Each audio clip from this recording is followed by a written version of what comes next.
I was caught up in a hero summoning. Lane 11 story. Caught up in a hero summoning, Momokaito finds himself living in the peaceful otherworld Drinya. Momokaito, who has a special relationship with the underworld king Kuramuina and the death king Isis, also opened up his heart towards Sieglinde and Lilia. During a promised date with Alice, a being who called herself the Earth God Eden appeared in front of them. And when Kaito learned about Alice's past, after learning about Alice's past and expressing our feelings for each other, and after our relationship has changed to that of lovers, Alice relaxes and sleeps for a while to recover from her exhaustion. When Alice woke up and we're on our way to have dinner, she told me about how she had been reunited with her best friend in a dream. Her best friend apparently transferred her soul to Alice's heart tool, and she became a presence that can speak to Alice in her dreams. Although it was something that would raise people's eyebrows when they heard it, it was surprisingly easy for me to believe it when I saw Alice looking sincerely happy. Well,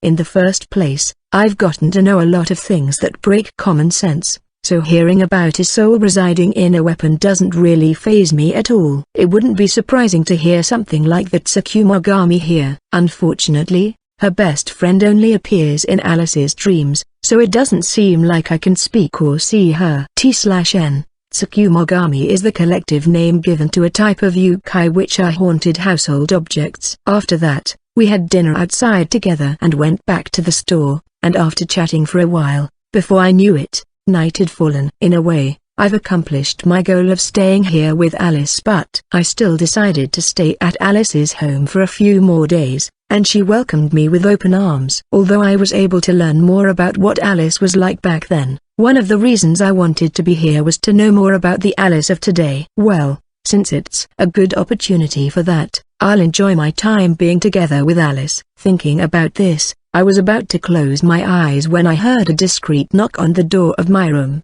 Alice? Since Alice was the only person in this house other than me, it's needless to say that the one knocking on the door should be Alice. See, can I talk with you for a moment? Her voice slightly flustered. I responded to Alice, and when I opened the door, behind it appeared Alice wearing a nightgown, something that I've never seen before. Dressed in a lovely nightgown, which looked like layers of lace fabric piled up with each other, Alice was unmasked, and the silence of the night made her seem even more fantastic. However, Alice in a nightgown. No, well, even though her body doesn't need sleep, that doesn't mean she can't sleep. So, I'm not saying that wearing a nightgown is weird, but why does she have a pillow in hand? Kaito-san? Why yeah, what's the matter? See, can I sleep with you? Alice, her cheeks slightly blushing, fidgeting with her face lowered, her atmosphere somehow looked different, and I could feel the heat gathering on my face. Or rather, sleep with me? Does that mean, she wants to do that?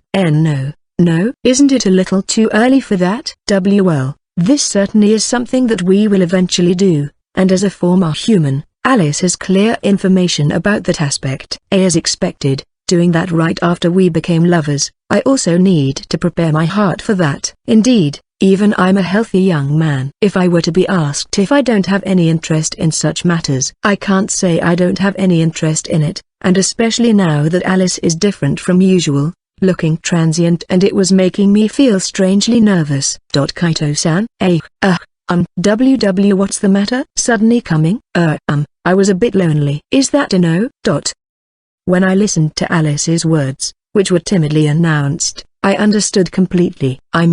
I realized that I was mistaken. The current Alice doesn't have any other motives. I clearly understand from what she just said that she's really just lonely and wants to sleep with me, and there's no other meaning held within that. The heck is this? I'm feeling really embarrassed for being flustered by myself now though. Was I being a bother? No. It's alright. It's not a problem at all. Is that so? I hurriedly let Alice into the room so that she wouldn't realize that I was imagining anything strange. Then, somewhat hastily, I crawled into the bed. Well, that's simply because I had some strange imaginations, and if Alice went in first, it doesn't seem like I could get in later. Then, a little while later, placing the pillow Alice was holding on the bed, she shuffled around and came up the bed. It isn't like our bodies were directly touching each other. It's just that Alice came into the same futon. Considering the size of Alice's body, there should be plenty of space to spare. but it felt like the temperature in the futon had dramatically risen. Kaito-san. Wow, what's the matter? I seemed to be turning away without realizing it. And when Alice called out to me, I turned my head to her and found Alice's face, so breathtakingly close to mine. Her beautiful blue eyes reflected my face, and I could see her lips, which felt even more lustrous, very clearly. No, it's nothing. Really? However, it's that, getting into the same futon like this feels embarrassing.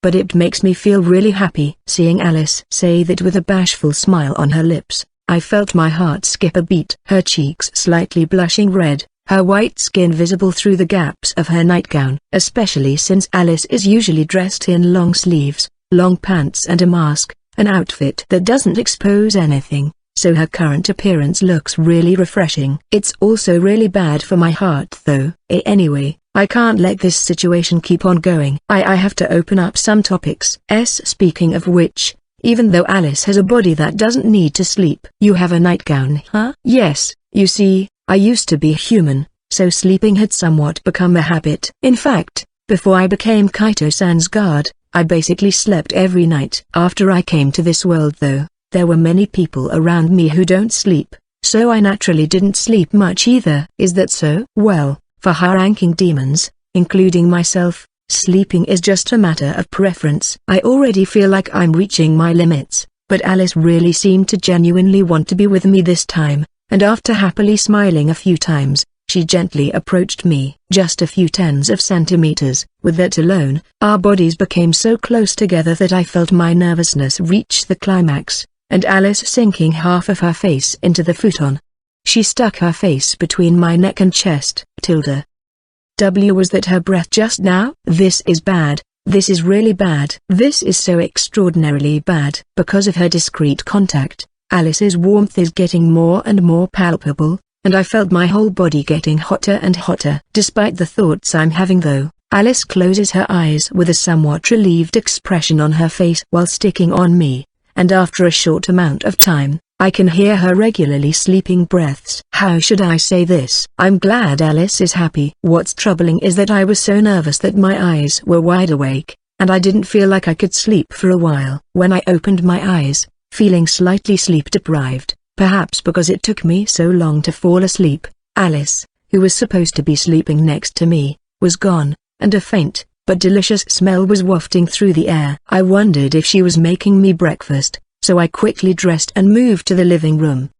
Kaito-san. Good morning. Good morning, Alice. In the kitchen adjacent to the living room, there was Alice, wearing her usual mask, with a white apron draped on her body. Alice looked at me and greeted me with a bright smile, so I moved my gaze to the kitchen while responding to her greeting. Thereupon, I could see a large, unfamiliar magic tool on the floor, from which the fragrant and delicious aroma was wafting. That smell, is that bread? Yes, this is Alice-chan's special breakfast. Please wait a little longer. Yeah, it smells good. Foo-fa-foo, as I said before, I've mastered every single thing. And that includes my baking skills. Come to think of it, she said that she mastered most things, and in fact, Alice was skillful even with playing musical instruments. I'm really looking forward to breakfast. However, I'm rather surprised by things other than that. I didn't know there was so much foodstuff in Alice's home. Whether, are you slightly dissing me? Well, I actually bought them after I woke up. It's still pretty early though. I have a lot of subordinates who run their own stores too after all. I see. With that said, from the large magic tool.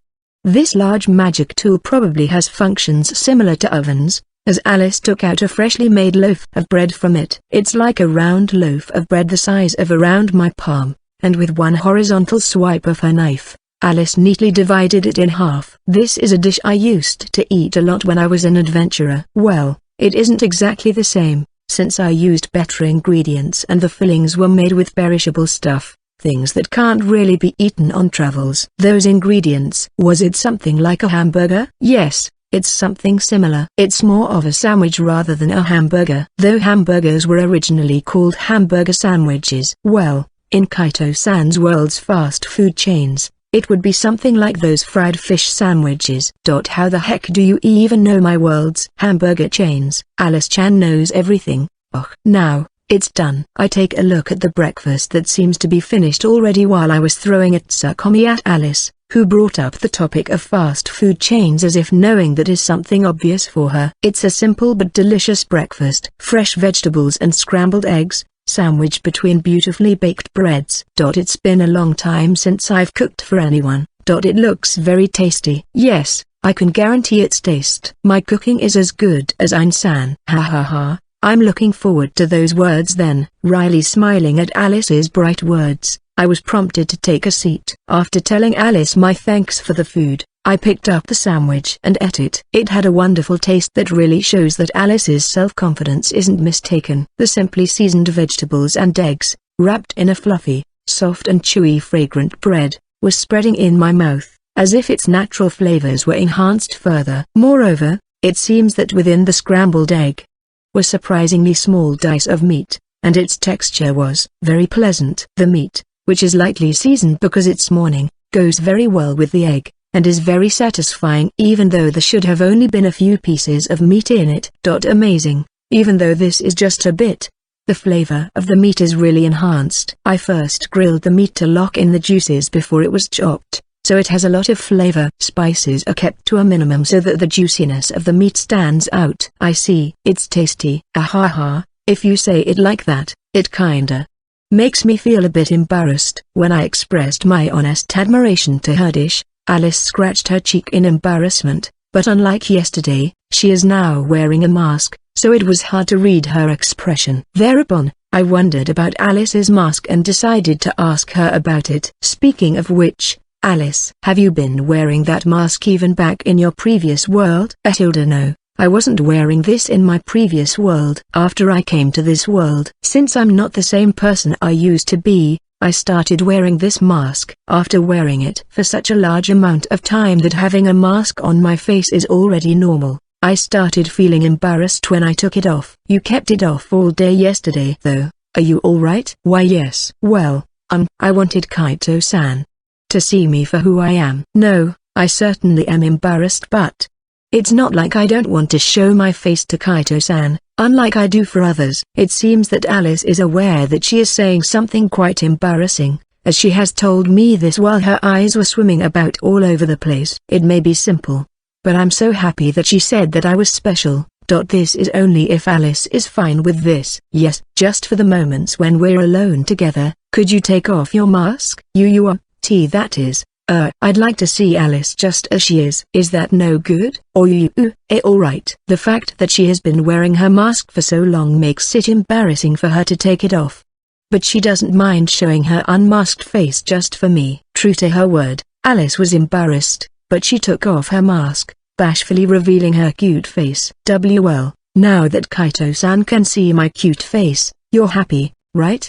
I think you're really cute. Now that's the part where you throw it tsukkomi, you know? If you just honestly responded to it, wouldn't it be embarrassing? Ha ha ha, no, my bad, I'm sorry. However, thanks for listening to my request. Or when I honestly told her what I thought after Alice tried joking around out of embarrassment. Alice's face turned bright red and clearly became flustered. Seeing her like that is kinda funny and cute.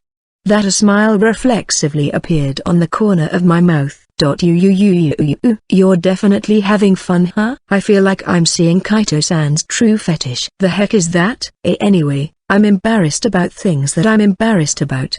Please don't stare at me that much. Foo-fa-foo, roger that. While enjoying the indescribable cuteness of Alice's embarrassed look, I continue to eat my breakfast, feeling this slice of happiness in my life. I think this kind of lightheartedness is also part of Alice's charm. That's why it's really easy for me to be together with her, because I don't have to worry about things. As I was reaffirming Alice's charm, I casually looked at the sandwich in my hand. Come to think of it, we ended up calling off the date due to all the commotions that happened. Alice, would you like to go on another date today?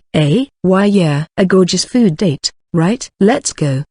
Then, after we take some break after we finish our breakfast, then we'll go. Yes. When Alice heard my suggestion to redo our date, She gave me a smile as lovely as a blooming flower. After we finished our breakfast, I'm off on my date with Alice. The pretense of this date was that I was going to treat her to that sumptuous meal I promised her before, but there's still some time before lunch, and since this is a good opportunity, I decided to take a look around with Alice. Kaito-san, the food stalls are over the, we just ate breakfast. If it's with other people's money, I can eat as much as I want. Alice, dressed with her usual outfit and her mask on, puffs out her small chest with the best smug face I had ever seen. It looks like she's totally back to how she usually acts, and it's like it was the same Alice as usual. Well, that it was just a joke. What should we do? Should we go watch a puppet show? Puppet show? Is there something like a playhouse around here? No, there's a plaza just a short walk away where minstrels and the like often gather, and there would usually be 2 or 3 of them in there. They're using donations as a means to earn a living. Hey, I thought I'd gone all around the city already, but I didn't know there was such a thing. Did she mean there was something like an arts plaza around here? I've been living in the royal capital of Symphonia Kingdom for almost half a year now, and I thought I had been to a lot of places, but as expected, I can't see everything in this wide royal capital, and the areas I've been to may be quite limited. It's far away from the area where the shops and stalls are located. From Duchess Lilia's mansion, you have to go beyond the residential areas, so you may not have much opportunity to go there.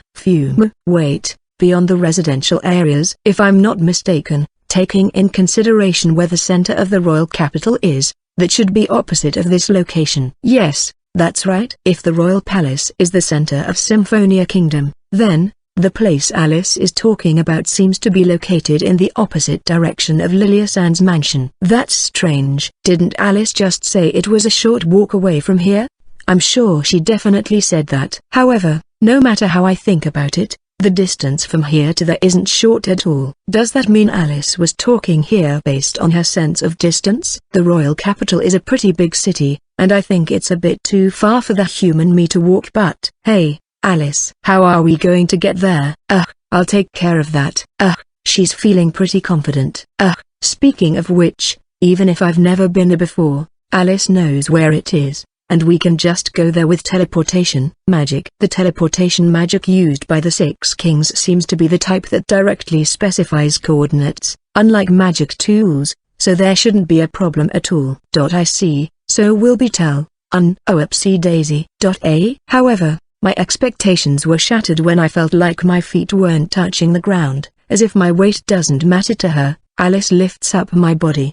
In that so-called princess carry, I knows that how I think may have already been strange, but I wonder why I get a bad feeling before feeling embarrassed in this position. Well then, let's go tilde. Wait. Hey. Hearing her idiotic shout, Alice kicked off the ground and leapt to the stepping stone on the roof of a nearby building. This is high. This is high. Then, as we were being pulled down by gravity, she created a magical foothold glowing in the air, stepped on it, and leapt again. The heck is this? What the heck is this? We're going there in this way? You're going to leap like a certain black rabbit over there? I think we just jumped over the royal castle. No, why are we moving there in this way? There's another method other than this, right? I meant, this looked more interior. No, it's just a thoughtful way for Kaito-san to enjoy the view of the royal city to the fullest. You freaking asshole. Whether I mistook my moderation of strength we're going to jump over the clouds like this Oi, there's still a large gap before the next jump. While spouting such a joke that she made a mistake with her jump right after jumping again, Alice leaps high enough to break through the clouds. As expected of one of the 6 kings, she got great leg strength. Like hell I'd compliment her that. What the heck are you doing, you idiot? I mean, if we're accelerating this fast, the change in atmospheric pressure or something like that could be a big problem. I've properly enclosed you in a barrier, so it's alright. Aren't you concerned about the completely wrong thing? I'll get you for this after we get down. You better remember that. Whether I lost my balance and ended up spinning around. You are like a roller coaster. Alice carried through many leaps and bounds, spinning around the air. It was just that, I got really excited. Fudge you really are Tilda. Jine why you tea my cheek so why are you touching my ear? Hid screaming as I was being moved around like I was riding one of the attractions of an amusement park. We managed to get to the place we're heading to, and for the time being, while Alice was sitting in a sea eyser, I decided to pull her cheeks and ears as much as possible. Ouch. Isn't that just something to spice up and make our date more enjoyable? I didn't ask for that spice. Good grief, rather than being the same as usual, she's messing around more than usual. Well, I don't want to waste any more time scolding her, so I think I'll end it here and go see the puppet show. However, I don't really like how Alice went with her pace earlier, so I should think of some way to counterattack. Thinking about this, as I was about to head to the square with Alice, who got up from the ground, I suddenly thought of a good way. Now then, let's get back on track. Well, we don't really have to be in a rush. Why don't we take our time? Kaito-san, why are you holding my hand? As a counterattack to Alice, who was about to walk away, I took her hand and quickly intertwined my fingers with hers, making them into a lover's knot. Look, we're lovers. So isn't this normal? Why you're going with it, huh? However, you're way too naive. I'm thousands of times older than Kaito-san. So unfortunately for you, I won't be embarrassed by something like this. Your right hand and right foot were perfectly in sync though. I was just feeling like doing that today. I'm not sure if Alice also sensed that it was my counterattack or not, but she's trying to pass it off with an air of calmness around her. But I could instantly find her faults. Alice, who was walking around like a poorly oiled tin doll, no matter how I looked at her, was very nervous. Fufu, what's wrong? Have you already run out of ideas? Hey, Alice. What is it? You're trying to act cool. But your face is all red, you know? Yes, she may be trying to appear calm, but the blush on Alice's face was reaching up to her ears. When I pointed that out, Alice squealed out like a cat and flustredly turned her face away. What are you talking about? It's just because of that. It just looks red because of the sunset. Isn't sunrise a better excuse here? No, well, it's already 10 a.m., so it will never be sunset or sunrise. Alice-chan has just become deaf. Alice-chan can't hear you at all.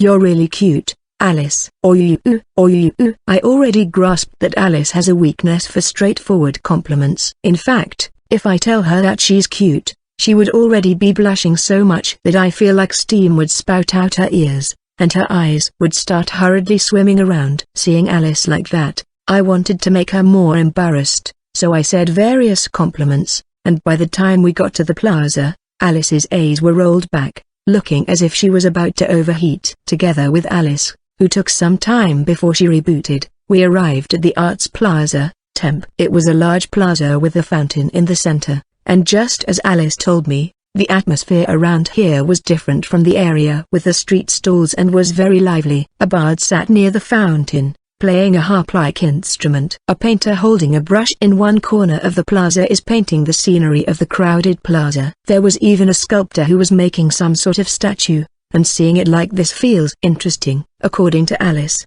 the puppet shows are rather popular in the plaza. Making and manipulating golems is easy, so it was easy for them to make use of it to create a play. They are usually short plays, around 10 minutes in length. Fume. Saying this, Alice created a palm-sized golem and made it gently move. I see. Come to think of it, I've seen Aoi-chan make a golem using a magic technique before, and I think they could certainly be used for puppet shows as well.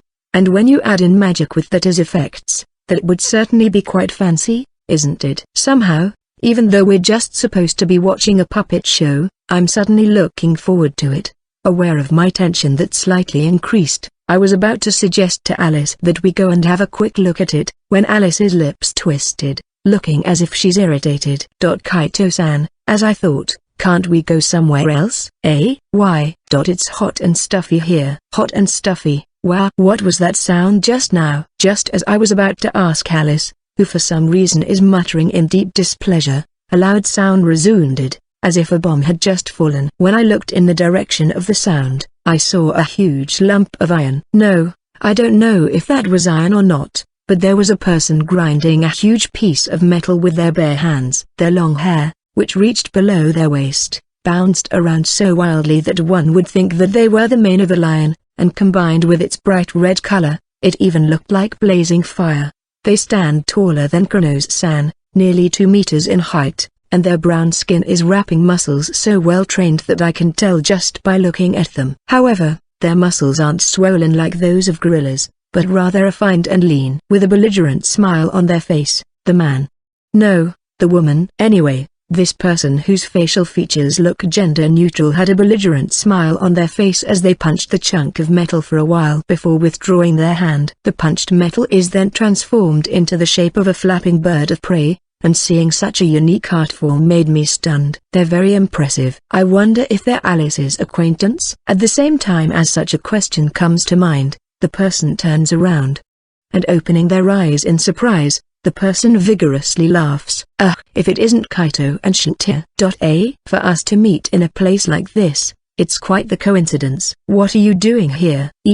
What? Does this person know about me? However, I don't think I've seen them before though. For a person to have such an impact, I don't think I'll forget about them. While I was tilting my head, clueless about the identity of this person, I heard the nearby Alice clicking her tongue. Shut up. Red Gorilla. Go home. What are you doing here? You say, that should be my line. What are you doing here, Mejido-san? This person is Mejido-san? Seriously? No. If you ask me, this person looks completely different. No, as I thought, they're really too different. Mejido-san, is that really you?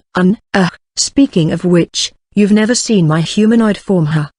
Humanoid form? It's easy for a high-ranking demon to change their shape. Well, there is still an upper and lower limit to the size that can be changed from their original form. Humanization magic certainly is one of the magic that I often see in cliched novels, but to see that Mejido-san, who looked like the devil incarnate, actually having a body that looked close to a humanoid is really shocking. However, Alice doesn't seem to care about such a surprise and spoke to Mejido-san. So, what are you doing here, huh? Are you blind? I'm doing art. Gorilla-san, go take a look at yourself in the mirror for once. Whatever you did is so far away from art. You don't know anything.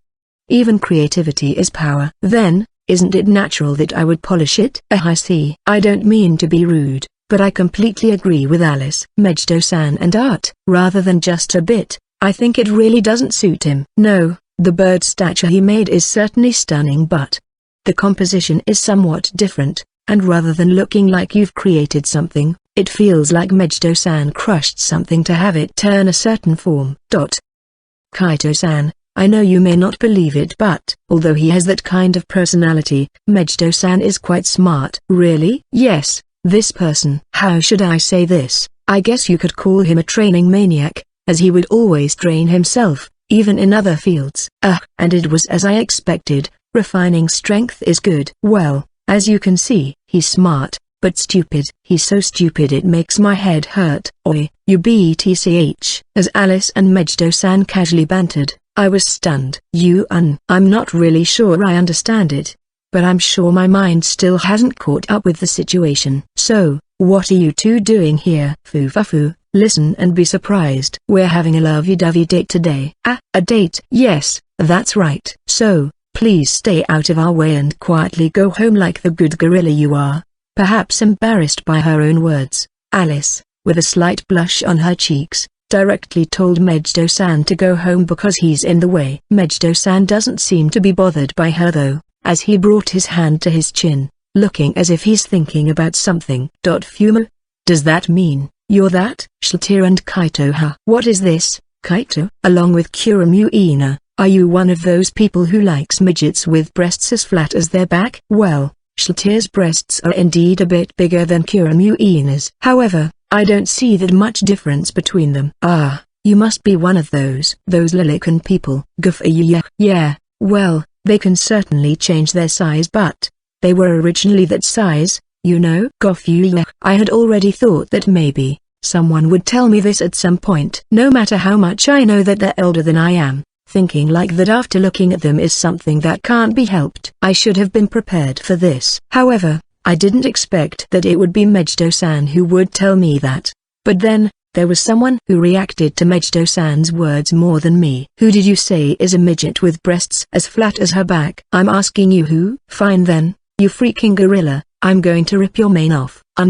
What? You want to fight? That's great. Isn't this the greatest? Considering Mejido-san's original size, I guess it's inevitable that he will think like that, but Alice, who was being called a midget, held out her thumb and made a sign of cutting her neck with it. However, well, she's talking with the battle junkie Mejido-san here. As instead of being bewildered, a happy expression appeared on his face, and his crimson hair was dyed black. Holding a stance prepared for battle, I didn't expect that a quarrel between members of the Six Kings would break out in such a place, but that unexpected event was because we're talking about Mejido-san here. Mejido-san was about to change places to fight Alice, but before they could do that, a small hand placed itself on Mejido-san's shoulder. Hey, Mejido? What did you just say about me? KKK Kuramuina? My breast and my back. What did you say after that again? No, you're mistaken. It's not like what I said earlier has anything. When he saw Kuro suddenly appearing behind him, the belligerent expression on his face disappeared, and Mejido-san, sweating like a waterfall from his face, tried to give excuses to Kuro, clearly frightened. However, Kuro still didn't forgive him and quietly, but in a voice that didn't ask for any consent or refusal, she spoke. How about you come with me and tell me about it? Okay. I'm sorry. No, please accept my apologies. With those words, Mejido-san was taken away by an angry god of destruction. That face Kuro had just now. It was as if she looked like Ashura. Mejido-san, is he going to die? Anyway, should we go back to our date? I guess so. While praying for Mejido-san's soul as he was taken away, I decided to pull myself together and just enjoy my date with Alice. After Mejido-san was taken away by Kuro, Alice and I decided to take a look around the art plaza again, but it's really large and I'm not really sure where to go. Even if we're here to see puppet shows, there are several of them here, so which one should we see? Please wait a moment. After consulting with her, Alice told me to wait for a moment before flicking her finger. Thereupon, a painter, who was drawing a few distance away from us, comes up to Alice and hands her a stack of papers that he took out of nowhere. These are today's performances. Some are definite ones while some of them are assumed to be shown today based on past trends. Yes, certainly. You can go back now. By your leave. After deeply bowing to Alice, the painter returned to his original position and began painting as if nothing had happened. I guess that means he's one of them too. That painter is also under Alice's command. Your subordinate? Yes, I have around 18 people just in this plaza alone. As expected. It's not really just a metaphor, as this woman's subordinates are literally everywhere. I can see why the Phantasmal King, No Face, is so feared. Anyway, now that we know where and what shows are being performed, we decided to go see the puppet show by referring to that document. Probably because these puppets were manipulated by magic, they needed stories that weren't quite long, as the puppet shows that were held at the Arts Plaza were all simple stories. There were also magic effects visible in some areas, which looked really new for me who wasn't used to seeing them, and I found myself enjoying them for a while. It was now noon, and we decided to have lunch, which was one of the main events of our date. At first, the plan was to go to the same restaurant we usually go to. But since we were in an area that I rarely visit, I suggested that we eat here and Alice agreed. Looking for a restaurant to have a luxurious lunch, as Alice requested, I took out a certain book. Kaito-san, could that be Kuro-san's eating tour in its entirety guide, Symphonia Kingdom? You know about this? Speaking of which, I remember Kuro mentioning that she had handed these out to people she knows. The book I currently have in my hand, which was about the size of an English-Japanese dictionary, is the book that Kuro gave me when I consulted her about that time with Isis-san some time ago. This book is actually quite useful, and since it introduces stores by area, it's really helpful at times like this. Yes, I have received several copies of those books. She gave me the whole set of about 100 volumes, but are these books actually quite famous? They're certainly famous, but I guess there are only a few people who have ever seen it in person. Really? Incidentally, this book contains Kuro's evaluation and impressions of each restaurant, and there are even illustrations included in it. but well, it seems to be an extension of her hobby. So, the descriptions written on it were subjective, with things like "I want pudding for dessert" written on it often. By the way, the ratings are based on the number of stars, just like a certain famous guide I've heard back in my world. There are some that are rated with 10 stars in the book though, so it isn't exactly the same. Also, it seems that the Symphonia Kingdom version has recently been rewritten, as regarding that Red Bear sandwich restaurant that Kuro and I went to before. Written there was "I went there with my beloved, so it was the best food I've ever tasted," with a blushing emoji beside it. I think I must have had a grin on my face when I was reading that part of the book. Yes, according to Kuro-san, it's just an extension of her hobby.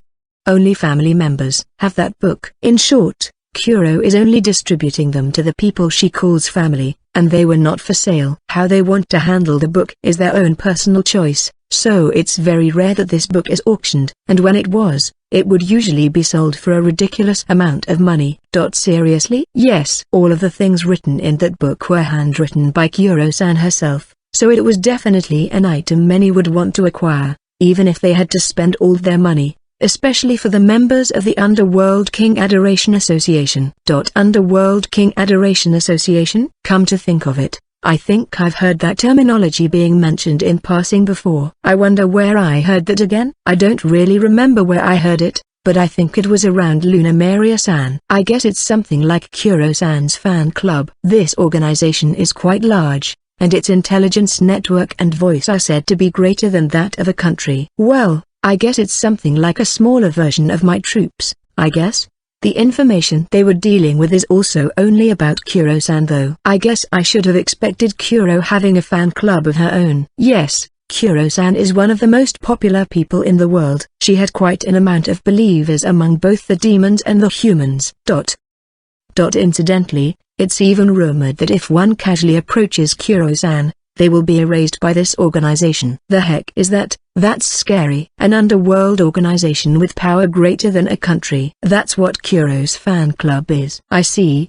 The reason why Luna Maria-san was well informed was because that's where she was getting her information. I mean, doesn't that look dangerous? They won't just hunt me down for being Kuro's lover, right? It's alright. Kaito-san is treated as the honorary president of the Underworld King Adoration Association after all. Wait a moment there. Why the heck have I been enshrined without my knowledge? There are several reasons for this, but I think the biggest reason would be that Kuro-san has declared her love for Kaito-san in all sorts of places. Kuro, what the heck are you doing? How come I was being subjected to shame play in places I don't know? No, I'm certainly happy when she said she loves me, but I feel more embarrassed from that. Also, the president of that fan club, the person who made it one of the best organizations in the world, is Kaito-san's believer, so that might also be a greater part of the reason. That's weird. Why would the president of Kuro's fan club be my believer? The president proclaimed that Kaito-san is her second priority within the whole world. An unpleasant amount of sweat was running down my back. Could it be that the president is? It's Ain't-san. I free it. Seriously, what the heck is that master and servant doing? Also, the president of Underworld King Adoration Association is Ain't-san. Good grief, I can understand now why that organization is the largest in the world. I mean, why the heck are outrageous things happening to places where I, the person concerned, don't know? This is information I really didn't want to know. I mean, Kaito-san's Adoration Association is also, or rather, it has war potential even greater than Kuro-san's. No, I guess this shouldn't be something I should tell him.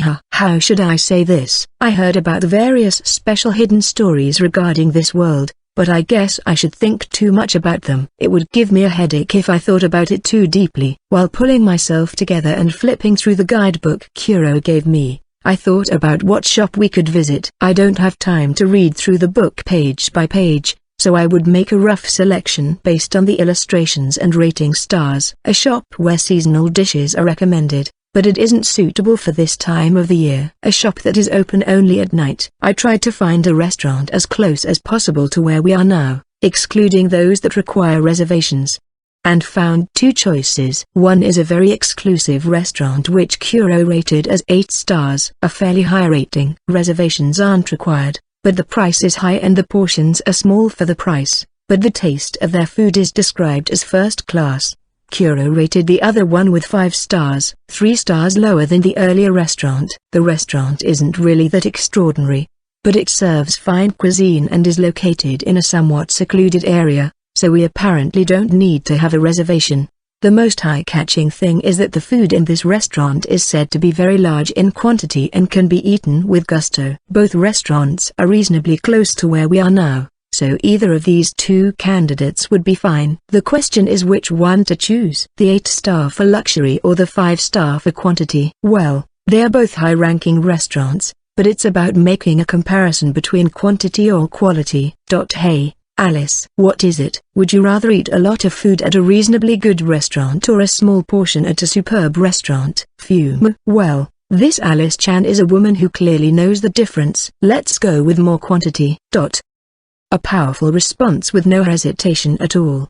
I've had this feeling that she would choose this, but as I thought, she's someone who would choose quantity over quality. Since this dinner is for Alice anyway, I'm okay with whatever she wants. Alright then. Let's go to this shop. Yes, let me see. If it isn't that shop with the meat tower. This is a great shop. Meat tower, just as its name says, it's a tower of meat. I don't really know, but that sounds like something that would be sought for by those who eat large amounts of food. As a self-proclaimed maiden, why the heck are your eyes glittering when you think about that meat tower? After 10 minutes of walking from the Arts Plaza, we arrived at our destination. The inside of the restaurant is made of wood and has a calm atmosphere, and as expected of a high-class restaurant, I can feel a sense of elegance around the place. However, there aren't so many customers in the restaurant. No wonder it's called a little-known good place. The only thing that bothers me is that there are so many large-billed customers in this store. Thinking about it, the door of the store is quite large. That should mean that this store might be specializing in serving large-bodied demons. Then, the waitress led us to our seats and I decided to order that meat tower that Alice had mentioned. Please choose what volume you would like to have. There's half, normal, double, quintuple, and tenfold. Alice. Tenfold. Very well. Well then. Please wait for a moment. This freaking woman. She didn't even hesitate to choose tenfold. Even waitress-san was looking twice at Alice. As expected, looking at her size, it doesn't seem like she could eat this meat tower 10 times this size. As we waited, chatting with Alice for a little while, the door in the back opened. The waitress brought along 6 people as they brought a huge plate, where a mountain of meat piled up on it. That is the meat tower, huh? I see, that literally is a tower of meat. I began observing the giant tower of meat on the table. This tender-looking, beautiful log of meat, which I can tell is high quality at first glance. I don't know if roast beef is supposed to look like this, but it looks like a tower made of red jewels. The tower of meat is surrounded by decorative slices of vegetables and garnished with colorful sauces in the crevices between them, making it look gorgeous. This is amazing. It's because this store is very popular with the ogres and orcs. That somehow certainly makes a lot of sense. This is the 10 times size, huh? I probably won't be able to eat even one serving of that. It's a beautiful cuisine, brimming with high-classiness, but as I said, the size really is out of the ordinary, so I was rather taken aback, but Alice was looking at it with glitter in her eyes. Well then, let's eat. Yes, If Alice is happy, then I'm happy as well, so I'm going to eat sparingly so that she can taste it well. Just as I was about to start eating, thinking about that, thereupon, for some reason, Alice's expression changed to a look of contemplation and her eyes began to scurry about. Is something the matter? Please wait a moment. I'm gathering my resolve now. Resolve? Concerned about Alice, who wasn't touching the food yet, I asked her, but she didn't tell me what's happening. Her cheeks are also slightly blushing. Could she be nervous? Resolve, she said. What exactly did she need to be ready for? It's alright. I can do this. If it's me, I can do this. Oi, Alice, Kaito-san and I are lovers.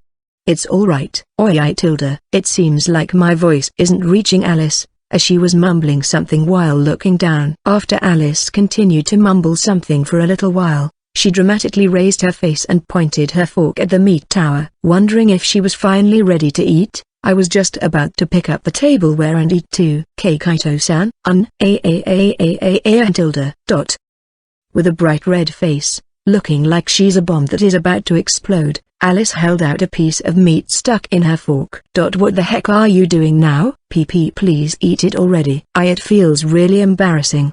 No, like I said, what the heck are you? We're now lovers. SS. So IWW wanted to try this AAA at least once. Turning really incoherent and the A's peeking out of her mask turning moist, Alice holds out the meat to me while enduring her embarrassment. She looks very cute like that, and I would like to see her like this more if I could, but as expected, she looked really pitiful if I just keep her hanging like this. So I lean forward for a bit and eat the meat Alice held out to me. The meat is well tenderized and soaked in a slightly sour sauce that really enhances the flavor of the meat in my mouth. As I was savoring the delicious meat, I noticed Alice gazing at me.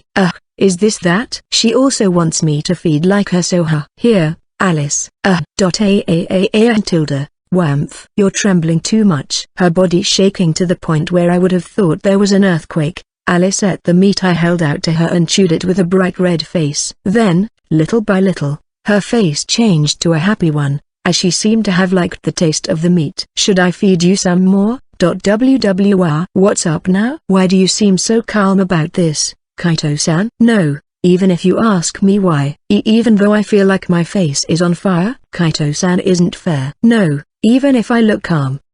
It was just because you were trembling so much that I became calm instead. Even so, while Alice was trying to scold me for that, looking at her appearance as she glared at me, while her body was shaking and her face was so bright red, how should I say this? You look cute. Niwat Niao? No, you look so cute when your face blushes red. Here, Alice. Hearing my words, Alice's face turned red and her mouth opened and closed, to which I fed her another serving of meat again. Thereupon, Alice, as if a bomb of red colors exploded right on her face, quietly ate the meat, and after she finished gulping what was on her mouth, she opened her mouth again. Apparently, she's feeling embarrassed, but she wants me to feed her like that. Aware of how a smile on my face reflexively appeared on my lips at seeing how cute her reaction is, I stabbed some meat into my fork again before holding it to Alice's position. Omnum. Kaito-san, you're definitely acting like an S around me. It's nothing. Give me more please. Since it's come to this, I'll just have Kaito-san feed me all of it. PFFF. Yes, roger that. Why are you grinning like that? It was funny, seeing Alice turning shameless and shouting in front of me, forgetting that we're still in a high-class restaurant, and we proceeded to peacefully eat and feed each other. Feeding each other like this makes me feel like we're really lovers. And I feel really happy. I wish I could feed her more like this. Is what I was thinking. But that still has its limits. Omnumnum. Kaito-san, more please. Hey, Alice? How long is this going to continue? Of course, it's only until we finish everything. Waitress-san. 3 more meat towers of this size. Hey. My hand hurts already. Alice? Yes, I underestimated it. Alice's bottomless stomach. Regretting my statement about feeding her everything when we just started eating, I reached out my hand that was trembling in pain, and brought the next serving of meat to Alice's mouth. Please bring us one of everything on the menu too. Can you stop it already? After we finished our lunch and paid an amount of money that I didn't think I'd be able to spend for just one meal, we then walked out of the restaurant. Well, that was delicious. I see. It certainly was worth more than me hurting my arm. I guess that is where you say if I was able to see the cute Alice's smile. That's rather cheap smile, sparkle. Or something like that. Looking at the amount of food you ate, it doesn't make you look cute at all. Letting out a sigh as Alice started fooling around again, we began walking with our hands naturally holding the other. I'm not sure if Alice is getting used to holding hands or not, but she doesn't seem to be as nervous as she was before the start of our date. Well, she still has a faint blush on her cheeks though. This makes me suddenly look forward to our dinner. Which restaurant are we going to for dinner? We just finished lunch, and you're already talking about dinner? After all, I'm looking forward to it. Rather than that, I think we need to decide where to go in the time we have before dinner. The area we are currently in is quite far from where I usually hang around in, and I honestly don't know what's around here. As a man, I wanted to be the one leading her on our date, but unfortunately, I can't lead her to an area I don't know about, so I decided to honestly talk to Alice about it. After hearing what I said, Alice thought for a moment. And it feels like she came up with some sort of nonsense again, as a devilish grin appeared on her lips. That should mean that, right? Kaito-san wanted to know where the in-district were. This is what you meant, right? Huh? You probably wanted to release your beastly instincts all over my body and have some after-meal workout. It can't be helped, the in-district was on the opposite street. I'm somehow feeling a déjà vu. Speaking of which, when we were talking back in the Archlesia Empire, she joked around with something like that too, where Itsuka commied by having Belle slap her. Didn't I? Fumo, I could end this here with a smack on the head, but I've already learned that there are also more effective ways to attack Alice when she's doing these kinds of shenanigans. I see, let's go do that then. It was in that street, right? Let's go. Wait. That won't do. Pretending to get along Alice's antics, I began walking while holding her hand, and as I expected, Alice became flustered.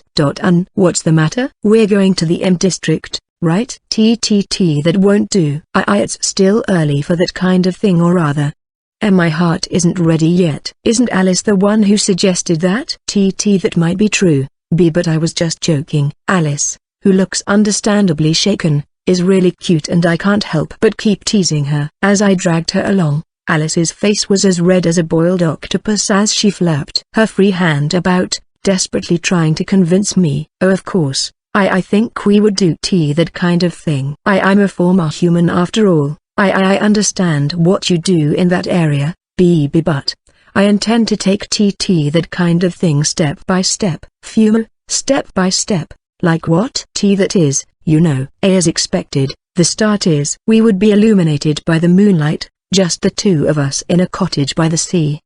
Or in a situation like that. Alice was surprisingly quite the romanticist. She has been trying to find a relationship for a long time, so she may be yearning for that kind of great, over-the-top atmosphere. It's just a guess, but she's probably the type of person who would definitely prefer a seaside church for our wedding. As expected, I can't think of a place that fulfills that requirement right away. Isn't it?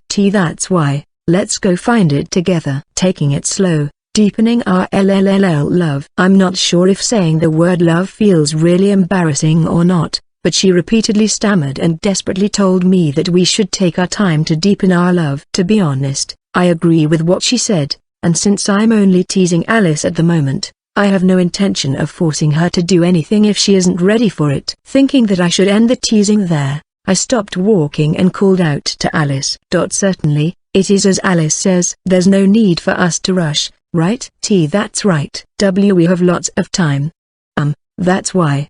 For today. Please be content with a kiss for now. Okay. Looking at Alice, who tells me that it's fine if it's a kiss, while fidgeting with her embarrassed face looking down, my heart greatly leapt. I was just supposed to be acting, but I'm strangely starting to feel embarrassed. This is bad. I don't think I can look straight at Alice's face at this rate. As my embarrassment starts growing, I spoke to her so as to cover it up. Well, I was actually just teasing Alice earlier. Wow.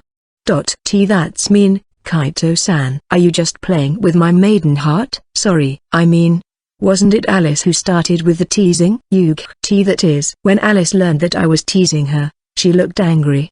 But when I pointed out to her that she was the one who started it in the first place, she retracted her words, unable to refute me. After that, we started walking in silence. It's not like Alice or I are angry though, we're just simply embarrassed and don't know what to say. As we continued on our way, a question suddenly popped into my head.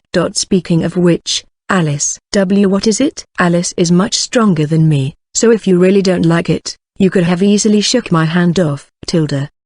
Yes, I was trying to drag Alice along a moment ago, but when I think about it, if she seriously resisted my pull, there was no way I could move her at all. However, Alice still ended up being dragged by me, which should mean that she was hardly resisting. When Alice heard my question, she lowered her head once and whispered in a voice that I wasn't able to hear. It's not like I say that I didn't want to. I said nothing. Alice, what did you say just now? I don't know what you're talking about. Wait, Alice? Speaking really quickly, Alice turned her face away. Her reaction was just so cute, and coupled with her faintly audible remarks earlier, I felt like our hands that held each other were getting hotter and hotter. We began discussing what to do in the free time we have until dinner. Alice says she knows just the right place we could go, so I followed her guidance and arrived at a large building. This is the place Alice recommends. What do you do in a place like this? Lots of things. Well, for the time being, how about we go in? Is this place a theater or a concert stage? No, the atmosphere around it doesn't seem like it. When I followed Alice into the building, wondering what in the world this place could be, I heard very lively sounds coming from all over the place. First of all, that's the clock card. There's the target. There are many different games around here. Hey Tilda, this certainly looks like a very busy place. I see, games huh? Is this something like this world's version of a game center? This place would certainly be a great way to pass the time, and with all the various games we could play, we could have lots of fun. By the way, the chips for games can be exchanged over th-fudge. Isn't this a freaking casino? I tried pretty hard to look at it in a favorable way, but this was undeniably a casino. Seriously, if I just let down my guard for a bit, this woman would start going off to gamble. Please wait for a moment, Kaito-san. There's a deeper reason for this. Let me hear it then. My sermon will come after that. It's already decided that I will get a sermon it's that. You know, there's one misunderstanding that my beloved Kaito-san may still have right now. I thought I'd tell you one more thing that I've been hiding.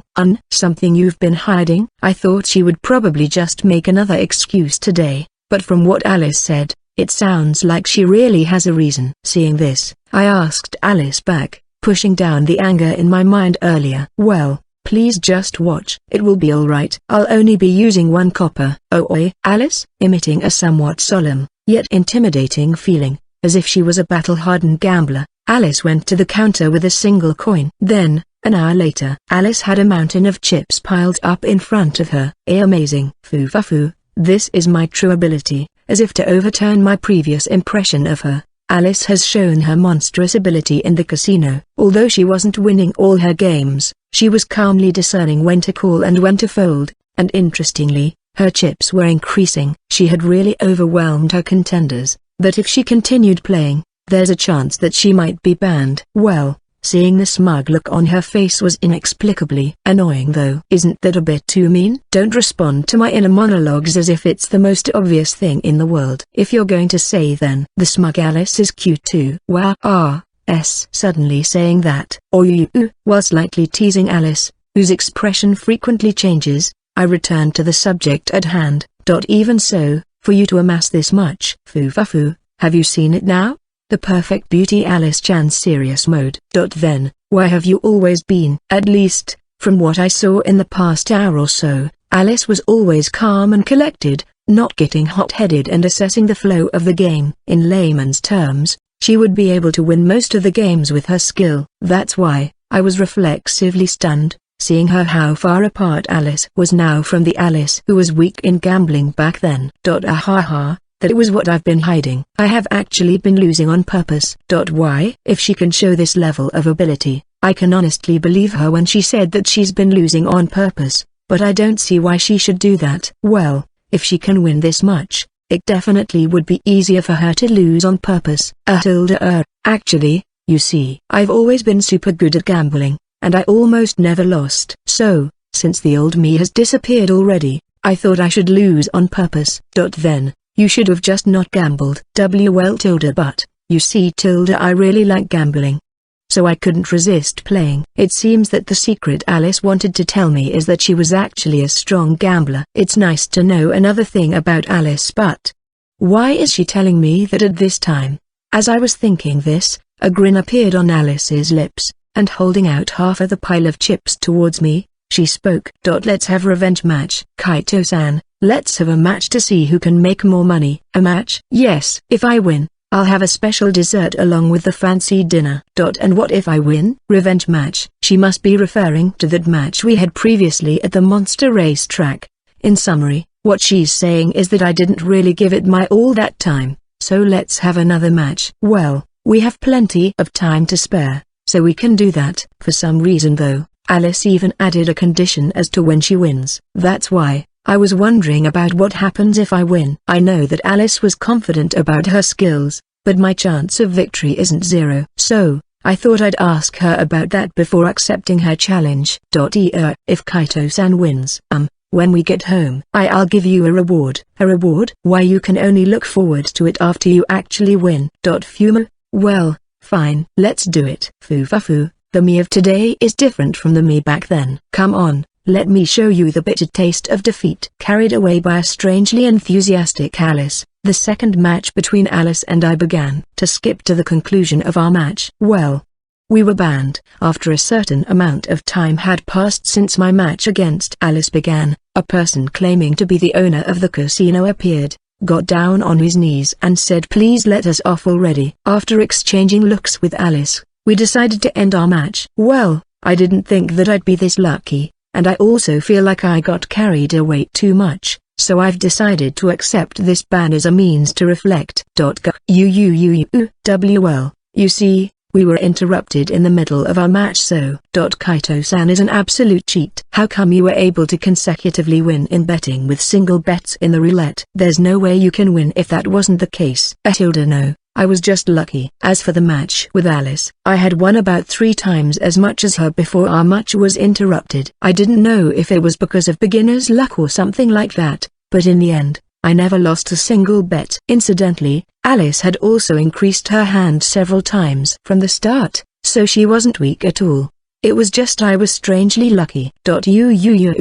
No, like I said, our match was interrupted, so we can just make that match invalid. That won't do. My pride as a gambler will not allow me that. So, I'll properly give you a reward after we get home. That's why. LLL, look forward to it. Why, yeah. Why is she that red? Moreover, she's even stuttering with her words. What exactly is this reward that she's talking about? I tried asking her, but she only told me you'll know about it after we get home, so let's just put it aside for now. Anyway, now that we've killed enough time, it's time to start thinking about dinner. As I was trying to think of a place where we could eat dinner, Alice suggested a place where we could go, so we decided to head there. I have some reservations about what kind of restaurant she would choose, but since it's Alice who wants to have a luxurious dinner, it's unlikely that she will lead us to a joke of a restaurant. Rather, I have a feeling that she would lead us to a very high-class restaurant that is patronized by nobles. Well,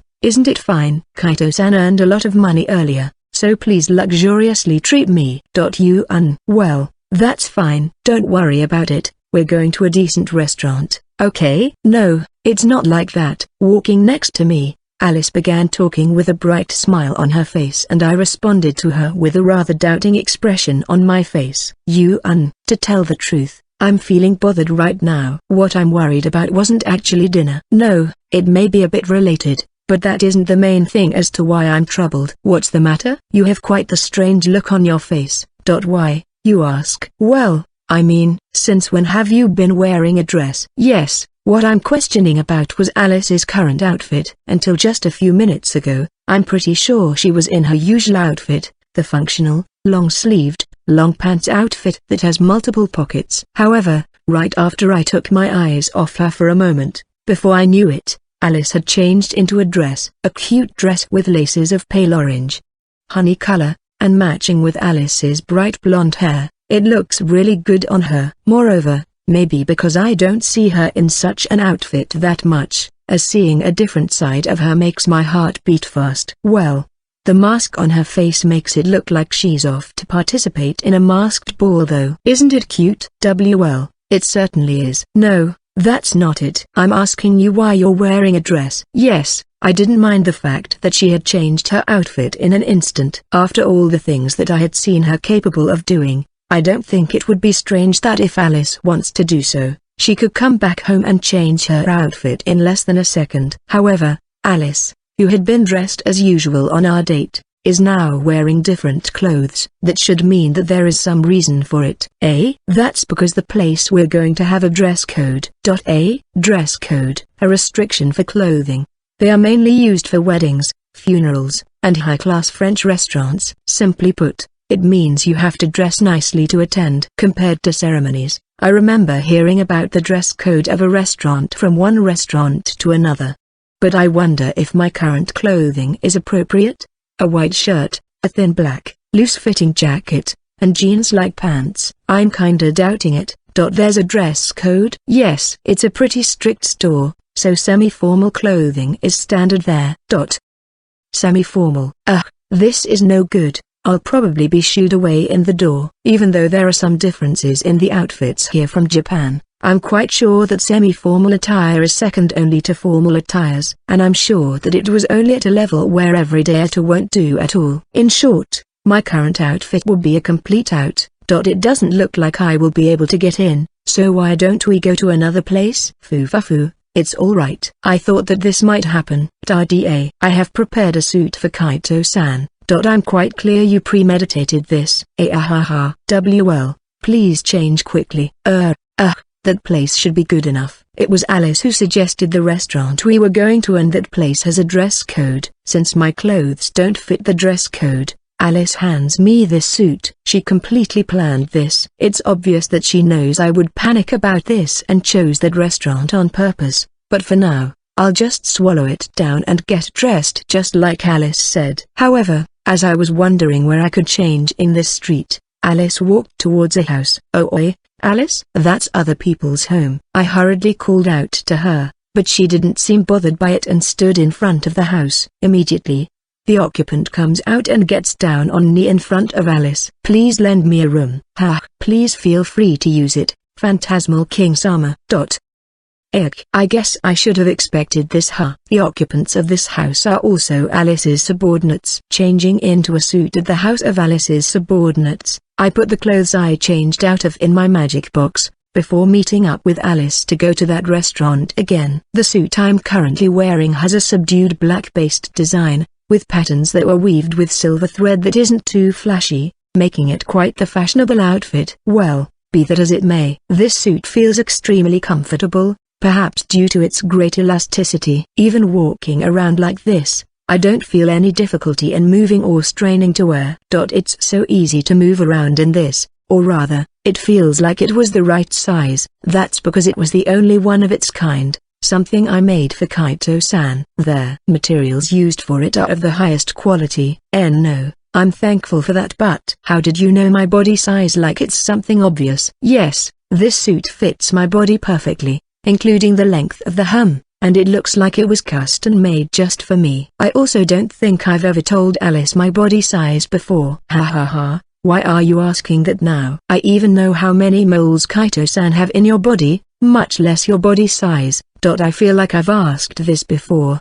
But do you know what privacy means? I know. That's the thing Kaito-san doesn't have, right? It's really hard for me to deny that. Where did I drop my privacy? No, well, I know that I lost my privacy around the time I met Shiro-san. I know everything about you though, down to the age-restricted items you had back in your previous world. Wother, don't ever tell anyone about it. Airhead goddess. That wouldn't just be on the level of shame. For an adolescent man like me, it would an act akin to suicide. If Kaito-san wishes for it, I can create the exact same thing and give it to you, you know? Let's talk about this in detail later. Kaito-san?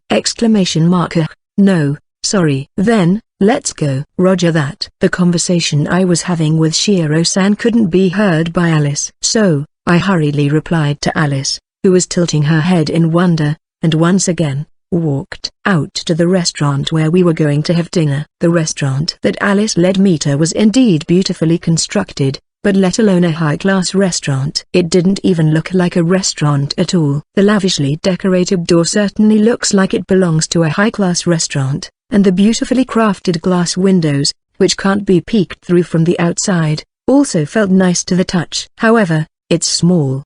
No, it really is small. To be honest, this one was so small that I even felt that a stall may have been larger than this. Hey Alice, are you sure this is the place? Looking from the outside, it looks like just a table and chair would occupy the whole place. It's alright. We went to the right place. Alice looks composed even after seeing me looking anxious. I see. There must be something magic related in this restaurant. something like the interior being super spacious, just like what Alice did in her inner room. With that in mind, I opened the door of the restaurant and walked in, and I immediately realized that my expectations were off. The inside of the restaurant looked just as big as it was from the outside. However, I see, it certainly was as Alice said. It looks like it really was alright. I see, a teleportation magic tool, huh? Yes, that's right. Yes, inside the establishment, there were several people who seemed to be guides and a magic tool with a huge magic crystal on it. This place is kind of an entrance to the main restaurant, and customers have to use this magic tool to teleport towards the restaurant. Teleportation magic tools are very expensive, so it wouldn't be a wonder if a restaurant that's making use of it is a super high-class one. Welcome to our establishment. I beg your pardon, but our establishment is by appointment only. But does customer Sama have an appointment? By appointment only? That means we would have to make a reservation in advance to get in, right? What do we do now? No. Wait. Alice was the one referring to this restaurant, so Alice would properly book a reservation, right? Reservation? I didn't book one. You didn't book a reservation? Then, wouldn't we be unable to come in? Is that so? Even after taking the time to visit our establishment, please accept my apologies, but just as the elderly gentleman that would guide us to the restaurant is about to politely and mildly tell us to leave, Alice snaps her fingers. This is, please excuse me, it was No-Face Samaha. The best seat you have. There's no problem with it, right? Most certainly. I'll prepare it at once. Somehow, she managed to quickly settle it. Does that mean he's also one of them? This person is also Alice's subordinate. The elderly gentleman deeply bowed his head to Alice and then went next to the teleportation magic tool, where he bows again and stays in that position. After seeing this, Alice and I moved to the front of the magic tool and teleported to the main restaurant. The restaurant we were teleported to was very large, lined with elegant and high-class looking tables and chairs, and it definitely looked like a super high-class restaurant. Moreover, it seemed to be located by the sea, and we could see the sea in the evening through the large windows. Then, Alice and I were guided and seated on a balcony-like area on the second floor of the restaurant, where we could see an amazing panoramic view. Hey, Alice, I know that he's one of your subordinates, but is it really alright to just ask him for the best seat? Of course, it's okay. All the staff here are my subordinates after all. Well, to put it frankly, this is my restaurant.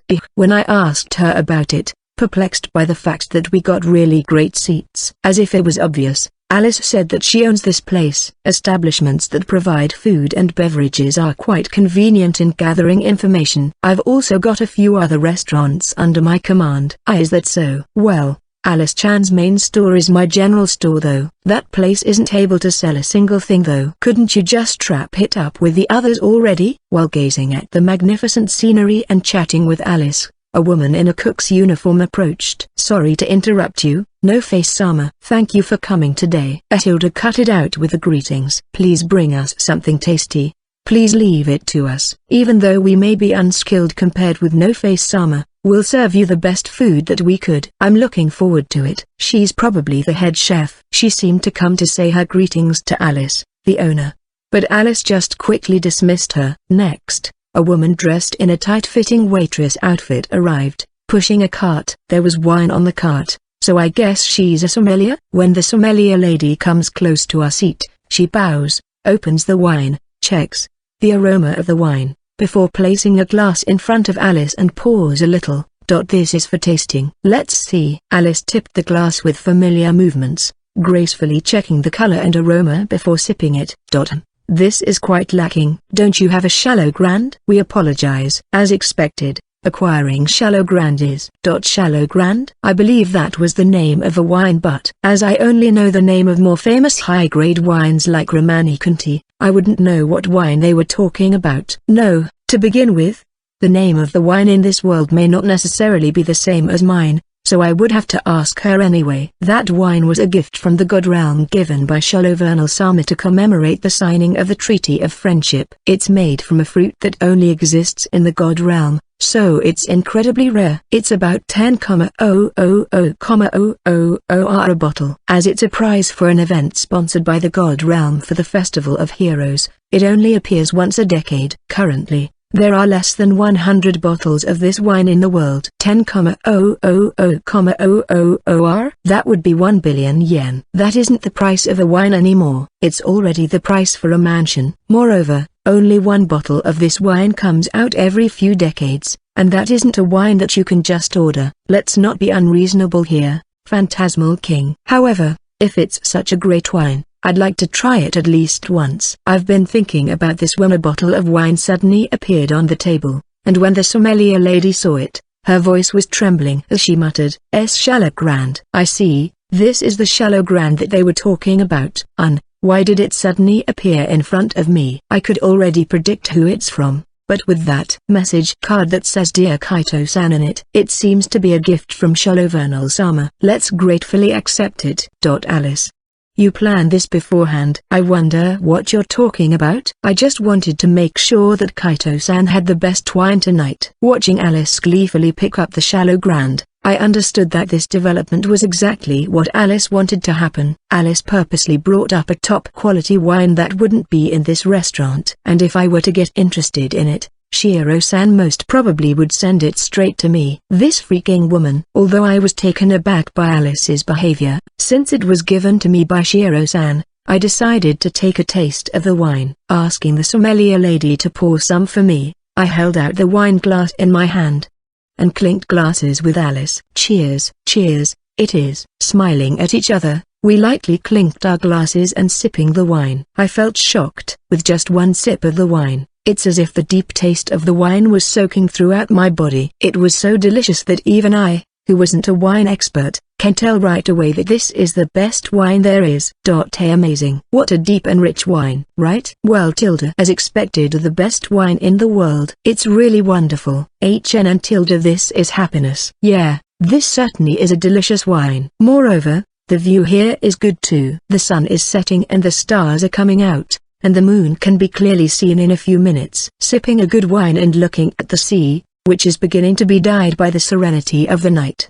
This place has a really nice ambience. Where is this place? South of the Symphonia Kingdom. At the end of that sea is the Hydra Kingdom. Hey, looking at how beautiful this scenery is, this place must be quite a popular tourist attraction. Yes, there is also a cottage near here, where at about 10 p.m., the moonlight comes through the windows and creates a beautiful mood. Cottage by the sea. Moonlight. The words Alice said somehow sound familiar. Then, Alice looked like she noticed something. As right after, her face turned redder than wine. Perhaps, or rather, I'm sure. I guess she remembered that during our date, she mentioned wanting her first time in a situation where the moonlight was shining through the window in a cottage by the sea. That's not it. That wasn't my intention for coming here. It's just for the tasty dinner. That's why. That. See, calm down, Alice. It's alright so. It's still early. After spending some more time. Then, it will be alright. I will eventually properly give my first time to Kaito-san. Oi, calm down, idiot. G gripping my shoulder. No. My heart is still not ready yet. But, if you can be gentle with me, stop right there. Stop saying anything stranger than that. We're in a restaurant. So, I'm begging you, return back to your senses. I tried to stop Alice, who seemed to have completely blown her fuse and began to make very dangerous statements, but it seemed that she was too confused that she wouldn't come to her senses at all. Please stop already. Even though we're away from where the others are generally seated, there still are other guests, you know? We're grabbing their attention, you know? Wait. Don't just close your eyes while shaking like that. What the heck are you trying to make me do? I somehow managed to calm Alice down, but what happened just now was still quite embarrassing. Sorry for showing you something unsightly. Let's forget about that for now. Feeling slightly awkward, I was about to change the subject when the food arrived at just the right time. Thank you for waiting. Here's the appetizer. Grossyrup and vegetable aspic and marinated zewed shells. The waiter puts a plate in front of Alice and I while announcing the name of this dish that somehow has a high-class French cuisine-like vibe around it. The grossyrups and zewed shells are probably shrimps and shellfish, right? I don't know what an aspic is though. Alice, what's an aspic? It's bouillon made from meat and vegetables and turned into jelly. I see. I don't really understand it that well, but that means that the star-shaped jelly on this plate is aspic. Indeed, if I look inside, I could find some bits of shrimp mixed in it. Glancing at Alice, she said, "Please try it." With a smile, and began moving herself. "I've been in this world for nearly half a year now, so I've gotten used to eating with a knife and fork, and eating coarse meals with elegance. No, I guess it would be better to describe it as being able to eat that doesn't make it too unseemly." While thinking about trivial things like that, I brought the aspic in my mouth. I see, it has quite an elegant taste. However, I think it's a bit bland. Kaito-san, I think it would be better to eat it with the sauce, you know. I'd like it if you told me that beforehand. When I ate it again with the sauce that I thought was a design for the plate, the sauce accentuated the elegant taste I felt earlier and made it taste many times better. While personally experiencing its deliciousness, I turned my gaze towards Alice. She's eating her food with an unimaginable grace from her usual appearance. Vexing it may be, but her movements look flawless. If only there wasn't that mask on her face, everything would have been perfect. Speaking of which, Alice, it seems like Kuro and Isis-san have been busy lately. I guess you all were busy preparing for the Six Kings Festival, huh? As we chatted over food, I mentioned the Six Kings Festival, which also involved Alice. The reason is that lately, Kuro's time visiting me has been decreasing. She used to stay for more than 3 hours every day, chatting and helping me practice my magic, but lately, she leaves after about an hour. No, well, she's still coming every night. It was also the same case for Isis-san, as when I've gone to visit her twice, she wasn't home, so I guess she would also be busy preparing for the Six Kings Festival. Even though she's the Six Kings, why is it that Alice looks quite carefree? I know what Kaito-san is thinking, but I'll have you know that I'm pretty busy too. Really? Yes, 20 of my Alice-chan clones are working right now. I see. Apparently, Alice is leaving the work to her clones while her main body is with me. Since Kuro-san was the one who suggested this event, it can't be helped if Kuro-san is busy. Fumu. Even Isis-san? Isis-san, she's doing her best, I guess. What's with that questionable way of saying it? When I asked Alice, who stammered for some reason, unlike when she was talking about Kuro, Alice continued speaking with a complicated expression on her face. No. In a way, Isis-san is even more enthusiastic for this festival than Kuro. Well, Isis-san had never organized a festival like this, other than for the Festival of Heroes, and she seemed to be very happy about it. Isn't that a good thing? Isis-san, you see, she's super good at breaking things down, but she isn't very good at building and fixing them. Hearing the words Alice muttered with a troubled look on her face, I remembered the time when I went to the God Realm to see Magnoel-san before. When she tried to help Lilywood-san fix the broken rock mountain, instead of fixing it, she ended up breaking another rock mountain. Especially this time, Isis-san was so excited, telling us that she would help out a lot. Well, for us, hearing those words makes us feel despair instead. And, Kuro-san also couldn't flat out refuse her since Isis-san only had good intentions. So things would be built only to be broken, and after it was fixed, it would be broken again. I see. That's why all of you are so busy, huh? Yes, in the end, after Kuro-san said I appoint Isis as Lilywood's exclusive assistant, we somehow managed to proceed to work. Well, Lilywood-san was crying about it though. They weren't able to do anything about her, so they just concentrated the damage in one spot. Lilywood-san, how pitiful. However, I see. Isis-san is also working hard. Somehow, imagining Isis-san being in really high spirits brings a smile on my lips. I don't think Lilywood-san, who is the one who needs to fix them, would be able to endure it though. I see, but let's put that aside for now. I'm looking forward to the Six Kings Festival. Yes, so that she would be able to have a festival date with Kaito-san. Even Kuro-san is quite enthusiastic about it. Well, since Kaito-san's plans are mostly filled up, I guess it would be pretty tough for Kaito-san too. Wait a moment. What did you just say? Like I said, during the Six Kings Festival, Kaito-san would basically go around with the organizing members of the Six Kings. Haven't you heard about it from Kuro-san? I haven't heard it from her.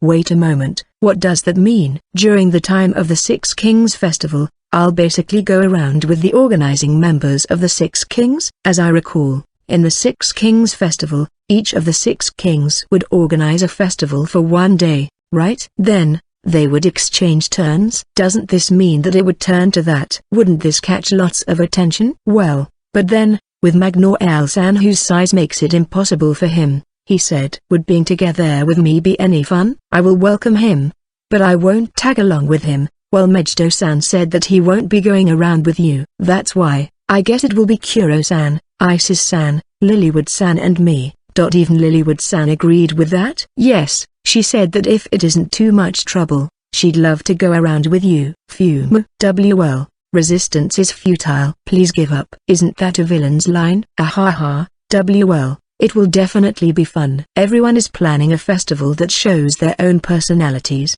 Incidentally, can I at least ask what it's like? I'm starting to understand it. That in this kind of development, resistance is meaningless. Well, besides, as Alice said, it certainly sounds fun. Kuro-san is planning an Orthodox festival. Mejido-san's, well, as you might have expected, it would be something like a competition convention. Lilywood-san's will be kinda similar to the Sacred Tree Festival. I heard that Magnoel-san's theme will be about interaction with monsters. I think Isis-san's is going to be more like a flea market. As for mine, well, please just look forward to the day it comes.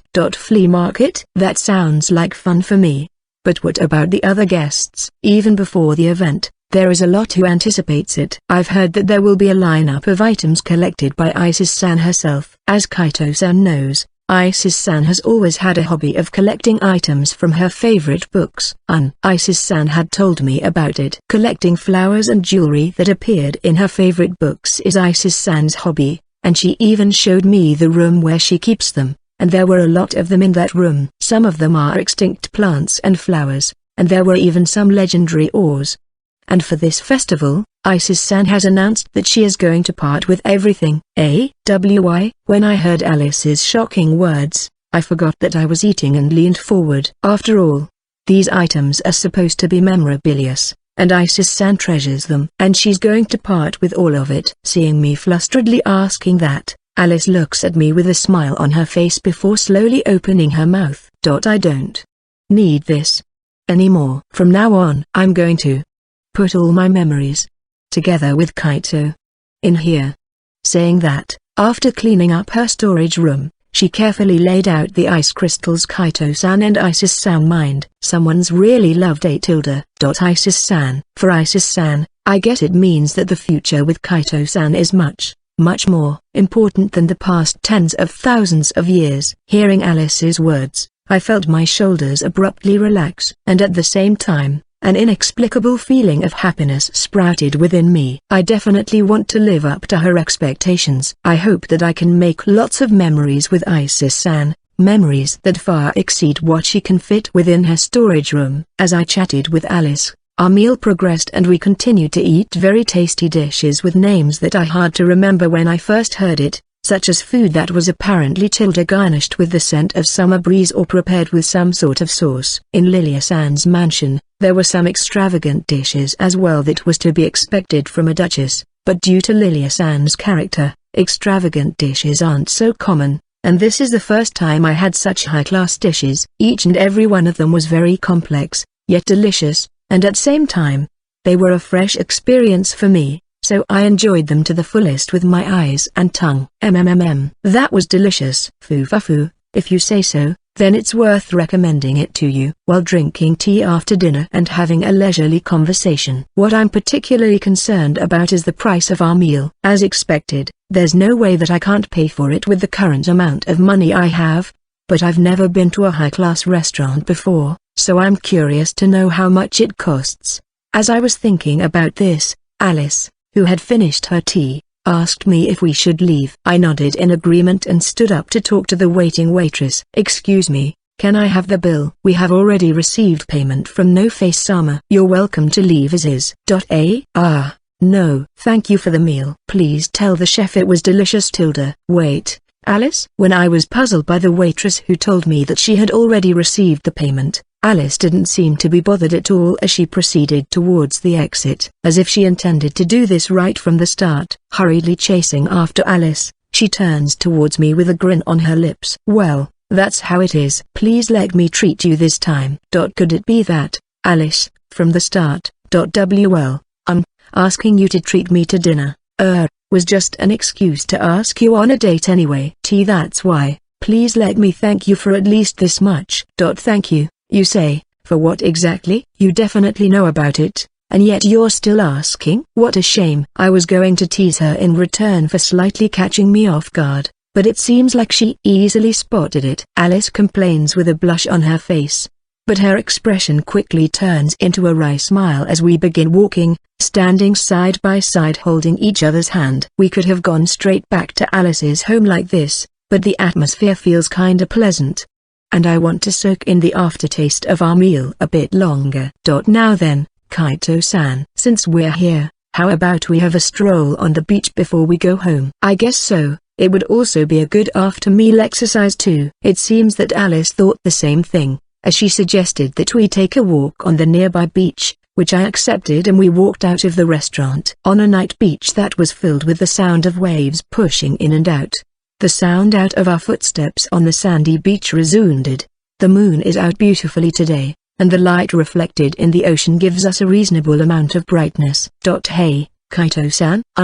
It somehow feels like time has passed in the blink of an eye, doesn't it? Yeah, today was really fun. Our fingers interlocked with each other. The so-called lovers holding hands, we gently talked with each other. I could feel the warmth of Alice's body through her hand, and her gentle voice felt comfortable in my ears, and coupled with the situation of how we're walking on the beach under the moonlight, it somehow makes me feel very happy. Yes, it was really fun. I can't remember the last time I had this much fun. If Alice is having fun, then I'm glad. Kaito-san, could we go out together like this again? Of course, we could go out as much as you want. The sea breeze caressing my cheek, the sound of waves that I heard, the definite warmth in my hand, all of them feel really pleasant. This date I have with Alice, a lot of things had happened within the course of the day. I saw a surprising side of Mejido-san in the Arts Plaza and saw the cute, flustered Alice. We fed each other lunch with embarrassment, and fought a match through gambling. And even now, Alice is next to me. It really was a lot of fun, so much that I'm feeling sad to see that our date has ended. Kaito-san, I love you. I love you too, Alice. Conveying our love for each other. The both of us stopped almost simultaneously, me looking at Alice and her looking at me. Kaito-san, you see, I did say that it was too early for that kind of thing, but however, I think that a KKK kiss would be good. Is it alright? Yes, we have a great atmosphere now, and I'm feeling really happy, and I wanted to kiss Kaito-san. Alice, as if drawn to her, I placed my left hand on Alice's shoulder and unmasked her with my right. I could see my reflection in her beautiful sapphire blue eyes, and her golden hair, illuminated by the moonlight, looks so beautiful that it feels like it was straight out of fantasy. Staring at each other for a second, for 10 seconds. And then, Alice gently closed her eyes, and I crouched down, bringing my face closer to hers. Slowly, as I move closer to sear her into my brain at this moment, the distance between us drops to 0. I relished her plump and soft lips. The sensation that could be described as luscious, and the warmth, without leaving a single trace. Alice's hand goes around the back of my neck, while I place my arms around her back, feeling as if only the two of us exist in the world right now. Forgetting about time, we only kept our thoughts unto each other. After a stroll on the beach, we returned to Alice's home in silence. It isn't like I was feeling something unpleasant like being so embarrassed that I felt like my body was on fire. As I was experiencing that ticklish feeling, at Alice's suggestion, I decided to go ahead and take a bath. While the warmth of the hot water soothes the fatigue on my body after a day of walking, the image of Alice that I had seen earlier came to my mind. Recalling that, which was firmly burned into my memory, even though I was feeling some embarrassment, it still made me feel happy again. My relationship with Alice, who was something like a partner in crime for me before, has thus changed drastically. And now, being my girlfriend, my beloved lover, her presence has thoroughly grown in my heart. As I was thinking that tomorrow is somehow going to be fun again, I heard the sound of a discreet knock from the door. Kaito-san, how's the hot water? You it's just the right temperature. Is that so? Well then, excuse me for entering. When I responded to her while soaking in the bathtub, immediately afterwards, the door was opened with a somewhat determined call. And Alice came in, shyly wrapped in a towel around her body. Wait a moment. What the heck is with this situation? Alice? What in the world are you? As I said before. This is my reward. Takaito-san. Reward? Why yes. This be beautiful. Alice-chan will wash your back. That's my reward for you. Feeling rather regretful that this day has come to an end, I returned to Alice's home after my date with Alice ended. However, it was naive of me to think that it was the end of it, as it seems like this day hasn't ended yet. While I was taking a bath, Alice appeared with just a towel wrapped around her body. She came into the bathroom with her face blushing red, saying she was going to wash my back as a reward for my victory at our match earlier in the morning. Alice, reward you say? It's the reward. That's why quickly come over here and sit down. No. But, the sight of her with only a towel wrapped around her body looked extremely sexy, and because I'm starting to think of Alice as a woman, my heart is strangely beating really fast. I'm not sure if the water is starting to feel a bit lukewarm, or perhaps it was just because my body temperature is rising with the tension I'm feeling. Taking the towel Alice brought me, I wrapped it around my waist within the hot water before getting out of the tub. I then sat on a small wooden chair, listening to the sound of footsteps that was awfully loud to my ears, and as I waited, Alice slowly touches my back. Well then, I'll be washing you now. I felt the soft touch of the sponge as it rubbed my back with its soft touch.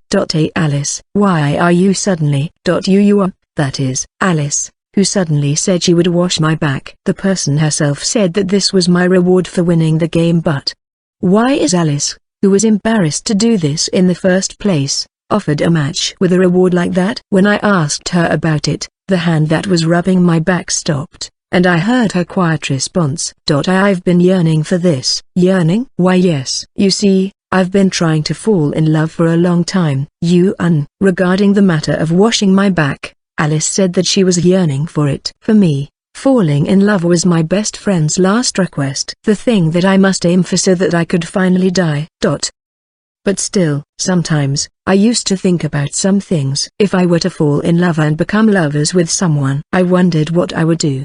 Alice. I can hear her gentle voice saying that, along with a sense of nostalgia leaking out of it. For a really long time. What did Alice think about in her life, and what could she be wishing for? Slowly, as if to tell me the answer to those questions. Shopping together, gambling side by side, eating face to face in a trendy restaurant, taking a bath together and washing my lover's large back, and then, we would sleep together, wrapped in each other's gentle warmth.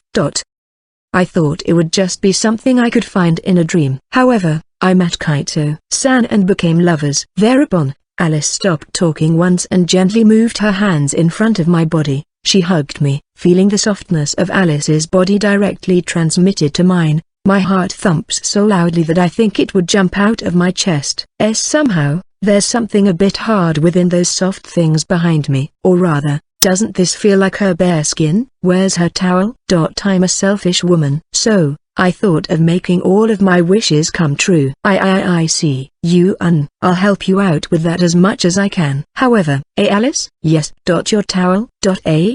Only moving my head, I glanced towards Alice. And as I thought, Alice was hugging me with nothing on, and I could slightly see something that seemed to be a towel below her body. And when I tried confirming it with her, it really doesn't seem like Alice intended to do this. And the towel had just fallen. I don't know if I should say it was fortunate or not, but Alice is hugging my body, so I can't see the dangerous parts. But this is a very bad situation. Mainly for my reasoning. When Alice realized that she wasn't wearing anything, and how her breasts were touching my back. But anyway, it was a very dangerous situation. And then, Alice seems to have noticed the current situation. And as if she was about to overheat, her skin had turned red. This isn't my intent. Wait, Alice. Move away until you're out of my sight.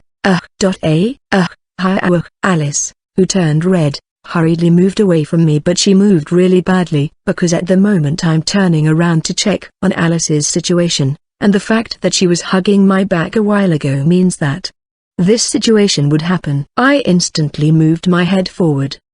But even so, my judgment was delayed because it all happened in just a moment. And I ended up seeing it. What I'm saying is that, those peach-colored protrusions on her small bulges.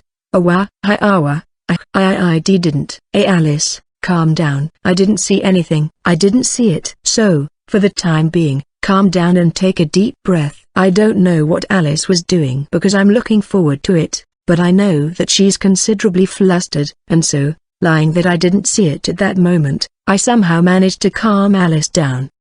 But immediately after, feeling as if my body was being gently floated, I felt my line of vision move significantly. Apparently, as she was flustered, Alice's foot accidentally hit the wooden chair I was sitting on. Normally, this wouldn't have been a problematic situation, but my seat had been kicked by someone powerful like Alice. Thereupon, what happened next is that, just like a Daruma doll, I was blown off my wooden chair and fell backwards following the pull of gravity. The wooden chair slid with such force that it was lucky that nothing disastrous happened in my butt, but the situation turned for the worse. I fell backwards. And now, Alice was naked and was about to blow her fuse, and maybe because she was feeling confused, as she still hadn't been able to properly pick up her towel yet. As I, who had fallen down on my back, turned my gaze upward. It is obvious what I will see. 1 second. 2 seconds, 3 seconds passed. Alice's eyes started going around in circles, and then, exclamation mark. With an ear-piercing scream, Alice ran out of the bathroom. The scene I just saw stuck in my mind. I just laid there, completely absent-minded, rebooting my thoughts, submerging my head in hot water. No, although I already submerged all my body within the bathtub, desperately shaking my head, desperately trying to forget what I just saw. Rather than disappearing, the images burned into my brain emerged more and more clearly as I became aware of them, and I felt my blood gather around my lower body. When I moved to the living room after dressing myself, feeling unspeakably awkward after my long bath, that I became dizzy. Alice was sitting in a chair with her head lowered down, with her face bright red. Of course, she's already dressed. Dent. That just now was an accident. It was an accident. That's why. Please forget about it. Why yes. I nodded instantly to Alice, who shouted that with tears in her eyes and a face as red as a boiled octopus. Forgetting about it was honestly really difficult, but I'll try making an effort to do that. Well then, I will also be getting my bath. To the bath. What the heck is this? It feels extremely embarrassing. Just the mention of bath makes my face blush red. It seems like it was also the same case for Alice, as after she opened and closed her mouth while her face was bright red, she silently ran into the bathroom. That was really bad. In that situation, if Alice hadn't escaped, there's no doubt, my reasoning would have collapsed. Within that very awkward atmosphere, partly because of what happened in the bathroom, I went back to my assigned room and lay down in bed. A lot has happened today, especially because of the event in the bathroom, and I'm mentally exhausted, so I thought of getting a good night's sleep. After a night's sleep, Alice should return back to normal. I'm confident that such a thing would happen. So, let's get a good night's rest for now. Foolishly thinking about such things, I turned off the light in the room and closed my eyes.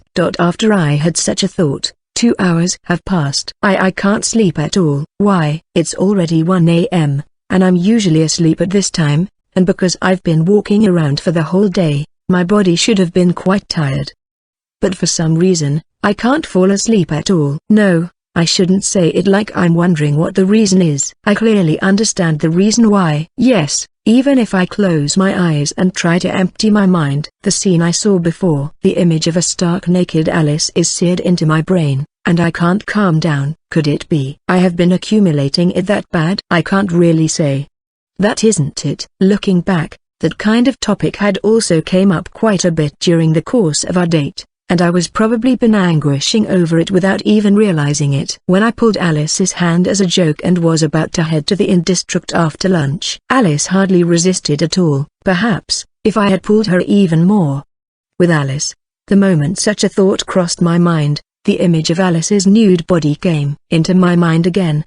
Still lying down on the bed, I punched myself in the cheek. What the heck am I thinking about? No matter how little Alice resisted, when she says she's not ready for it, forcibly prioritizing your own desire is the most horrible act and is being disrespectful to Alice. That's right, this is definitely because of that. It was because our date was really fun, and that's why those dopamine and adrenaline stuff that was being released by my body is making it hard for me to sleep. Free myself from thoughts. I will be free from all thoughts. Yes, my mind will now be as clear as the sky as I go to sleep. While I pulled my blanket over my head and desperately tried to sleep, reality certainly is a cruel mistress. The reserved knocking sound that followed immediately afterwards startled me to the point where I thought my heart would come out of my mouth. Kaito-san, are you still awake? Alice? I'm still awake but... Can I come in? Why yeah. What should I do? The person herself is here? See, calm down, there shouldn't be any strange meaning with her visit here. She's just here to do something. Yes, she must have just been here because she had something urgent she needed to do. With a hand on my chest, trying to push down my loudly beating heart, I got out of bed, turned on the light and then, unlocked the door. Good evening. Then, seeing Alice's appearance, I was speechless. Alice was wearing a pale light blue loose-fitting nightgown, a slightly large shirt with polka dots and pants. On her head, she was wearing a triangular hat, which was kind of striking in several ways. Hey, Alice, aren't you being too serious here? Seriously, aren't you too cute? Her nightgown looks great on Alice's wavy blonde hair, and a glimpse of her collarbone can be seen through the gap in her large shirt, which looks strangely cute. Kaito-san? No, sorry. What's the matter? I was completely charmed by her appearance. Alice seriously unmasked herself when it was just the two of us, and along with her loose long blonde hair and blue eyes. Her appearance looks very orthodox and well-groomed. Even though the person herself frequently calls herself that, I guess it isn't an exaggeration to say that she's beautiful. Oops. I need to renew my thoughts. Alice is supposed to be saying something very important now. I'm sure that there must be something urgent. Can I sleep with you? Sorry, what did you say? Kene's lip widu. Was that some kind of magic chant? Unfortunately, with my limited knowledge of magic, I don't know what magic she's talking about. Like I said, I'd like to sleep with you, Kaito-san. Apparently, it isn't some unknown magic. But it really was, as I heard before, a question asking me permission to sleep with me. That's great. No, wait. There's nothing great over there, right? Rather, it's very bad. Sleeping on the same futon with such a murderously cutely dressed Alice? No, that's impossible. As expected, if I don't refuse here, my reasoning will be, I feel a little lonely. Is it no good? No, I don't mind. I was just about to go to sleep myself. It was no good. No, this can't be helped. I mean, there's no way I can say no to her if she looks that lonely when she asks that. It's alright. I should still be able to endure it. My reasoning still hasn't fallen yet. The room is dimly lit, with only a faint moonlight coming through a crevice in the curtains. In a bed that was wide enough to sleep alone, but a bit narrow for two people to sleep in, I was currently in the blanket facing away from Alice.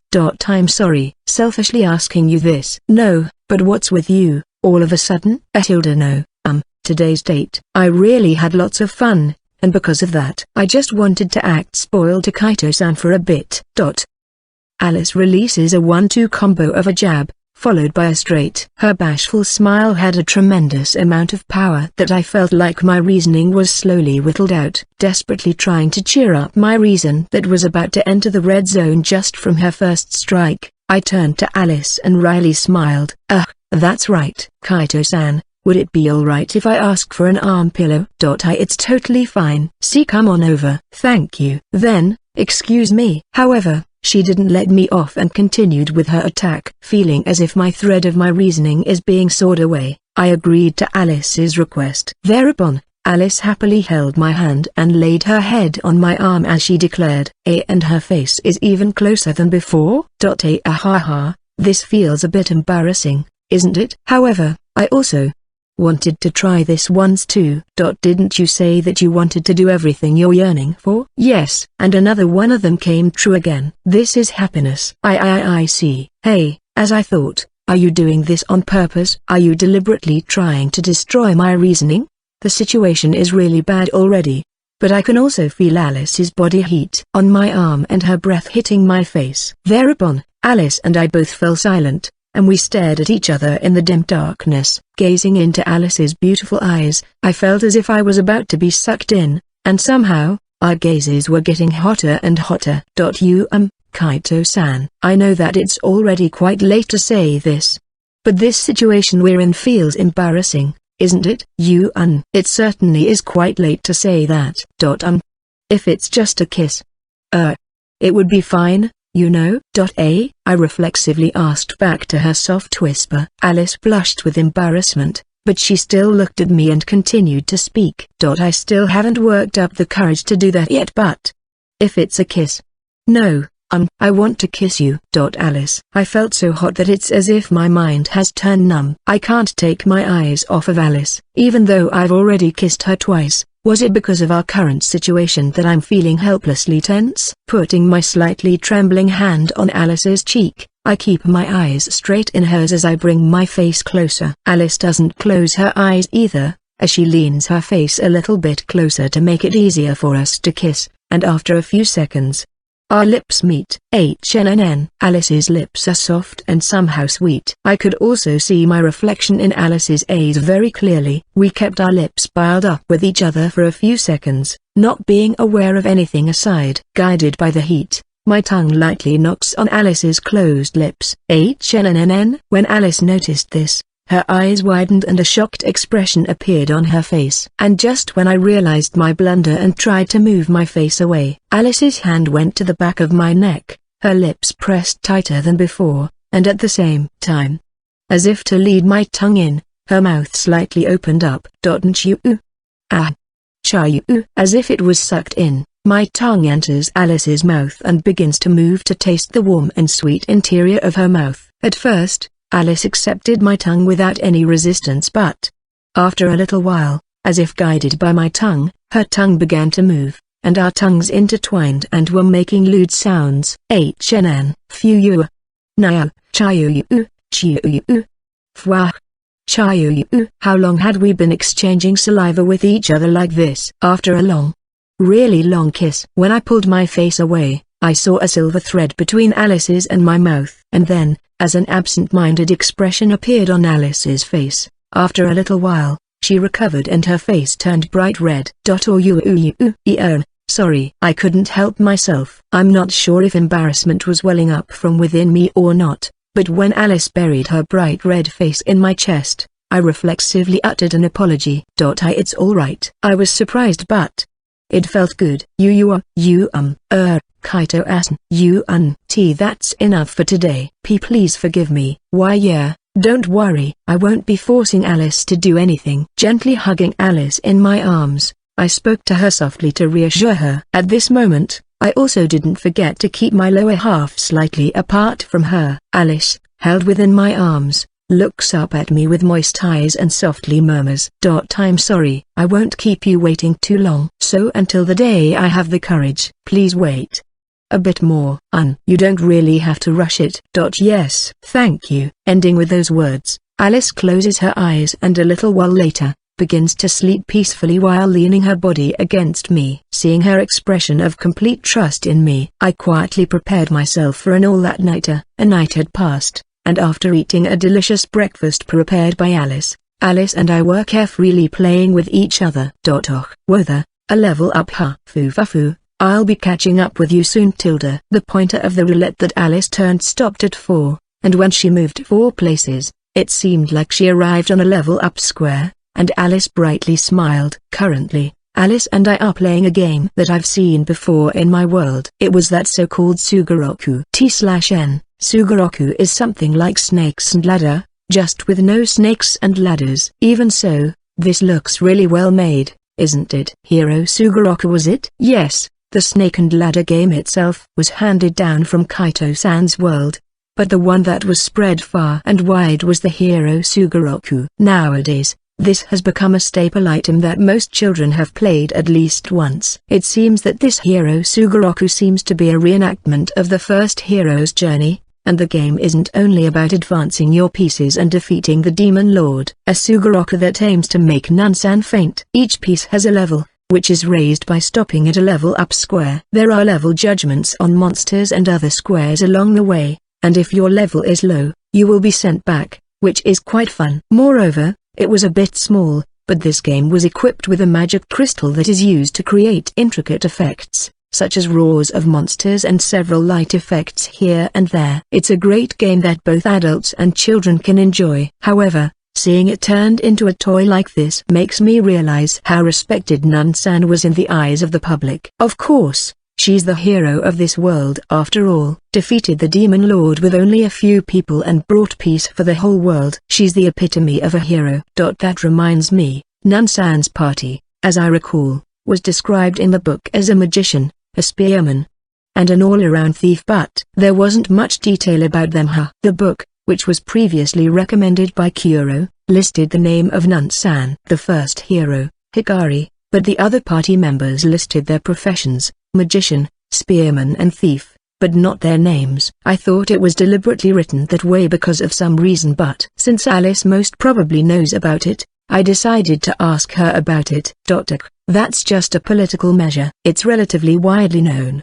But one of the members of the first hero's party is the current King Hydra. So it was kind of a tacit agreement not to mention it, in consideration of the power relations between the countries. Hey, if I remember correctly, King Hydra was a mermaid, right? Yes, Laganadaya Hydra. She was the party's spearman. It was also written in the book about how she cleaved a raging river in half. That's a historical fact. That's how powerful she is. As expected of a party member of the first hero, she must have been quite a great person. What about the other members? Let me think. Tilda, the elven magician, called the Miracle of the Forest, the current elven elder, Fuz-san. And she, whose true identity is unknown, mysterious transcendental beauty phantom thief, Hapti-chan.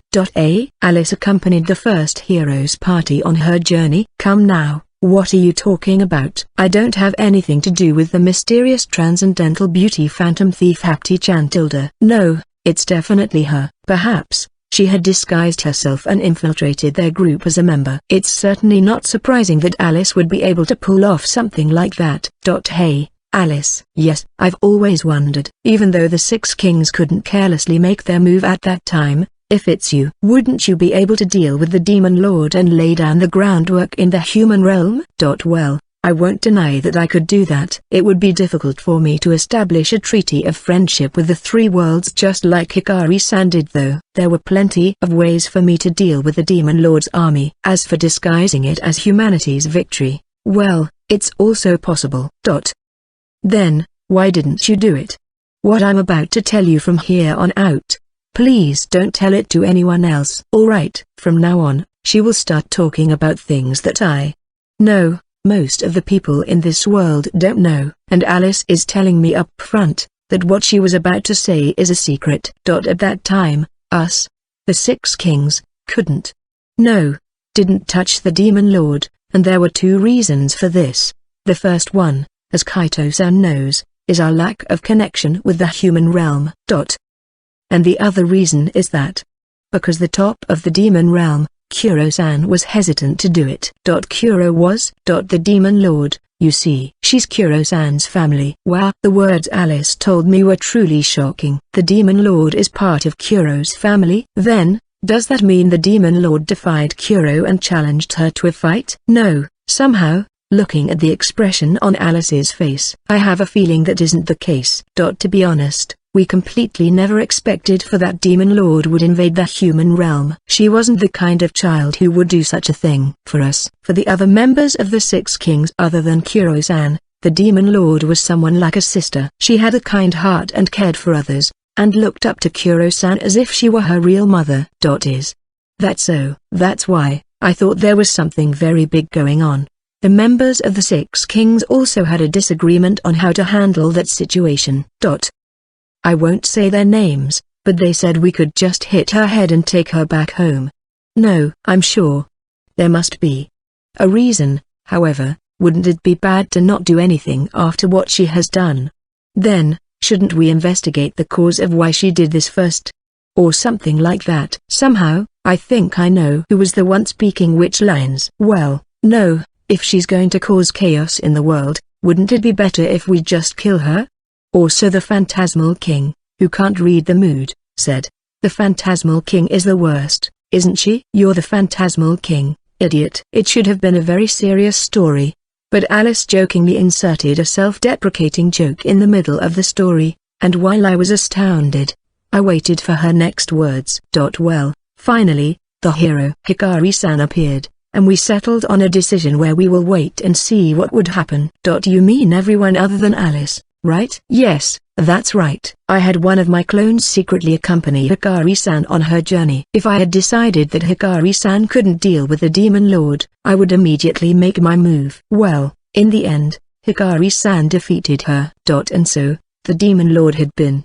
She's alive. I'd like it if you don't ask the details, but she has repented her sins, and is still atoning for them now. I see. I wasn't able to say any more words than that. When I heard the story from Lilia-san, I thought that the Demon Lord was quite a miserable person, and that it was really great that she was defeated by the hero, but it doesn't seem to be that simple, especially for Kuro, who is one of the people concerned with it. I wonder how she feels about that. I don't know, but I know that this isn't a topic that I should just carelessly step into. As I've been thinking about this, Alice smiles at me with a gentle expression on her face. Well, Kaito-san doesn't have to worry about it. This was something that happened 1,000 years ago, and it's all over already. Oh, you're out of tea. I'll go brew some. Thanks. Certainly, it is as Alice said. This was just something that happened 1,000 years ago, and if the parties involved have already settled it, I don't think it's not something I should be involved in. However, I wonder why. Somehow, I felt like there's something tugging within my heart. Staring at the pot of tea, Alice recalled a bit of the past. In the demon realm that had been shaken by the Demon Lord situation, the words she had exchanged with Kuro-Muina. Please cut it out already, Kuro-san. Indeed, the child may not have killed anyone, but still, it isn't just the fault of those idiots who took advantage of her and took the opportunity to invade. If she couldn't control their actions, then it is all her fault. That might be so. But I don't know what her reasons are, but if she went mad like that, it would be our benevolence to personally deal with her ourselves. Shiltia. But please, wait a little more. Seeing Kuro-Muina, the person she was greatly indebted to, deeply bowing her head to her, even Alice couldn't stay ruthless. I know. For now, we'll see what happens until that hero confronts her. Even then, if I decided that there's nothing that hero can do about her, I will kill all of them. That should be fine, right? Sorry. I just want to say one thing. Even if she survives, once she comes to her senses, the flames of regret would burn her heart. There will never be a future where that child will receive salvation.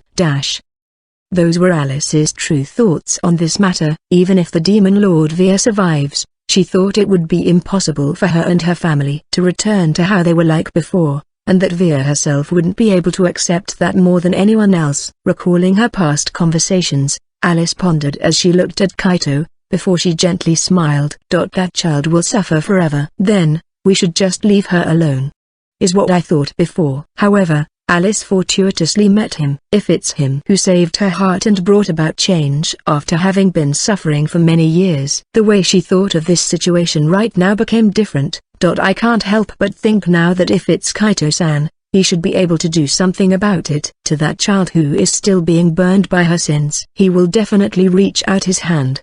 Or something like that. Well, I guess that is a bit too convenient to expect, isn't it? After gently presenting a cup of tea in front of her lover, Alice turned her gaze to the window and looked at the distant landscape. I just spun the roulette a while ago. Kaito-san will definitely make his move now. Most probably because it concerns Kuro-san. Now then, Via-san, do you have the courage to take Kaito-san's hand? After we ate lunch, Alice and I were leisurely sitting side by side.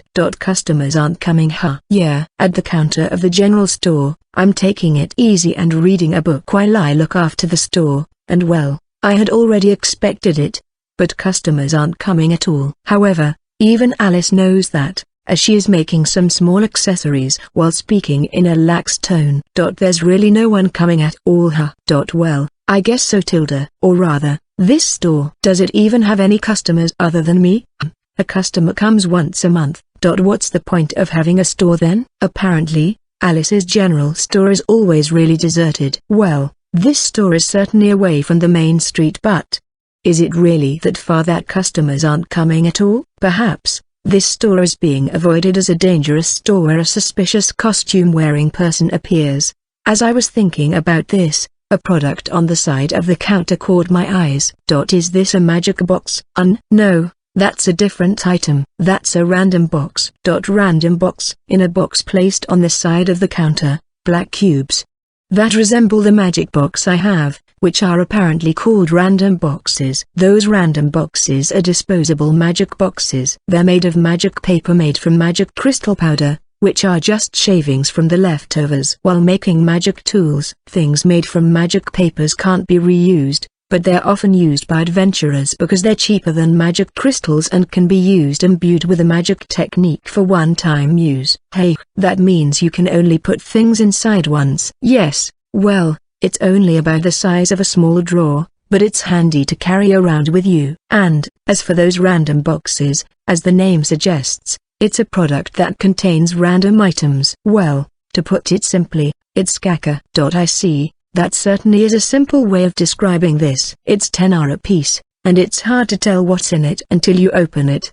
But there's a chance that it may contain something valuable inside. Incidentally, they're made by Sidich Magic Tool Trading Company. One roll for 1,000 yen. In short, if you pay for this random box, you get the product inside. Perhaps some of the items inside are worth more than the price you paid. It's a rather popular item, you know. Well, since there were no customers coming in, there wouldn't be any point in stocking up on popular products. I guess so. Oh, Kaito-san, are you interested in it? I'd like to try it out. It was 10 right? If you buy 5, I could sell it to you for 45 you know. I was curious and wanted to try opening them, so I took out my wallet, and Alice, not wanting to miss out on a business opportunity, offered me a deal if I bought in bulk. Alright then, I'll buy 5. Thank you for your patronage. Now, please take your pick. Paying Alice for them, I then randomly choose 5 random boxes. Error. How do I open this? If you pull the string at the bottom, it will unlock and reveal its contents. Let's see. When I pull the small string attached to the bottom of the box, the random box glows for a moment, and after it disappears, a card-like object appears in front of me. It's about the size of a common trading card, but I don't know if it was because it was made of good paper or not, but it looks beautiful. Could that be?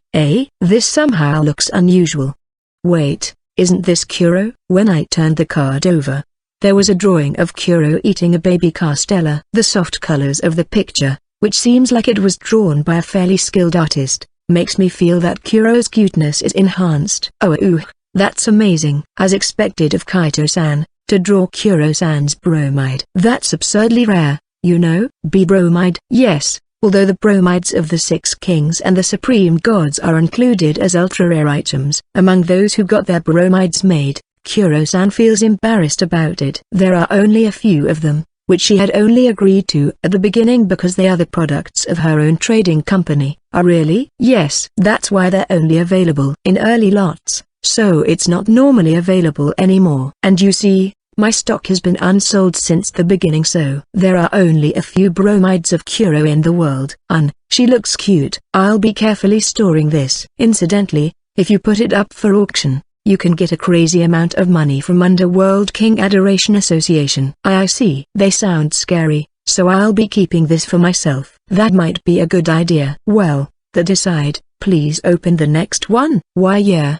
Wait. This one's huge. Prompted by Alice to open the next random box, what I pulled out now was a large model of a dragon, about 50 centimeters long. Whoa, another rare one. Isn't that the model of an ancient dragon that could only be acquired through the random box? What do I even do with this? Incidentally, that is something that Duchess Lilia wants. Really? Yes, because they're no longer in production. She cried because she couldn't get it. Lilia-san. Come to think of it, Lilia-san liked dragons. Alright then, I'll give this to Lilia-san later. Now then, Let's open the next one. A crown? It's a toy crown. There are children's toys like that inside too. That crown is made like the authentic one, so it would be expensive. I see. Well then, the next one is... When I opened the fourth box, I found something that's kinda familiar. Or rather, this mask looks very similar to the one the woman beside me always wears. Whether, you've just trolled the jackpot. That's Phantasmal King Sama's handmade mask. It's extremely rare. What there? It's a miss, huh? You just smoothly threw it away? Well, it's a Gaku after all. Just as how there are jackpots, there are also complete miss. The mask I just got, I threw it straight into the trash can and opened the last random box. Thereupon, a plant in a flower plant appears. I see, things placed in the magic box don't deteriorate, so things like these could also appear. Alice, what's this? That's a crystal herb. Is this rare? It's pretty rare. It may not have an effect when used on its own, but it has the effect of enhancing the effects of other herbs, so it fetches quite a high price. A herb, huh? I guess this could be considered as a hit too, but I don't really know if I'd have any use for this. Speaking of which, Dr. Veer raises herbs, right? If so, I might as well give this to Dr. Veer. Even so, Kaito-san's luck really is quite frightening. Normally, there is more like a pen or some other trivial item in the box, but you bought 5 boxes and all them are hits. No, I also pulled out a miss. That strange mask, I meant. Isn't that cool? Please put it on and match with me, Kaito-san. Even if it costs me my life, I don't wanna. Do you really have to refuse that much? Seeing Alice's shoulders slump down, I can't help but chuckle. As I'm leisurely spending my day like this, chatting with Alice about trivial matters, I heard the sound of bells on the door of the store. I never expected that a customer would come. How unusual. Both Alice and I didn't expect that a customer would come, and we both turned to the door. Welcome. This place slightly stinks of cheapness, but the atmosphere isn't that bad. Immediately leave. Go home. Alice was about to say a cheerful welcome, but stopped mid-sentence and immediately told the customer, who had a stiff expression on her face, to leave. Yes, it was a familiar angel, Eden-san, who appeared. At the sight of her, Alice vigilantly spoke. That's a very quick reappearance, don't you think? What are you here for now? You mentioned that you just wanted to intercat before. What is it now? However, Eden-san just silently looked at us without answering Alice's question. Feeling somewhat uncomfortable and nervous, I timidly tried to speak to Eden-san. Do you need something from me again? Yes, that's right, my beloved child. As you had said, Mother just returned once to readjust her body to see you again. Why do you ignore me and yet, immediately replied to Kaito-san's question. Kaito-san, can I beat this guy up? The difference between her response between me and Alice is too obvious, and seeing out, Alice has a stiff smile on her face. Good grief. I'm talking to my child right now. I recognize that you have ability, but I don't have the time to spare for you who aren't my child. Stop with the clamoring and be quiet. I understand. Alright. You want to fight? Let's go fight then. I'll crush you where you stand. Hey Alice, calm down. Alice seemed unusually irritated by Eden-san's response and really looked like she was about to hit her. Pacifying Alice down, I decided to ask something that had been bothering me for some time now. Eden-san, can I ask you some questions? Yes, but of course, my beloved child. In the end, you are the god who created the world I was in. Is that correct? It was indeed as you say. You were born in the world I made. Thus, you are my child. It really was just as Alice predicted. Eden-san is the god of the world I was in. It seemed like she was like this world's Shiro-san. I see. So, I'll ask the same question one more time. In the end, what was the purpose of your visit? Were you not able to hear what I said earlier? You're extremely disrespectful. I will deal with you later. So sit quietly in the corner of the room like an ornament. Schwing. Even if I'm called the merciful Alice-chan, I still get pissed off. Or rather, you're definitely picking a fight with me, aren't you? I've never heard of anyone calling you the merciful Alice-chan. But since it really looks like it will develop into a battle like before, I decided to calm Alice down and just have a conversation with Eden-san myself. So, Eden-san said you were here to meet me. But what could the reason be for a god to expressly want to see me? That's because you are the one I've been seeking. I wonder why? I feel some kind of chill running down my back. In her eyes, which should have been richly colored, there appears to be some kind of muddy black color in it. Why? And that means I have been waiting all these times. My child, who is born in the world that I made, to stand against me. Yes, that's right. It was you. You have stood against me before, possessing very brave and chivalrous eyes. How terrific. If it's just beings who would do anything I will, I can create as much as I want. However, I want to give my affection to those who oppose me. Of course, it's not enough for one to merely resist me. Yes, that's right. You are my ideal, my supreme, my beloved child whom I have searched for so long. Thank you for this miracle that I have met you. Please show your face to me. No, to Mother more often. Such powerful and radiant eyes. How beautiful. You don't have to be afraid. I'll spoil you prodigally. Let's whisper words of love so much that it burns the ground. I love everything about you. Not a single strand of your hair would be left out of my affection. Compared to you, everything else seems like a stone on the side of the road. However, how could my beloved child bear to breathe the air of this world? This is no good. This is really no good. Breathing the same air as these riffraff doesn't suit you. Let's make air that only exists for you. Yes, that's good. Let's create an air that only you can breathe, an air that exists only for you. How wonderful. The air Mother created exists as an integral part of the life of my beloved child. What a beautiful law it is. However, that's right. Air alone is not enough. The earth that my beloved child steps on, the sky that my beloved child looks up to, the sounds that my beloved child hears, I believe everything must be supreme. Then, what is it that is supreme for my beloved child? Yes, that's it. It was something created with Mother's love. I will have the love that I pour into my child take a definite form. Don't worry, my beloved child. Mother has the power to do this. All you have to do is entrust everything to me, your mother.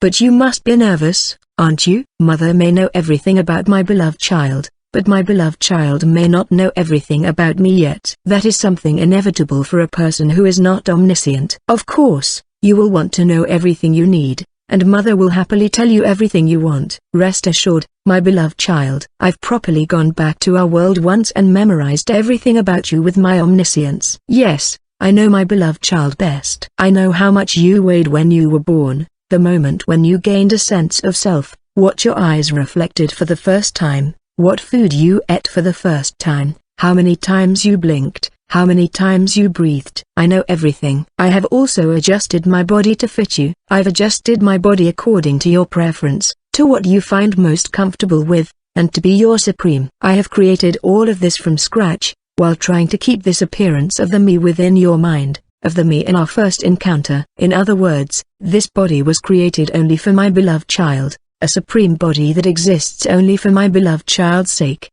Mother is happy. I can do many things for my beloved child. However, even if that's so, it's still not enough. Mother wants to spoil my beloved child to the fullest. Such things aren't enough to express my love. Yes, that's right. It takes time for Mother to convey all of her love to my beloved child.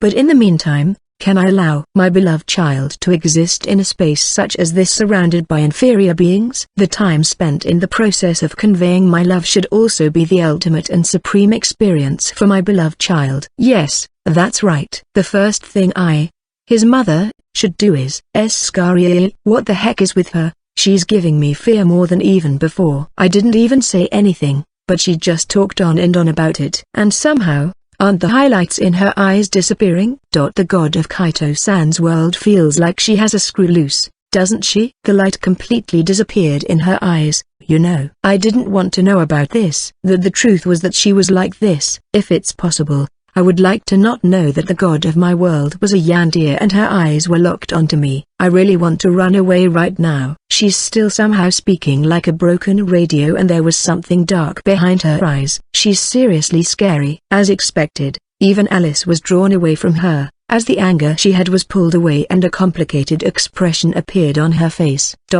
Yes, that's right. I know my child the most. I love my child the most.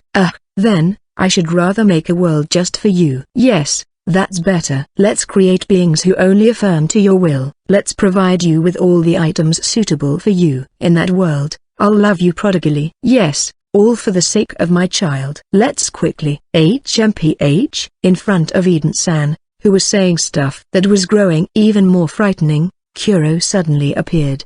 And without saying anything, sent Eden-san flying. Eden-san was sucked into a black vortex and disappeared, but I don't know if I should say that it's to be expected of her or not, as Eden-san returned back as if nothing happened. What are you doing? God's half-body. I was busy thinking about the bright future with my child. I will not allow you to interfere. That should be my line. You suddenly returned back to your world, and just when I thought you went back for good, you're saying stupid stuff here. I told you that I will eliminate you if you trouble Kaito-kun. Didn't I? I'm not troubling him though. For my child, receiving my love is his happiness. No, you're mistaken. It sounds like I was being arbitrarily incorporated in a frightening happiness, so I immediately denied it. I was expecting that she would be angry with my cold-hearted denial, but for some reason, Eden-san's eyes lit up. You've opposed me yet again? You don't just nod at my words, you say no if it does not suit your will. How resolute of my child. As I thought, you really are the supreme being. This god's no good, she's out of control. I even feel like whatever I say would just forcefully increase her affection meters. What is it? Was it because she was invincible? What the heck are you even talking about? Anyway, try to scare Kaito-san any more than this, I'll beat you up. If you can even do it, I'd like to see you try. Even when Kuro was completely angry, Eden-san, who didn't hesitate to pick a fight with her, was really amazing. But more than that, the situation looks bad. I'm getting very anxious about what's about to happen now. Kaito-san, want to drink some tea? Please give me a bitter one. While watching Kuro and Eden-san scatter sparks all around the place, I drink the tea Alice brewed for me with an exhausted look on my face. The steam is permeating into my eyes. I'm tearing up now. I think Eden-san is by far the most dangerous among the beings I've ever met. And such a being had her eyes locked onto me. How should I say this? Her love is too heavy. 30 minutes have passed since Kuro disappeared into a subspace with Eden-san in tow, apparently bringing the fight outside. Perhaps an unimaginable battle is going on in that subspace right now. Well, it was more like a quarrel rather than a hardcore battle, so it doesn't seem like they would bet their lives for victory. And now, a fierce battle is also going on at the counter of the general store. Alright, well played, Kaito-san. However, you're naive. What did you say? Just when I thought I made a comeback from my disadvantageous situation, Alice looked distressed for a moment, but she immediately attacked back. I've been naive. I knew Alice's specs are great, but for her to connect it even in that situation. DMN it. Is there something? Are there any reversal moves I can do? I tried making my move even when I felt impatient, but my lack of calmness made me unskillfully move, as the cruel truth showed that it started slanting and toppled over. Alright, I'm the winner. It's my loss. With the tumbling wooden blocks, it decides my defeat. Many people may have already played this game, but it's that game where you pull out wooden blocks from its stack and put them back on top of the stack. Even though it was already that slanted, I never expected that it would still be balanced when she placed it in that area. Alice is strong. Foo-fa-foo, I'm always losing in games involving luck, and it feels good to win like this. Somehow, putting aside other people, losing to Alice feels irritating. Why? As I was picking up the wooden blocks and starting my revenge match, a black vortex appeared and Kuro and Eden came back.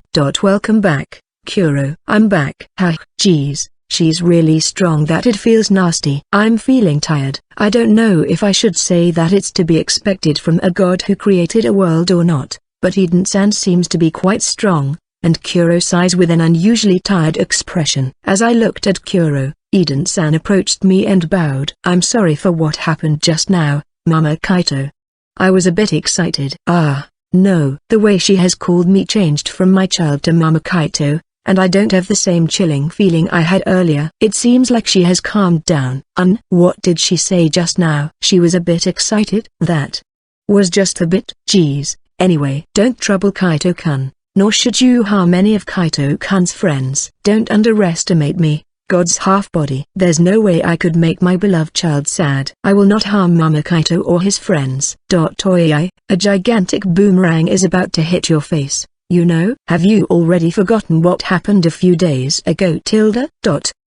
This. She won't make me sad. As Eden tells us that she won't harm me or my friends, Alice, who had a hardcore battle with her a few days ago, threw at Tsukumi, but Eden-san splendidly ignored her. What a frightening person she is. And most of all, you were talking about abducting and confining Kaito-san earlier. Abducting? Confining? What are you talking about? That was just a proposal. Isn't it obvious that I would keep Mamakaito's will as my top priority? That doesn't sound like that at all though. I don't need you to understand my intentions. Kaito-san, I hate her. Apparently, for Eden-san, what she said earlier about creating a world and air just for me was just a suggestion, and she won't do it unless I agree with her. Somehow, I felt relieved. For the time being, soothing Alice, whose face was twitching and looked like she was about to hit her, I looked at Eden-san.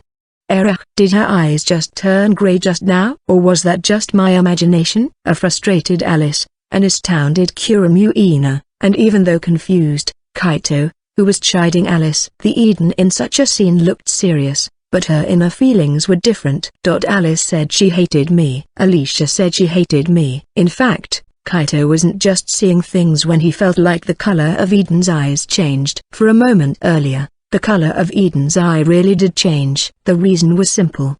The true God operating Eden. Makina was shocked by the words Alice had just told her, and for a moment, she suddenly lost her connection to her terminal. Eden. What should I do? I never intended for this to happen. In the first place, she visited this place at this moment because she hadn't told Alice that she was Makina. However, what she had miscalculated was that, because of the earlier battle, Alice was more hostile than she had imagined. Feeling overwhelmed by the harsh words thrown at her right after she came to visit, she wondered how she could respond so as not to make their relationship with Alice worse. But she could sense that Alice was ignoring her. She felt herself in a vicious circle heading for the worst.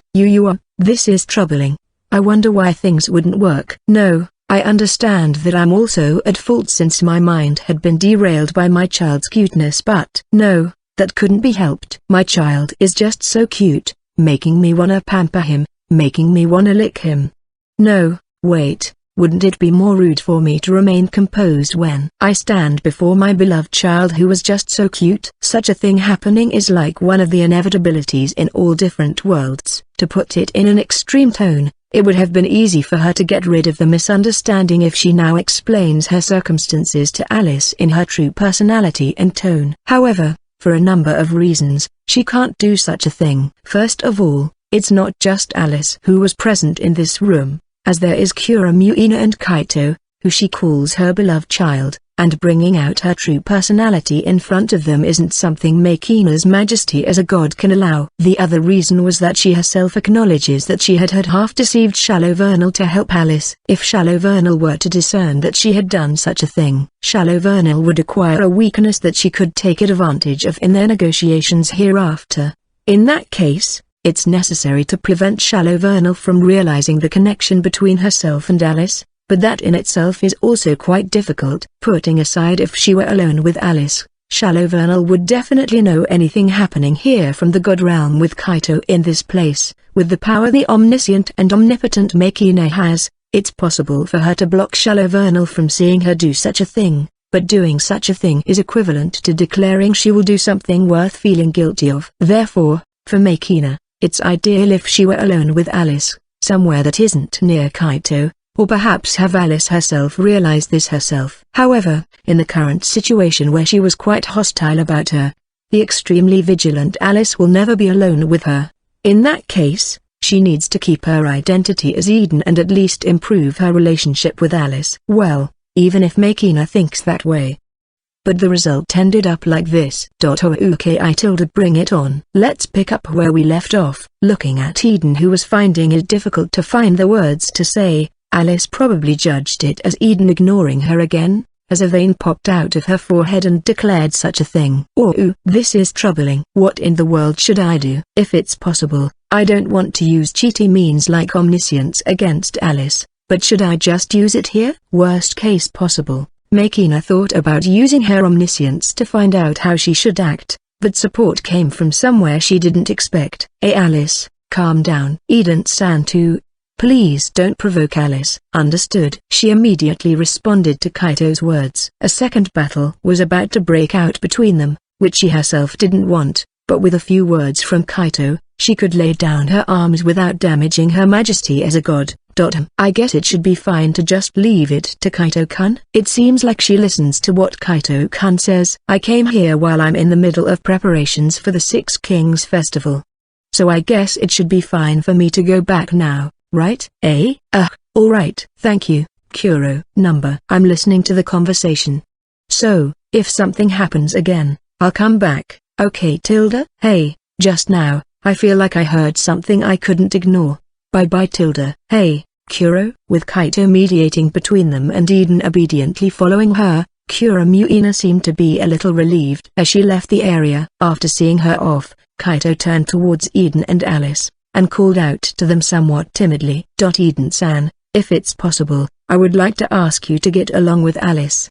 Was that no good? My child. Thank you. You're amazing. That was the best assist. If my beloved child suggests such a thing, even I wouldn't feel uncomfortable following your suggestion. My child really is Mother's ally.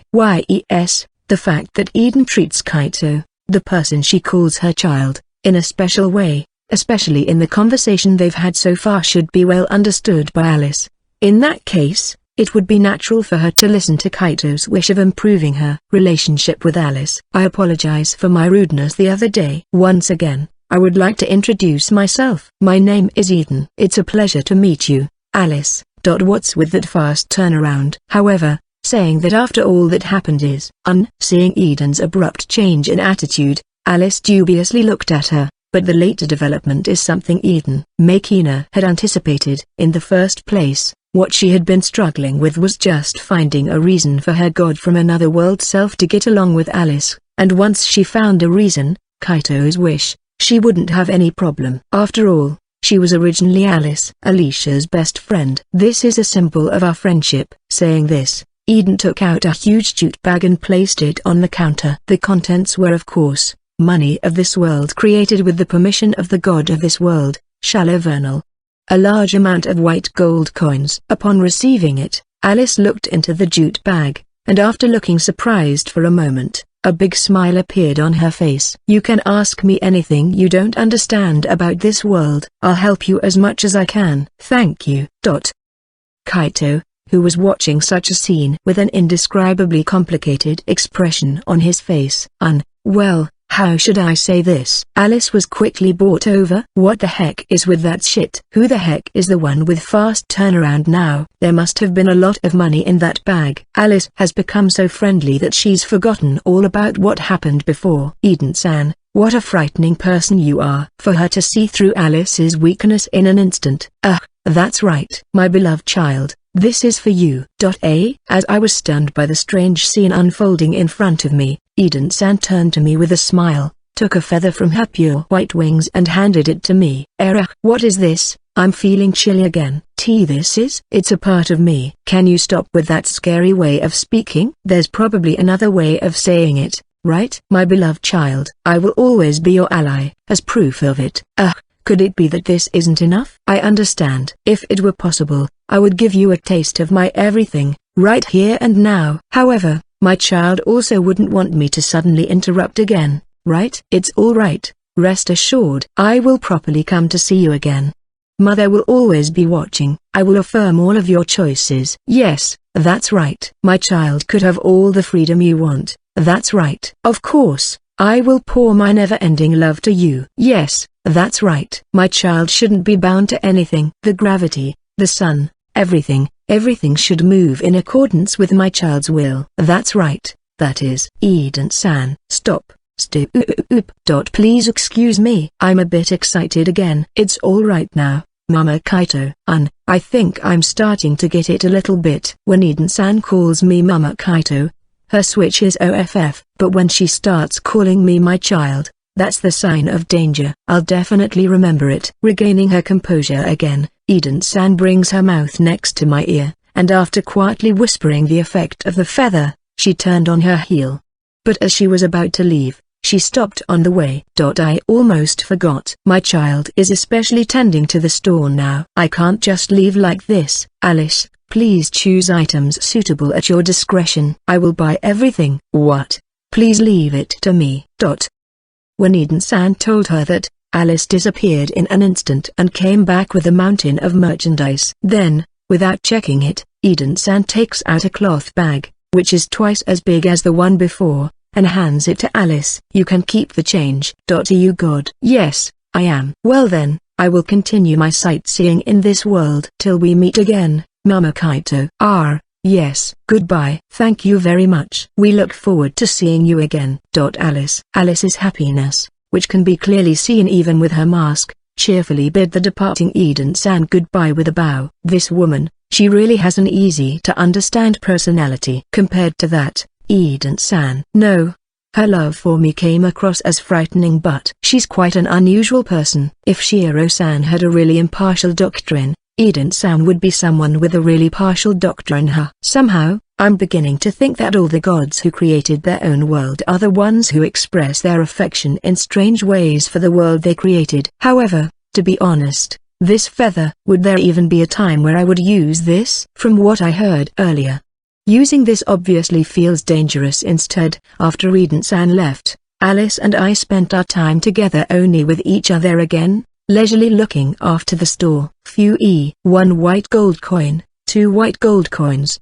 So many. Fujiwara. You really are. Isn't it fine? It's been a while since I sold a lot. With this much money, I could lose about 200 times. Fujiwara. Why the heck are you trying to lose on purpose? I knocked Alice on her head, as she counted the large number white gold coins she received from Eden-san with an ugly grin on her face. Even though you don't have to lose on purpose anymore, why the heck are you calculating on the instance that you would lose purposely? How should I say this? Alice really is Alice. Speaking of which, I almost forgot. I had something to give Kaito-san. Something to give me? Yes. I think it's around here somewhere. Found it. What's with this money? Saying that she has something to give me, she hands me a cloth bag full of gold coins. However, I don't know why she's handing me this, or rather, I can't get my head around in this unusual situation where Alice is giving me money. Seeing my expression, Alice explained with a smile. You see, I got the idea for the futon that I made before from Kaito-san. Those futons were selling like crazy. No, well, this shop isn't getting any customers as usual. But I heard that Kuro-san's shop sells so much that they can't keep up with the production. So, that's 20% of the profit. Phew.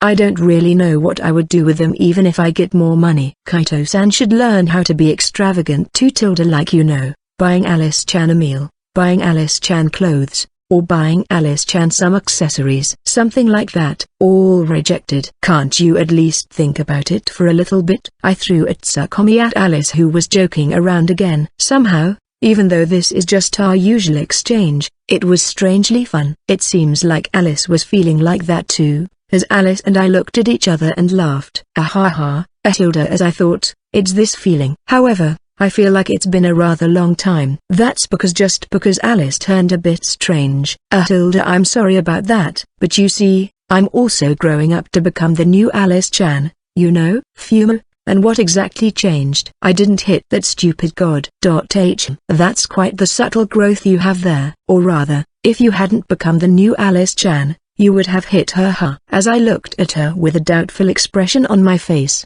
Alice chuckled again and lightly snapped her finger. Thereupon, I heard the sound of the door of the general store being locked. And then, I don't know if it's the sign that changed from open to closed, but I heard the sound of something hitting the door. After that, Alice takes off her mask to reveal her face, and as her cheeks blushed red from embarrassment, she spoke. Well, all jokes aside, if it had been the me from before, I would have been more acrimonious with that god. Thinking that I need to protect Kaito-san, but thinking about it like this, I could clearly see it. That I had lost my presence of mind back then. And now, it's different, right? Yes. The thought of protecting Kaito-san hasn't changed, but even though it's just a bit, something has changed. As she said this, Alice gently laid her hands on mine. Holding each other's hands with our fingers interlocked, she continued. Now, I stopped pushing myself. What I want to do is to protect this happiness I have together with Kaito-san. That means I also have to make sure that I myself am safe. That's right. Well, but as Kaito-san knows, I'm an idiot, so I'll be needing Kaito-san to save me a lot of times too. Yeah, me too. I don't think it's impossible for me when it comes to situations that need strength, but I want to be able to support Alice's heart. I want to protect the feeling of happiness Alice has for being together with me. Hearing Alice's determination, I tell her my thoughts, tightly squeezing back her hand. Thereupon, without saying a word, Alice slowly leans against me. The gentle warmth I feel from my hands and shoulder, and without saying a word, I also lose myself in the happiness that seems to spread from the depths of my heart. Our first meeting was a coincidence for me, and something contrived by Alice. The impact I felt when I first saw her, wearing that stuffed cat costume, in the miscellaneous goods store is still very clear in my memory. Looking back on it now, it may have been partly because she wanted to leave an impression on me. In fact, I continued to visit Alice's general store afterwards and developed a friend-like relationship with her. I was repeatedly taken aback by her idiotic behavior, and I even lectured her for not planning ahead. But when I think about it, Alice is the second person, after Kuro, that I've talked to in a natural way without any pretense since I came to this world. Was that the reason why, as for Alice, she was planning to sever our connection when she abducted and betrayed me? Rather than resent her, I was more inclined to forgive her. Perhaps, at that time, Alice has already become very important to me. Even after I found out that Alice was the Phantasmal King, my attitude towards her didn't change. No, I never planned to change my attitude. To me, Alice is more than just one of the 6 kings. As expected, my impression of her being my important friend was stronger. At least, not at that time. I didn't expect that I would become lovers with Alice. I thought our relationship where we make silly snide remarks and chuckle together would last forever. No, I may have just been convincing myself that it is the case. I've been aware of Alice as a woman for some time now, and not once or twice have I thought that her casual gestures were cute. The reason I pretended not to notice it was that with the change of our relationship to one of lovers, it was because I was subconsciously thinking, and perhaps, Alice as well, that the easygoing relationship we had before was going to change. However, in the end, it turned out to be just needless fear and the relationship we had changed for the better. Even now, we are still carefreely talking and laughing with each other. And with the addition of love in our relationship, everything we do with each other brings us happiness. I'm sure it will continue to be like this in the future. My easygoing friend, my beloved lover. She's protecting me, while I protect her. The both of us walk side by side. Needless to say, that's happiness. That's why I'm also going to do my best to protect Alice's heart. I wish for this relationship filled with happiness to last forever. Kaito-san. I just want to call your name. What the heck? Foo-fa-foo. Ha ha ha. Kaito-san. Please stay with me forever. Please don't leave me alone. It's alright. I won't let you be alone. I promise you that. Yes. Kaito-san. What is it now? I love you. I love you too. After staying at Alice's home for a few days, on the 27th day of the light month, I came back to Lilia-san's mansion. I feel like it's been a long time since I left, but somehow, I really feel like I'm home. While enjoying the feeling of relief, in the front door of the mansion, for some reason, the door was vigorously opened. Luna Maria-san? If it isn't Mama-sama, welcome home. Why, you're just in time. Please help me. Luna Maria-san, who has jumped out of the house, seems to be in a tremendous panic, and with a sad expression on her face, she tells me to help her, hurriedly hiding behind my back. As I'm puzzled as to what in the world has happened, an angry voice immediately resounds afterwards, shaking the entire house. Luna, hi. Wow. The air seemed to tremble with the tremendous power of Lilia-san's loud voice, and even I, who wasn't called by name, was frightened out of my wits. And then, Lilia-san appeared from the door of the mansion, looking like a demon spawn who climbed out of the pits of hell, clad in an aura that clearly shows how angry she is. What in the world did you do, Luna Maria-san? Lilia-san became assurer. You know. She's too scary. How many times have I told you not to go into that room? No, to begin with, it will be better if it's just entering that room. But how dare you do that? Please calm down, my lady. It's just an accident. It was just an accident. What? That room? Putting aside if she just went in. Seriously, what happened? What in the world did you do for that kind Lilia-san to become this enraged? How dare you? How dare you break my Tempest Dragon model? My apologies. I didn't do it on purpose. What? What did she just say? Dragon model? Today isn't the day I will forgive you. Lilia-san was angrily approaching us, but when she noticed my presence while she was speaking, she stiffened. A very awkward silence passed between me and Lilia-san, before a great amount of sweat began running down her face. Kaito-san, since when have you returned? Just now. So, what's this dragon model? No. What are you talking about? Dragon model? I don't have any idea what you're talking about though. Lilia-san, you're really bad at deceiving others. Your gaze is swimming around really fast. So, she's someone who can't use lies, huh? Even so, I knew that Lilia-san liked dragons, but I didn't expect that she would have models as well. However, I've been living in the mansion for nearly half a year, but I don't think I've ever seen something like that before. It was my lady's hobby. Luna?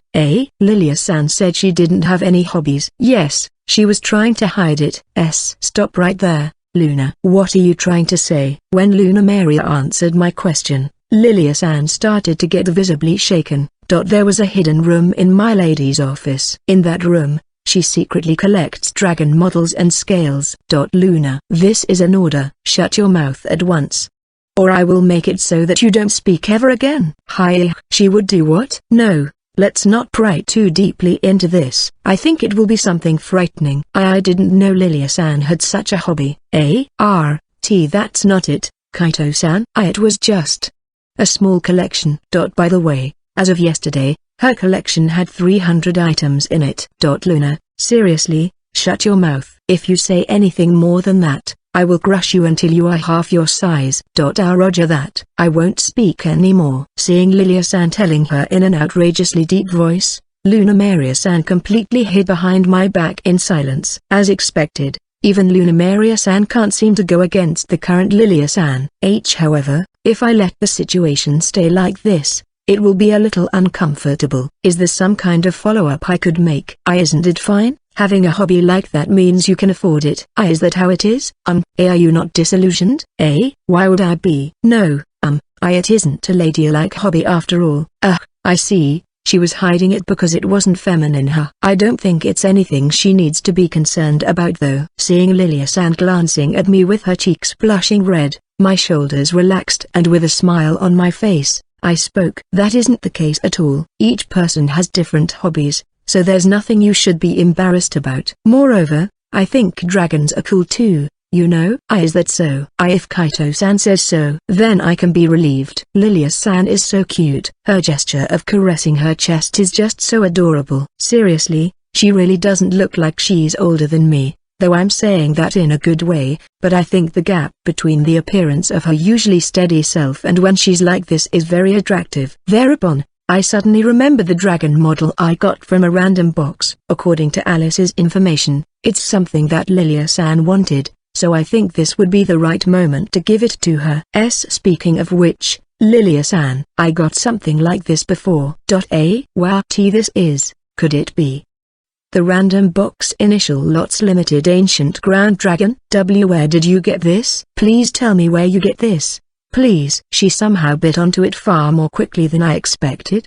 Please calm down. I just happened to get it from Alice's store. If you want it, I'll give it to you. Is that alright? Really? I mean, this is something you can only acquire on early lots, and is so valuable because it's no longer available. Yes, there's no point in me keeping it anyway. Let's just say it's my present for my precious lover. Kaito-san. Saying that with a smile, tears appeared in Lilia-san's eyes, as if she was really moved, and received the model with trembling hands. Aren't you a bit too overreacting? Then, she carefully hugged the model she received in front of her chest and gave me a happy smile. While admiring her adorable appearance, seeing Lilia-san happy makes me happy as well. Just then, I heard a small voice mutter behind me. As expected of Mama-sama. To easily pacify my lady who was that angry. This Luna Maria gives you my admiration. It's not like I'm doing this for you, you useless maid. I'm glad that Lilia-san is happy now, but I can't consent that Luna Maria-san, who broke into her hidden room and destroyed Lilia-san's precious model, even though she said it was an accident, should be acquitted of all charges. Well, Lilia-san is my lover, so if I'm going to prioritize someone, it would be her. While thinking about this, I moved my gaze. And breathing in, Elle shouted, Belle Tilda. It seems like Luna Maria-san wants to play with you. You can play with her as much as you want. Mama-sama, W what are you? W8. Even though you usually don't want me to hug you, you're running at full speed at me now. I see, it's because Mama-sama instructed you, huh? As soon as I gave the instruction, I quickly moved away from Luna Maria-san. When she saw Belle coming towards her at an intense speed, Luna Maria-san, who hasn't been able to keep up with the situation, turned pale and ran away. Belle, keep going like that and chase her for about 2 hours. Gore. Mama-sama, that's cruel of you. Please have mercy. Wait, she's fast. Luna Maria-san frantically ran away from Belle, but I had instructed Belle to play with her. Belle is a smart child, so he knows when to hold back. That means, Luna Maria-san will barely be able to run away from Belle, while Belle chases her with moderately fast speed. Luna Maria-san tried sending SOS distress signals towards us, but since she completely deserved it, we ignored her and went into the mansion with Lilia-san, who still looked happy with her dragon model. Thanks to Luna Maria-san, I got tired early on when I got home, but then, I reported to Lilia-san about various things. I also properly made sure to tell her that Eden-san's true identity is that she's the god of the world I was in. This should prevent Lilia-san from getting mad at me for not telling her who Eden-san is. I finally learned my lesson. Well, after all the things that happened, night has already fallen and I came back to my room. I'm so tired. Entering my room, I found Kuro lying on my bed, as if my bed was hers. I was surprised at the sight, but the most unusual thing is that Kuro looks really tired. It goes without saying that Kuro is an overwhelmingly powerful being, and her endurance is just as monstrous. At least, I've never seen Kuro being visibly fatigued before. Kuro, are you alright? Kaito-kun. It's been a long time since I've been this exhausted. I'm already busy with the Six Kings Festival, and to add to that, there's also Earth God, the god of Kaito-kun's world. She's really strong, so fighting her is quite nasty. You're tired because of Eden-san, huh? Seriously, good grief, that god. Just when I thought she was going around sightseeing, she immediately goes to where Kaito-kun is. So, I even scolded her for bothering Kaito-kun. And yet, not even much time has passed and she started doing strange things again. It seems that most of Kuro's fatigue is caused by Eden-san. Well, Eden-san certainly had power comparable to Shiro-san's, and fighting such a powerful opponent can really be exhausting, even for Kuro. It would have been fine if she only had to fight her, but Kuro also had to make preparations for the Six Kings Festival. Having to go back and forth with these two things, she would really be tired. I see. Good work out there. Kaito-kun. Heal me. Wother, just when I was saying words of thanks for her hard work, but an outrageous killer pass returned my way. Heal me? What's with that abstract request? Isn't that too high of a hurdle? But of course, I want to respond to the tired Kuro's expectations, so heal her, huh? After a few moments of thought, glancing at Kuro who is looking at me with expectant eyes, I couldn't think of any particular way to do this, so to hide my cluelessness, I just spread my arms wide with a smile. It was just a last resort move for me, but Kuro's eyes sparkled and she jumped into my chest like a speeding bullet. Kaito-kun, it feels warm. It was really hard, wasn't it? There, Fumi. How pat me more.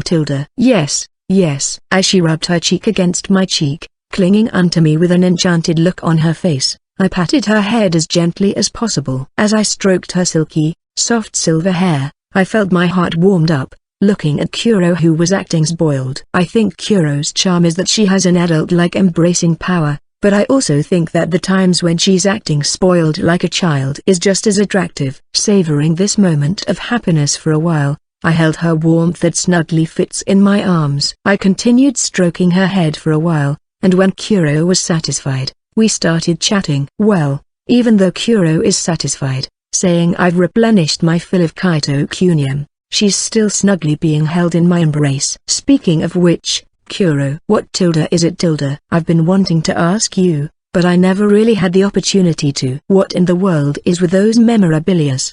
The thing that came to mind were those memorabilias that will be given to me during the Six Kings Festival. I think it was a state-of-the-art magic ship. Just from hearing its name makes me think that it was one outrageous item. No, well, all of the Six Kings have prepared outrageous things. But there's no sea near the royal capital of Symphonia Kingdom, so even if I received such a thing, I decided to ask Kuro, the person who sent me that ship, what her intentions were. Also, why a ship? Even if I receive such a thing, I don't even know when I would use it. By the way, that magic ship is bigger than this house, you know? A ship bigger than Lilia-san's mansion? Do you want me to go into the trading business? However, it's alright. I've placed it in a magic box that could properly fit the ship in. Yeah. It did mention coming with a storage magic box. I actually asked Shiro to create a magic crystal with an incomparably high magic capacity, and with that, I've prepared a magic box that I've carved with all my magic power. In front of the bewildered me, Kuro makes a cute smug face. But, a magic box made by Kuro with all of her magic power? That obviously sounds dangerous, doesn't it? Incidentally, how wide is that magic box's capacity? I haven't really checked, but I guess around the size of around 3 or 4 islands? No, isn't that strange? What's with that stupidly wide capacity? It's wide enough that you could even hide Magnoel in it. Isn't that too big? Able to fit 3 or 4 islands, she said. What's with that monstrously wide capacity? I still haven't even used up half of the space within the magic box I'm using now, and she's giving me a magic box that is incomparably wider than that. Moreover, most of the things that eat up the space of my magic box are just the scales that Magnoel-san gives me every time I meet him. That's definitely too much for me. I think Kuro should know at least that much. So why is it that she's giving me a magic box with a really abnormal size? Tilde. Even though I thought I would make Kaito-kun's magic box myself tilde. Could it be she was still onto that? There's no way that she gave me that ship just for that magic box, right? Kuro, this is just a guess, but you were still upset about what happened at that barbecue before? That's why you purposely chose a ship that is so big that it wouldn't fit in my current magic box as a gift. I wonder what you're talking about, tilde. How about you look at me when you say that? I was wondering why she was giving me a ship. To think that the reality was that the ship was actually just a bonus, and she really just wants to give me a magic box. If that's the case, she should have just said that her gift was the magic box from the start. No, magic boxes normally aren't such a luxury item. Even though this magic box supposedly has tremendous performance, writing magic box on the invitation might be a matter of keeping her reputation. I wanted Kaito-kun to use a magic box that I made. Do you not like it? You're going to look so meek at this moment? There's no way I can complain when you look at me like that. No, I'm glad Kuro made a magic box for me. I'll definitely be using that as my main magic box when I get it. Really? Why yeah, of course, there's no way I could not like what my cute lover made for me, you know. See, cute lover. I'm glad. SHT, she's so cute. Geez, I don't care about the boat and all that other stuff anymore. Anyway, Kuro looks so adorable, so I hugged the spoiled Kuro even tighter, and forgetting about the future, we just flirted a lot with each other. The 29th day of the light month. I thought it would be nice to relax in my room once in a while, so I was currently busy reading in my room. Incidentally, the book I'm currently reading is Eating Tour in its entirety guide, Symphonia Kingdom Volume, Food Stalls written by Kuro. There were apparently several different types of eating tour guides just for Symphonia Kingdom alone, and I'm now reading them in order. Naturally, there are many of these restaurants I don't know about, but it's interesting to read Kuro's subjective impressions and evaluations of them. I also marked the restaurants I wanted to try, thinking of going there to eat next time. While I was thinking about this, a knock resounded at the door of my room. Yes, it's open. Excuse my intrusion. Lunamaria-san. When I replied it was okay to come in, the door opened and Lunamaria-san came in, pushing a cart with a pot of tea on it. Is she bringing me tea? How rare. My lady got some good tea leaves and is giving them to everyone. Should I brew it for you? Is that so? Thank you. Then, please. Understood. Lunamaria-san, bringing me a cup of tea, skillfully brewed tea when I asked her to. Lunamaria-san looks like a woman who can do things when she's working. The troubling part is when she becomes mischievous, she will instantly become a useless maid. Well, even if that's so, I can rely on her in times of need, and she's serious when it comes to work, so she doesn't only have bad qualities. Here you go. Thank you. It's delicious. I'm glad to hear that you liked it. It seems like Mama-sama is in the middle of ready. After smiling when I told her how I felt about the tea, Lunamaria-san opened her mouth to leisurely chat with me. But she stiffened when she saw the book on the table. Mimiya Mama-sama? Could that be Underworld King Sama's Eating Tour in its entirety guide? Yes, it is. You knew about it? Of course I knew about it. Lunamaria-san vigorously approached Etilda. Come to think of it, Lunamaria-san was Kuro's fanatic. This is the first time I've seen the real thing. So this is the legendary HU. As a 7-digit member of the prestigious Underworld King Adoration Society, I wanted to see it at least once too. There are that many people in Underworld King Adoration Society.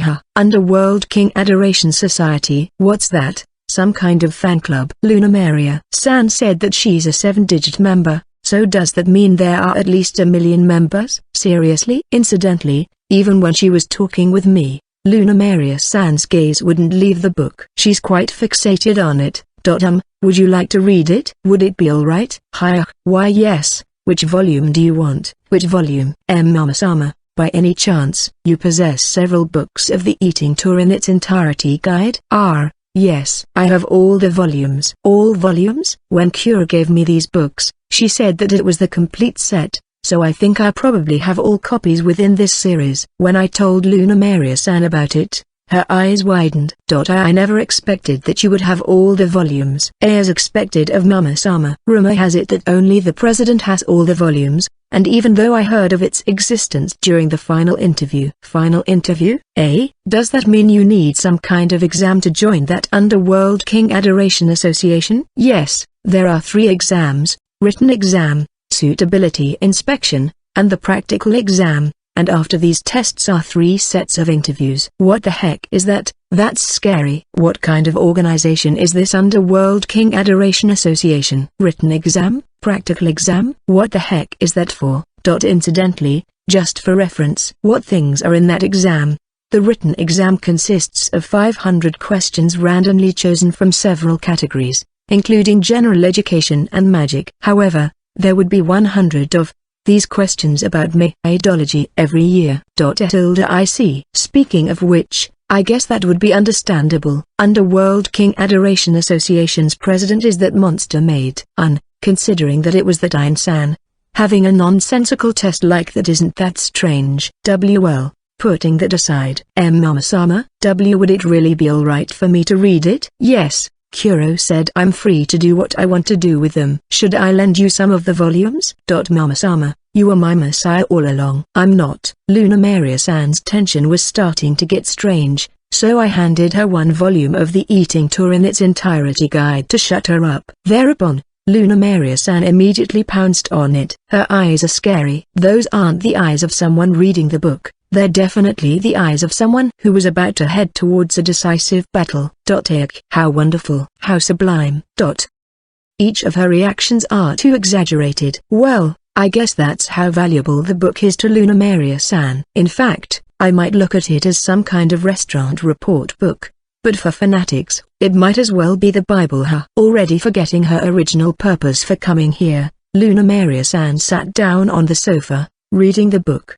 Aren't you working right now? No, let's not voice out Atsukami here. It kinda feels scary. Looking at Lunamaria-san, I let out a small sigh before taking out cookies from my magic box. I have cookies as tea cakes. Luna Maria-san, would you like to have some? Thank you, Kaito-san. I'm really glad.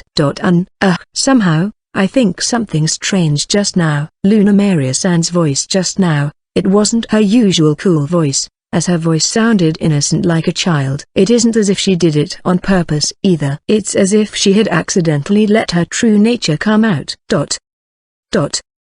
Luna Maria-san's face then began to turn pale as she looked at me, sweat dripping down her forehead. A very awkward silence passed between us while I stayed silent, unable to say anything. After a while, Luna Maria-san quickly stands up, still holding the book. Her face also seemed to be dyed red. Mama-sama, please excuse my impudence, but may I borrow this book?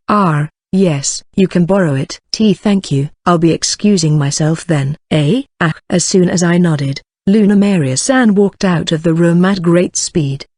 What just happened? Could it be that Luna Maria-san was feeling shy? I somehow feel like I've seen something very unusual. A few hours after Luna Maria-san left the room, I spent my time leisurely reading.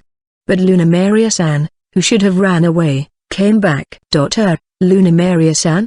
Mama-sama, here. What is this? When Luna Maria-san came back, she handed me something wrapped in a palm-sized wrapper. It's slightly warm and faintly smells sweet. Is this sweets? As I tilted my head to the side, not knowing why she handed it to me, Luna Maria-san averted her gaze towards the right, speaking with an air of calmness. Please think of it as some kind of hush money. Hush money? Please don't tell anyone what happened earlier. All right. Thank you. Now then, I'll be excusing myself. I planned to calmly talk with Luna Maria-san, but seeing the firm look on her eyes, a lot of things were conveyed. Even so, this package, pink paper and tied with a frilly ribbon. It feels like Luna Maria-san has quite the cute taste. I felt as if I've seen a side of Luna Maria-san, which I don't usually see, making a small smile naturally appear in my lips. Opening the package I received, I found a variety of colorful marshmallows inside. As I thought, it was really something cute. That's one side of her that I didn't expect. The light month has ended, and the calendar switches to fire month again. It was the repetition point of the year. For the latter half of the year's fire month to wind month, it seemed like they called them second fire month to second wind month to distinguish it from the months of the first half. Anyhow, on this day, the second day of the second fire month, I was reading a letter from Archlesia Empire in my room. This is a letter from Chris-san, who kept on sending me what felt like love letters since the start of our exchange of letters. She had been shamelessly throwing me words of love right from the start.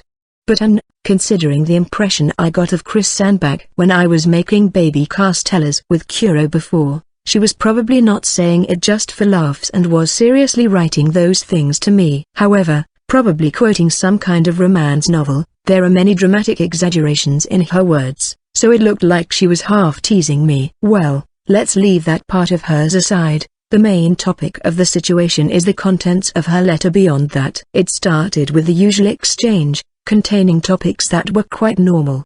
What books we have read lately and other such stuff. Frankly, a serious letter like this that held playfulness here and there certainly feels like Chris-san. That's also why the words of love that would always be there at the start of her letters feel so unbalanced. After that, the letter began talking about the tourist attractions of the Archlesia Empire. Within Chris-san's letters, she would sometimes introduce me to the specialties and tourist attractions of the Archlesia Empire. I personally look forward to letters like this quite a bit because of the way she introduced them. This time, she introduced me to a flower-themed tourist attraction in a town in the eastern Archlesia. It's something like that so-called flower garden back in Japan, where you can see a variety of flowers. 2 tickets for admission were enclosed with the letter, saying that it's one of Chris-san's tourist attractions she recommends the most and that she strongly recommends that I visit it at least once. Even so, flowers.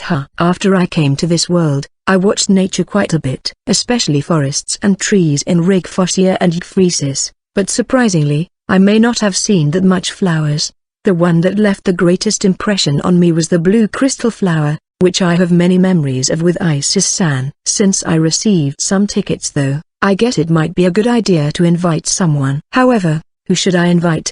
If it's one of my lovers, I feel like Isis-san would like watching the flowers with me. On the other hand, rather than watching flowers, I think Alice would like the dango we eat while watching flowers more. Come to think of it. What about her then? While I was thinking about who to go to the flower garden with, a certain person came to my mind. She may not be my lover, but I've regularly been under her care, and besides, if I'm not mistaken, I think she likes flowers.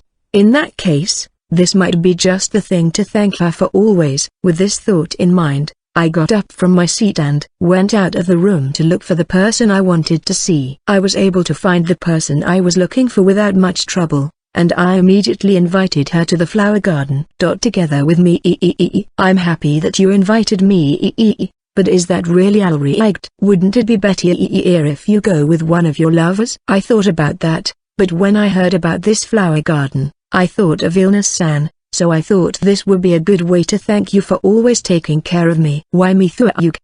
I'm sorry if I'm just misunderstanding it, but I thought Illness-san liked flowers. Yes, the person I was going to invite was Illness-san. Illness-san is not a very assertive person, and her tastes and hobbies are not easy to tell. However, there was that rose in Illness-san's ribbon. I think you call that cross-tie. Anyway, she wears a ribbon that is different from other maids, and I remember seeing her maid's apron tied in a flower-like knot, and even her handkerchief has a flower pattern. From those things, I think that Illness likes flowers.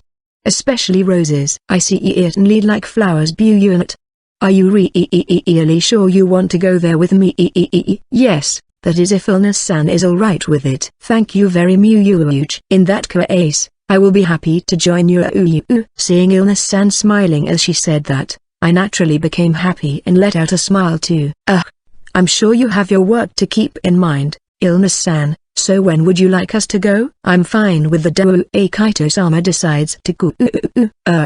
Would you be okay with, say, the day after tomorrow? Yes, it's alright. Embarrassing it may be to say theirs, but the others had been telling me to get more rest, so come to think of it, I think Illness-san is always around. She did take something like a half day off before, but I don't think she's ever had a whole day off. Could it be, she doesn't take any time off at all? There's no way. No way. No, I guess that's possible if it's Illness-san. I guess this must be something that makes Lilia-san and the others' heads ache. Well then, I guess I'll see you the day after tomorrow. Yes, I'm in your care at that time. Me too. For the time being, let's not think too deeply about this and try to think of various things for Illness-san to enjoy that day. As expected, trying to research information about flowers now would just end up with me looking pretentious. So other than that, I guess I'll just check out Kuro's eating tour in its entirety guide to have some idea about the nearby restaurants we could go to. Having that day in mind, I decided to let Lilia-san know in advance, so I went with Illness-san to explain to her about the details of that day. Lilia-san seemed to be in agreement, telling Illness-san that she should instead have more regular vacations with an astounded expression on her face, giving more credence to my theory about Illness-san not taking vacations at all. The third day of the second fire month. Today is the day I will go to the flower garden with Illness-san. We will meet up in front of the mansion, and once we teleport to Archlesia Empire's royal capital, we will head for the teleportation shop over there. This teleportation shop, just as its name literally suggests, is an establishment where spatial teleportations are performed by teleportation magic. Needless to say, teleportation magic tools are high-end products and basically not affordable for the average person. However, this does not mean that the only means of transportation for the average person is on foot or in a horse-drawn carriage. There are establishments that offer teleportation magic as a business, like the teleportation shop we are heading to now. Well, the cost of a single-way teleportation is quite high, and the destination where you could teleport to isn't that much either. The only places they can teleport to are well-known tourist spots and commercial areas. The flower garden that Illness-san and I are going to this time is quite far from Archlesia's royal capital, and it would take too much time to get there by carriage or other means, but it's a reasonably famous sightseeing spot that the teleportation shop can teleport to. The magic tool I have certainly may have been highly efficient,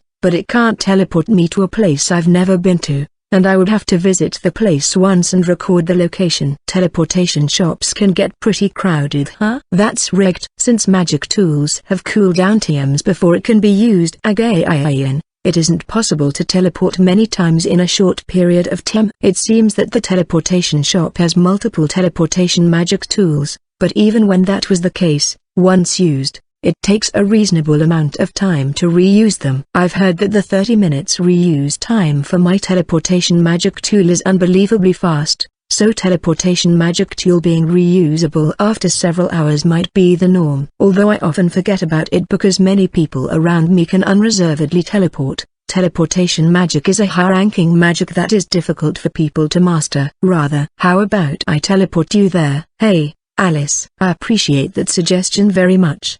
But couldn't you have told me that a little sooner? Seeing the people lined up in front of the teleportation shop, I was prepared to wait for a reasonable amount of time, but hearing their voice calling out behind me immediately after, I let out a sigh. Indeed, if it's Alice, it would be trivial for her to teleport me and Illness-san to our destination. But I wish she had said that earlier. At least, I wanted her to tell me that while we were walking to the teleportation shop after we teleported here in the royal capital. I feel like complaining about her late proposal, which she probably did on purpose, but it's hard for me to complain since her proposal is something I really want right now. Can I ask you to do that? Yes.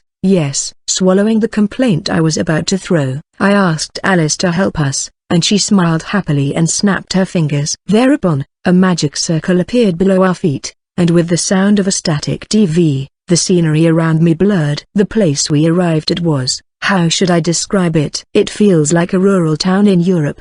The town had a nice, peaceful atmosphere with its brick buildings. Well then, I will take my leave here. Yeah, thanks. After thanking Alice before she completely disappeared, I lightly looked around to search our destination. Kaito-sama. I could see a signboard over the Ah. You're right. As one would expect from a well-known tourist destination, the area seems to be well organized. As I moved along the cobblestone road following the signboards with Illness-san, we saw what looked like a stylish gate. As long as a ticket to a place exists, there should be some kind of entrance gate, and so that's probably the gate for the flower garden that we're heading for. That's a pretty big gate though. The place we're going to may be a much larger establishment than I had imagined. Upon presenting our ticket and entering the gate, I found it to be a stunning sight. A quick glance at the colorful flowers spreading all over the area and I could tell that the beautiful arrangement of this flower garden was unlike natural flower gardens. It was like an artistic scene,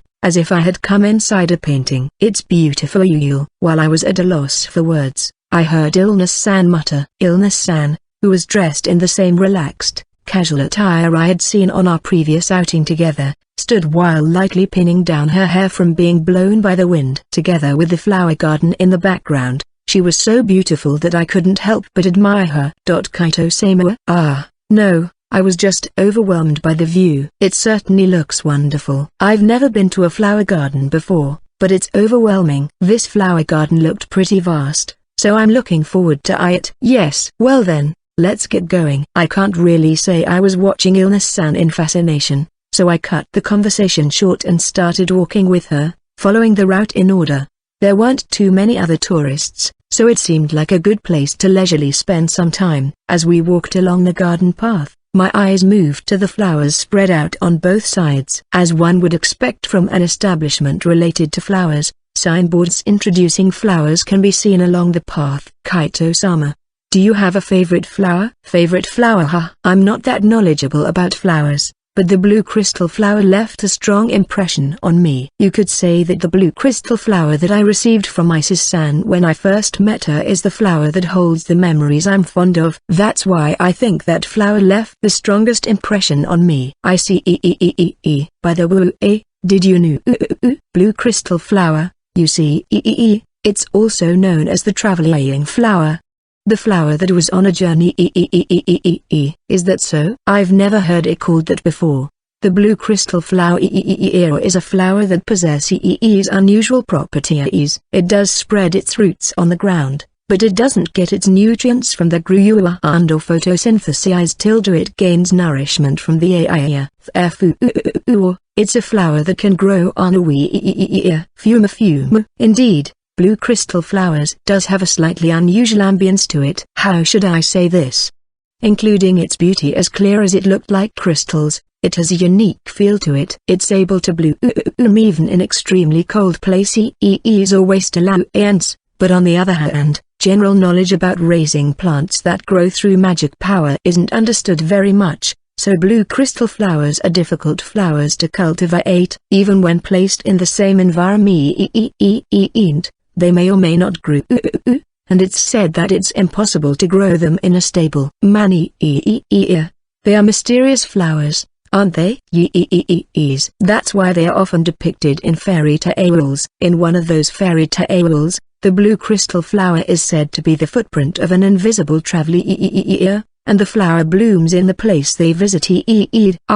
So that's why it's called travel flowers. That fairy tale was indeed one of the reasons. Also, since the flower has no specific habitat, whimsically blooming here and there, it feels as if the flower itself is traveling, so it was called as such. That's an interesting story. Even though it could bloom anywhere, it's a difficult flower to cultivate. It's a bit mysterious. Incidentally, the blue crystal flower holds the meaning miraculous encounter in the language of flower is. It's a flower that is hard to find, so it means our meeting is a miracle.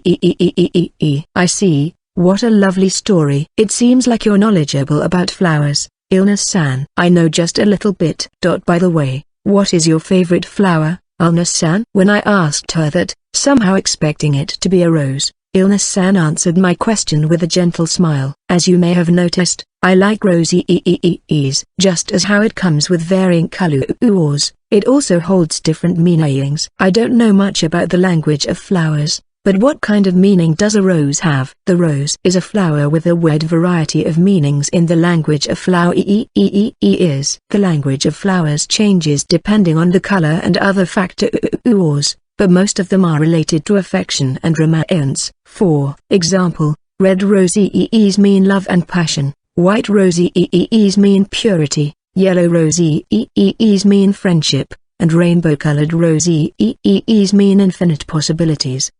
Rainbow roses exist. The flower that Ilna-san always wears on her bosom is a red rose. Ilna-san is a person overflowing with kindness, so I feel that a rose, which holds the meaning of affection in the language of flowers, suits her well. But more than that, I was more intrigued by the term rainbow-colored roses and asked back. It's a variety of rose called rainbow rose. It's not that difficult to make, and it looks so bright that it's a popular flower for marriage proposals and the like. Make? You can make it by yourself? Yes. You can add color by cleaving the stem of a dried white rose and soaking them in a dye solution. It takes a little bit of skill to get the right color, but it's not that difficult. You can also make blue roses in the same way. Hey, I see. That's kind of interesting. As one would expect from Ilna-san, she is very knowledgeable. This is a field that is completely unknown to me, and I am learning a lot from this kind of information. Speaking of which, according to the information booklet I got at the entrance, there's a rose garden over there, so shall we go there? Yes. This flower garden is quite large and divided into several areas. That said, if you were to try watching everything without rushing, it might be difficult to visit all of them in a single day. Therefore, to some extent, we have to think about where to go and in what order. For my part, it's a great opportunity, and above all, I want Ilna-san to enjoy it. So, I would like to visit as many places as possible that Ilna-san would like to visit. Since it's settled that we will head for the rose garden after this. After a bit of a leisurely look there, it may be a bit early, but I guess we could have lunch. It seems that there are several restaurants in this flower garden, and we will choose one based on Ilna-san's preference. The rose garden we arrived at was a magnificent sight. The scent of roses wafting through the air is amazing, but the view of colorful roses filling my field of vision is nothing short of breathtaking. There really are so many different colors of roses. I could even see an emerald green rose over there. It's amazing. So there were many variations of roses.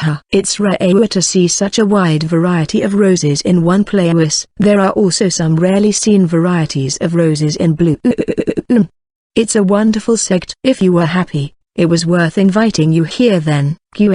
Thank you very much. I am so happy to be able to see this beautiful scene with you, Kaito-sama. Hearing the words Illness-san told me with her peculiar smile, my heart skipped a beat. How should I say this? The way she smiles, which I found eerie when I first saw it, now that I know her inner self, I find it charming. At least I could tell that Illness-san was truly enjoying herself, which made me happy as well. Just like that, Illness-san and I enjoyed chatting and went around the rose garden at a leisurely pace. Then, after we walked around the garden, I consulted her about lunch. Illness-san, it's still a little early for lunch.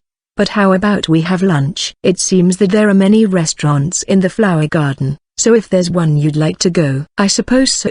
I've prepared a bento for us through.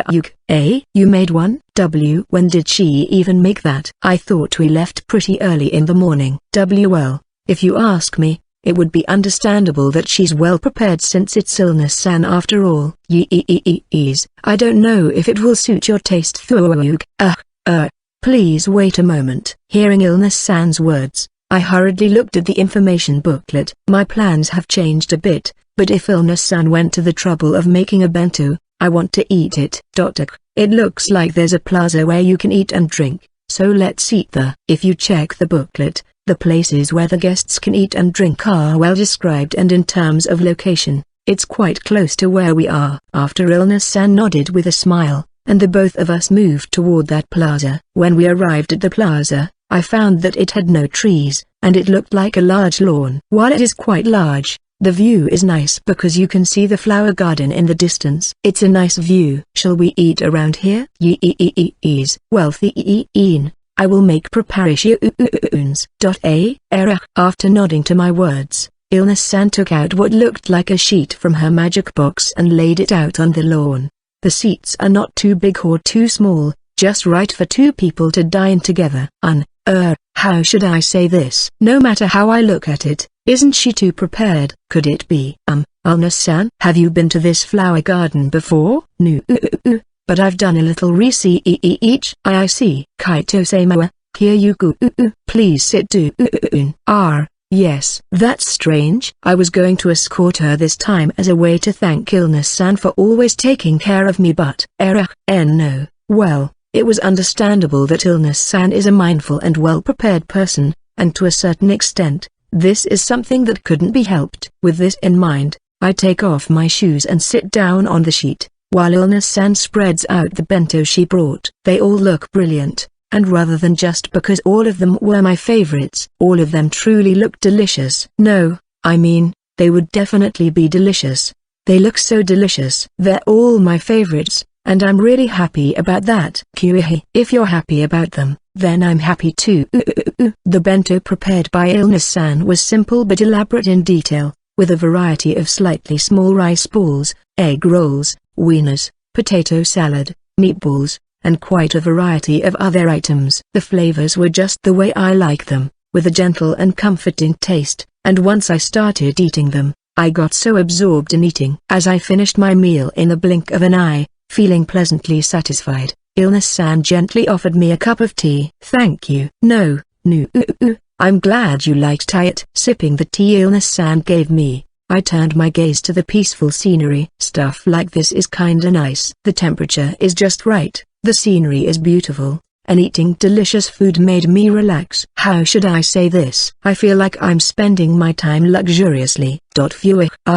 I'm sorry, Kyuhei, it's a beautiful day, isn't it? It's no wonder you would feel sleepy. I unconsciously leaked out a yawn, but Illness-san didn't seem to mind and was smiling somewhat happily. If you'd like, you can lie down for a while. That sounds fascinating, but we don't really need to rush in going around the place, so why don't we just relax here? That is well, you're right. There certainly was no need to force ourselves to visit all of the facilities, and taking it easy is an option. Also, above all, it would really be great to take a light nap here, so Illness-san's suggestion is just too tempting. Well then, I'll accept your suggestion and lie down for a bit. Since Illness-san said she doesn't mind it, I'll just take advantage of her kindness and lie down, is what I was thinking, but immediately after, I heard words I didn't expect. If you like, you can lie here. Spreading a handkerchief over her own thighs, Illness-san told me this with a gentle smile. Yes, Era, what's going on here? You can lie here. Does that mean she's going to give me a lap pillow? Eh? Why did the conversation go to that?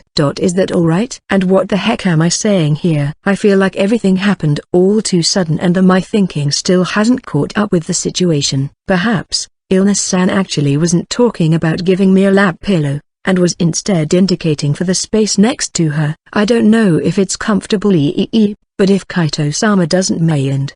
No, she's definitely giving me a lap pillow. Illness-san is looking at me with a very gentle smile on her lips. What should I do?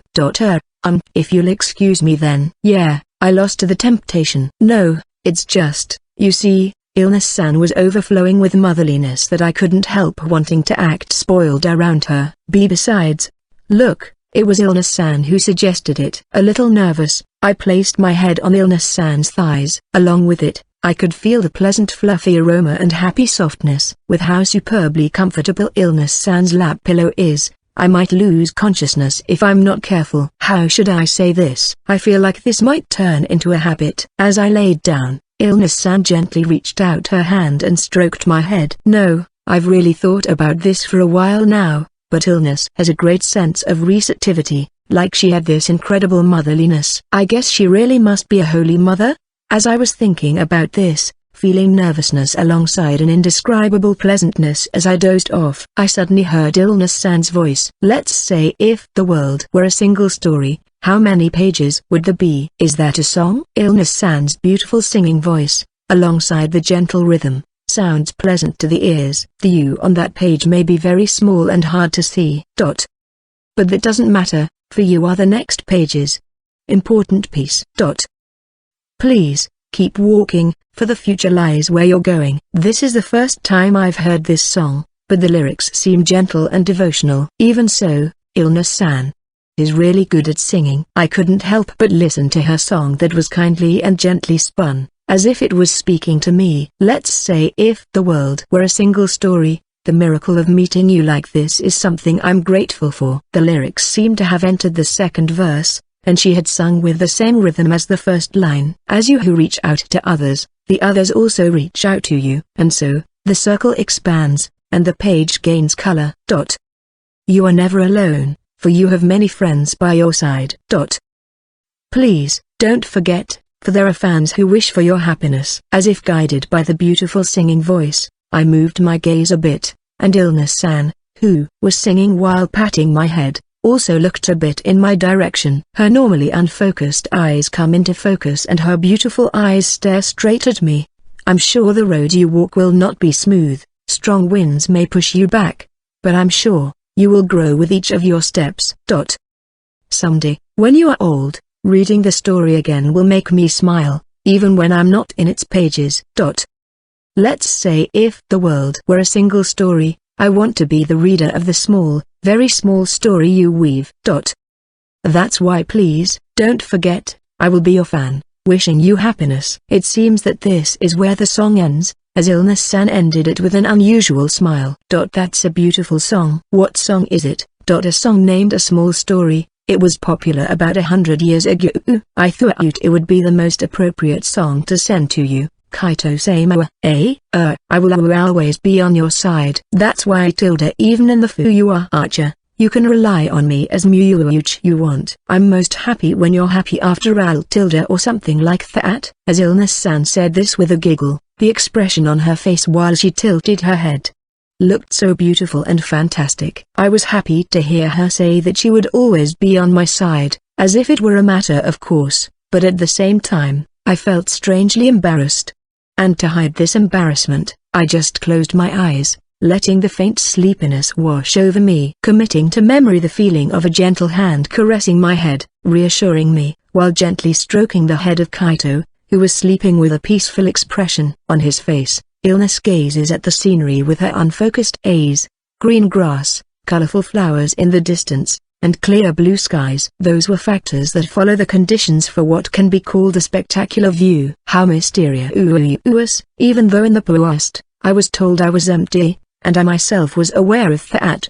And thinking that I would never change, and even if I did, I would have felt that such a change was not necessary. The king she once served, Shantia, called illness empty, telling her that this was the biggest distortion illness had. When she heard about this, illness only nodded her in understanding, seemingly having thought about this herself. With her incredible discerning capabilities, she could sense the inner emotions of a person. However, including the words she said beyond that, it was indeed Shaltia said. She didn't consider that king's words as something she needed though. She didn't see the need to change that distortion. After all, such a thing had never been a problem throughout her life. She had never been able to live her life without any problems even though she was empty, and she had never felt disadvantaged for being such a person. Other people don't matter. What's the point of caring what other people desire? Does it affect her in any way? Even if it does, why should she bother to be affected by it? Even though she didn't feel that change was necessary. Illness did not understand. She didn't see the point in seeking something. She didn't feel happiness in acquiring something. Even her own self doesn't matter. She must have been rightly empty. No matter what the environment, her heart was never satisfied and remained empty. As it should have been. However, I met Kaito Sama, and fell in love with Kaito Sama. My heart was filled with emotions I have never felt before. It was truly mysterious, even though I thought I didn't need it. But I'm happy that I have Koanged. Yes, all of that was now a thing of the past. When she met and fell in love at first sight with Kaito, she understood happiness, and her empty heart was soon filled with happiness through her touch with him. Kaito-sama often says that you're always under my care, but that's a big misunderstanding. She lovingly gazed at Kaito, who sleeps on her thigh. Just with that, she felt warmth spreading through her heart. You have given me so many things. I still haven't been able to repay even a piece of it, because before I met you, I wasn't even able to see this beautiful scenery and feel its beauty. Many things had changed as her empty heart was filled. She was amazed at how beautiful the world was, and she was astonished to discover this for the first time after living for tens of thousands of years. Comparing before and after she met Kaito, she felt as if everything around her has changed, both in the way she sees and feels things. Having this in mind, she gently patted Kaito's head, and wryly smiled. I guess things that change really does Koange. When did I become so greedy? If the old me knew how much I wished for a future where you're smiling, how I wished you'd always be happy. The past me may be surprised. A happy future for Kaito. That is what illness desires the most. Kaito's happiness, being able to see him smile, was the happiest thing for her. However, the gentle you would definitely tell this me that having such a desire isn't being greedy. After smiling while thinking about what Kaito would tell her when she tells him about her desires, Illness took out a small pocket watch and looked at the time. I should probably wake him up already, but if he'll allow me to be a bit more selfish. Just for a little while longer. Please allow me to have your sleeping face all to myself. Gazing at the sleeping Kaito filled with love from the bottom of her heart, Illness bent down, and gently holding down her hair with one hand, she lightly kissed the sleeping Kaito on his forehead. I had fallen asleep more deeply than I had expected, and Illness-san gently woke me up about an hour later. I think this holds quite the punch to it, or rather, if I'm not careful, this could become a habit. In any case, Illness-san's voice is gentle, and her smile was the first thing I saw when I opened my eyes, and her gestures are full of motherly love. I'm feeling extremely relieved that it even makes me wish I could wake up like this every day. Well, putting that aside, Illness-san and I started going around the flower garden again. To be honest, until I came here, I thought that if I just wanted to look at the flowers, we just finish looking at them and end up having a lot of time left. But it's quite nice looking at them like this. If I had been alone, I would have just looked at it, absent-mindedly saying something like it's beautiful, and reading the explanations on the signboards at various places. That would have been the end of it. However, thanks to Illness-san's presence here, someone who knows a lot about flowers, I was never bored as she taught me the language of flowers and other trivia. Speaking of which, Illness-san, do they have magic flower here? Magic flower so you knew about such an unusual flower? Yeah, I had the opportunity of knowing about it a few while ago. I heard that they grow in caves that don't get a lot of light, so I guess they may not be grown in this place. I thought of the magic flower because I remembered Lily-san, whom I had met in Rigfoshia. No, I mean, The only flowers unique to this world that I clearly remember the names of in the first place are the blue crystal flower and the magic flower, so when the topic is about flowers, it's natural that my thought process would lead to that. The magic flower is, just as Kaito-sama said, a flower that grows only in the depths of caves. It's also called material flower and is used to make the highest level of magic restorative medicine. I see. I guess that would make it difficult to see in a flower garden like this, huh? No, that isn't the case. Magic flower grows only in a place without light, but once it grows, it will not die even if it's moved to a place with light. It's just that the magic flowers will not grow in a place where there is light. Hey, in that case, they could be here in the flower garden. However, it's still a very rare flower, so if it's available, I think they will give it a large space to advertise about it. So if it's not mentioned in the information booklet, it may not be available. Certainly, if it's a rare flower, there should be an entry about it in the information booklet. However, looking at the booklet again, I couldn't find any article talking about it. In that case, they probably don't have the magic flower here in this flower garden. I feel a little disappointed, but the flower itself is probably the one I saw when I met Lily-san. I'm talking about those flowers blooming in the side of her head, so I'm not really that disappointed. Just like that, with my lack of understanding of the subject, I asked Ilna-san about the flowers I knew, and she kindly answered my questions while we continued walking around the flower garden. The flower garden is really quite large, and there are rest areas, or rather, coffee shops here and there, which are kindly designed to allow visitors to have some rest, making the tour a leisurely, yet enjoyable one. At first I was worried that we might go around too quickly, but in fact it ended up being the opposite instead. The place was too big to leisurely check out everything, and it was a little disappointing that the latter half of our tour felt a little rushed. Well, I guess I'll save that for the next time I come back. Before I knew it, the sky was completely tinted with madder red, presenting a different view of the flower fields dyed by the setting sun unlike the one we had just seen. Reaching the exit of the flower garden, I gazed at the beautiful, yet somewhat lonely, scene. A store? Is it a souvenir shop? It seems so. They seem to be selling flowers too. How about we check it out? Entering the slightly large store near the exit, we found a variety of products inside, including interior decorations resembling flowers and dried flower decorations. Souvenir shops like this are somehow exciting and strangely make me want to buy something. Since we're at it, I bought some souvenirs for Lilia-san and the others before leaving the store. At that moment, Ilna-san spoke to me. Kaito-sama, thank you very much for today. It was a very enjoyable time. No, because Ilna-san was here. I really enjoyed myself. Thank you for going out with me on such short notice. Thanking each other, we exchanged smiles.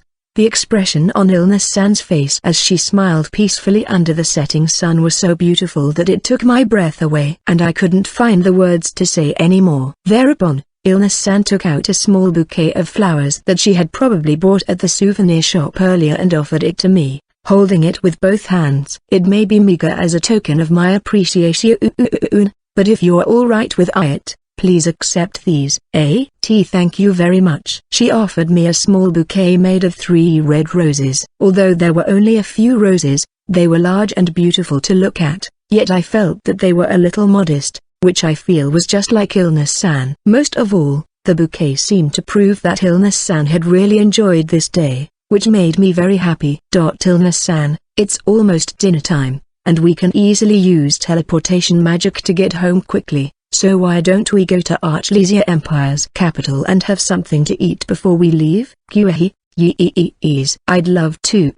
Those were words that just happened to come into my mind. Somehow, I may have felt like ending our time here just like that was a waste. Seeing Ilna-san nodding at my sudden suggestion with her peculiar but very attractive smile, I found myself smiling too. Roses is a flower that holds its own special language. Of course, as Ilna's taught Kaito, just as how it comes with varying colors, it also holds different meanings.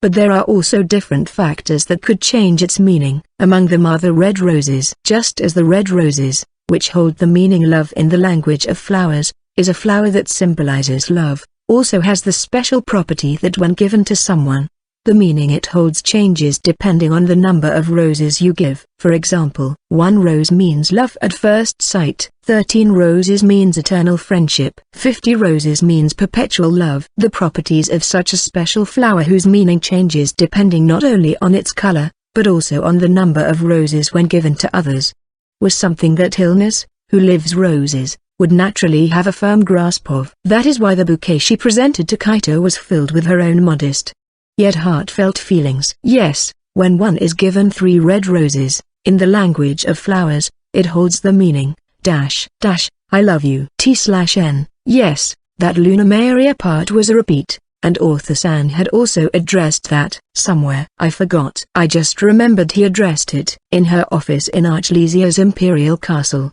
Emperor Chris was reading a letter she had recently received from Kaito, with whom she often exchanges letters with. The main content of his letter was his visit to the flower garden recommended by Chris and his appreciation for it. As she finishes reading, a small smile appears on Chris' lips. I'm glad to know that he seemed to have enjoyed it. He seems to still be averse of me, but I can see that the situation is improving a lot. It's extremely advantageous for her to keep a friendly connection with Kaito. In this case too, if Kaito talks about the flower garden, his lovers Kuramuina and Isis might be interested in visiting. If Isis visits, it's necessary for them to take countermeasures in advance, but Chris would still welcome her visit because the place would increase in value since one of the 6 kings has visited this establishment. Even if we put her calculating side away and consider Chris' thoughts as an individual, it is not difficult for her to be close to Kaito, who she has a good impression of in terms of personality. No, rather, it could be said that his presence is somewhat healing in the midst of her usually hectic official duties. With this in mind, Chris took some sheets of paper out of her desk drawer. Now then, if I don't decide on this soon, it won't be able to make it in time for the 6 Kings Festival. On the papers she had taken out are drawings of various dress designs. She decided to dress more feminine than usual for the 6 Kings Festival to appeal to Kaito, so she ordered these from several popular trading companies. Flipping through the papers, with her hand on her chin, Chris pondered.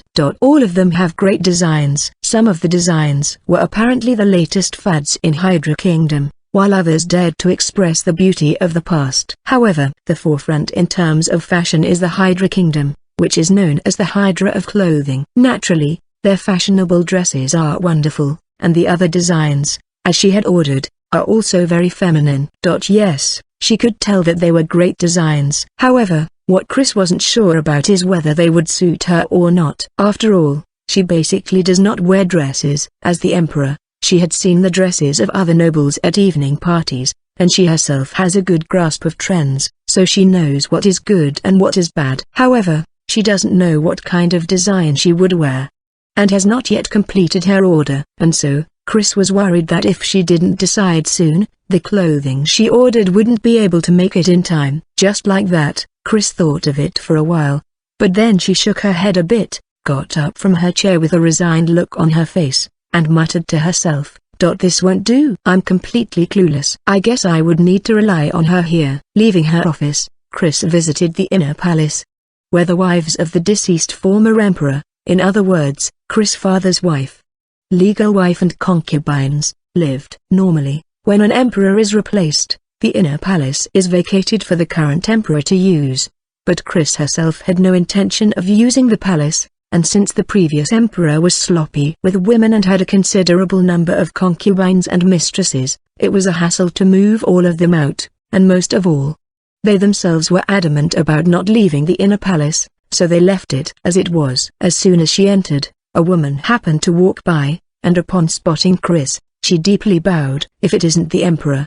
Is mother there?" "Yes." "Risty-sama is in her usual room." "Thank you." After lightly confirming this, Chris started walking toward the innermost room of the inner palace. It's the largest and most luxurious room in the palace, and is the place where the highest-ranking woman in the inner palace, the former queen, would normally reside. However, Chris's mother is not the former queen, but rather a concubine.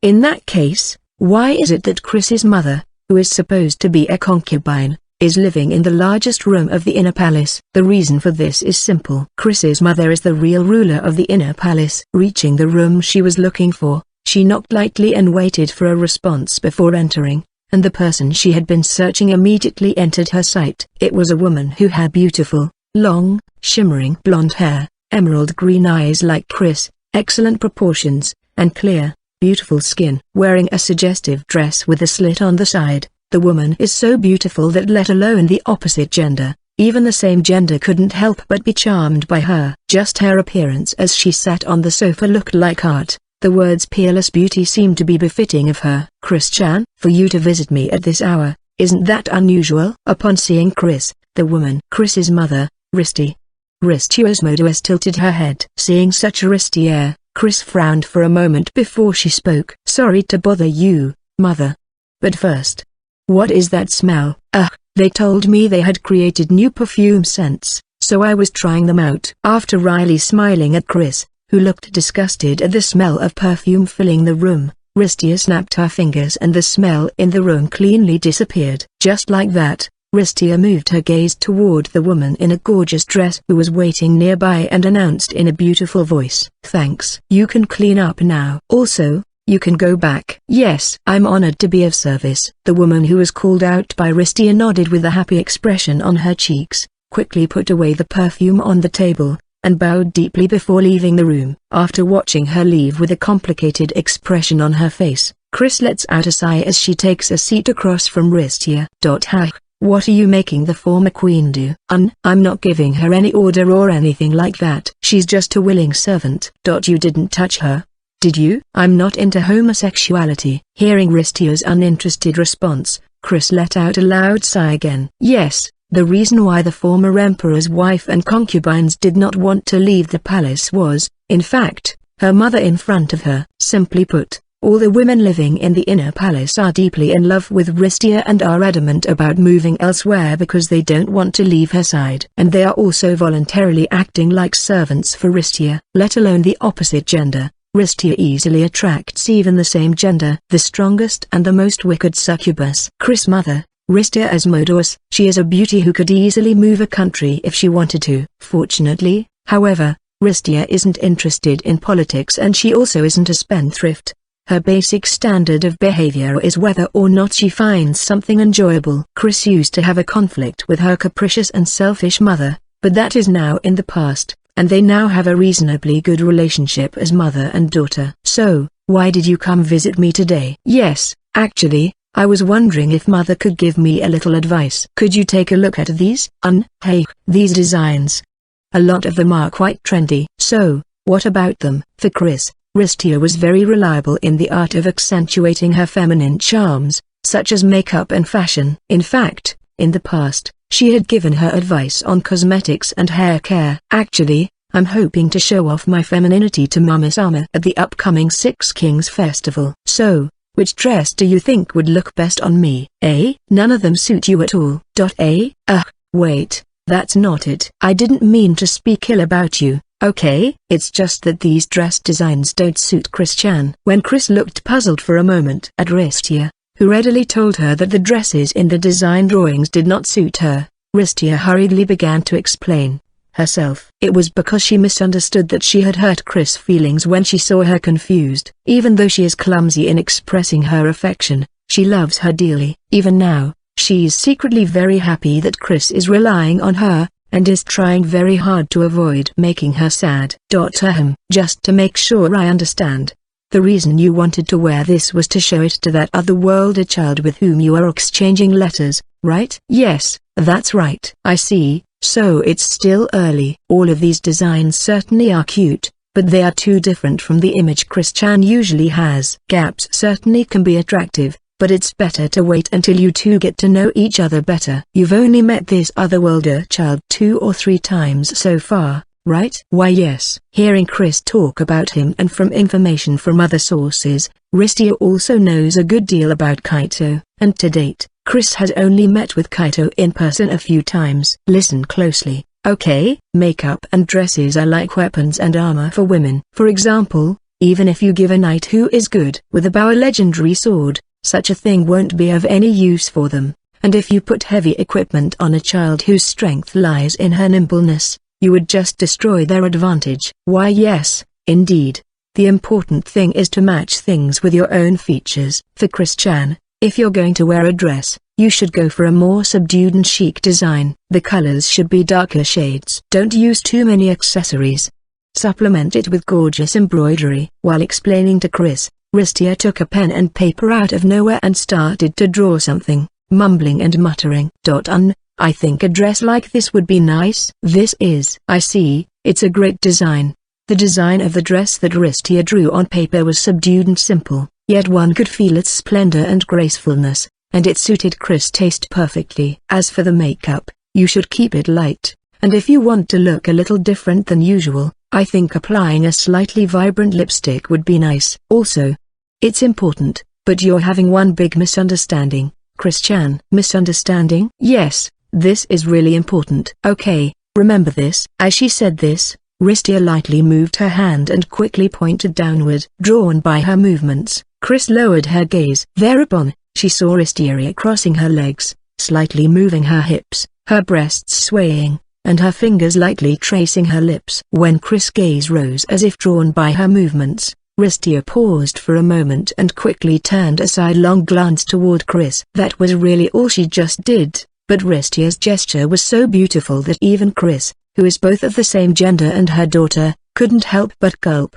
Makeup and dresses are just support equipment. Femininity and female attractiveness can be shown off in any number of ways, depending on how you present yourself. I see. What was that? It's a simple technique of guiding a person's gaze. It's easy to move a person's awareness with movements. It's not that difficult, but it's useful if you learn it, so I'll teach you about it next time. After looking at Ristia with a look of admiration, Chris Riley smiles. I see, I really can't compete with Mother with matters like this. Well, I'm a lustful demon after all, so this is kind of my specialty. She seemed to answer in a matter-of-fact manner, but a small smile appeared on Ristia's lips, as if she was happy to see her beloved daughter's admiring gaze. Right at that moment, Chris lowered her voice a little and spoke. By the way, Mother, one merchant who was quite notorious recently was arrested after all his misdeeds were exposed in the light of day. Is that so? People really shouldn't do bad things. Did you have fun? Of course. That was the best. Especially the look of despair on his face when he realized that he was already trapped because I had so carefully closed his escape route. It really was you, huh? Chris's eyes quietly stare at Ristia, who is sweating profusely. Yes, Ristia loves to play with men, just like the succubus she is, and when she gets tired of playing with them, she has a bad hobby of thoroughly driving them to their limit and ruining them. But you see, I properly held back, okay? I didn't break him this time. Well, for you, playing with men is like an instinct, and it seems like you've narrowed it down to the very worst of them and really were holding back, so I'm not going to tell you to completely stop doing it. In fact, compared to a decade ago, Ristia's habit of playing with men had become better. In the past, she used to thoroughly play with them until they broke. However, this bad habit of hers made Chris dislike her, and after their relationship improved, she has considerably curbed her habit of playing with men in her own way. Well, it was indeed as Chris had said, as a succubus, playing with men is like an instinct for Ristia, so she hasn't been able to completely stop doing it, but still, Chris could feel Ristia's efforts. However, I'd like it if you could have told us before doing that. We had prepared a lot of things to arrest that merchant, but it was all for nothing. Yes. Seeing Ristia looking despondent, feeling that she's a troubling a mother, Chris Riley smiled. At that moment, she remembered the time she used to hate her mother, with all her heart.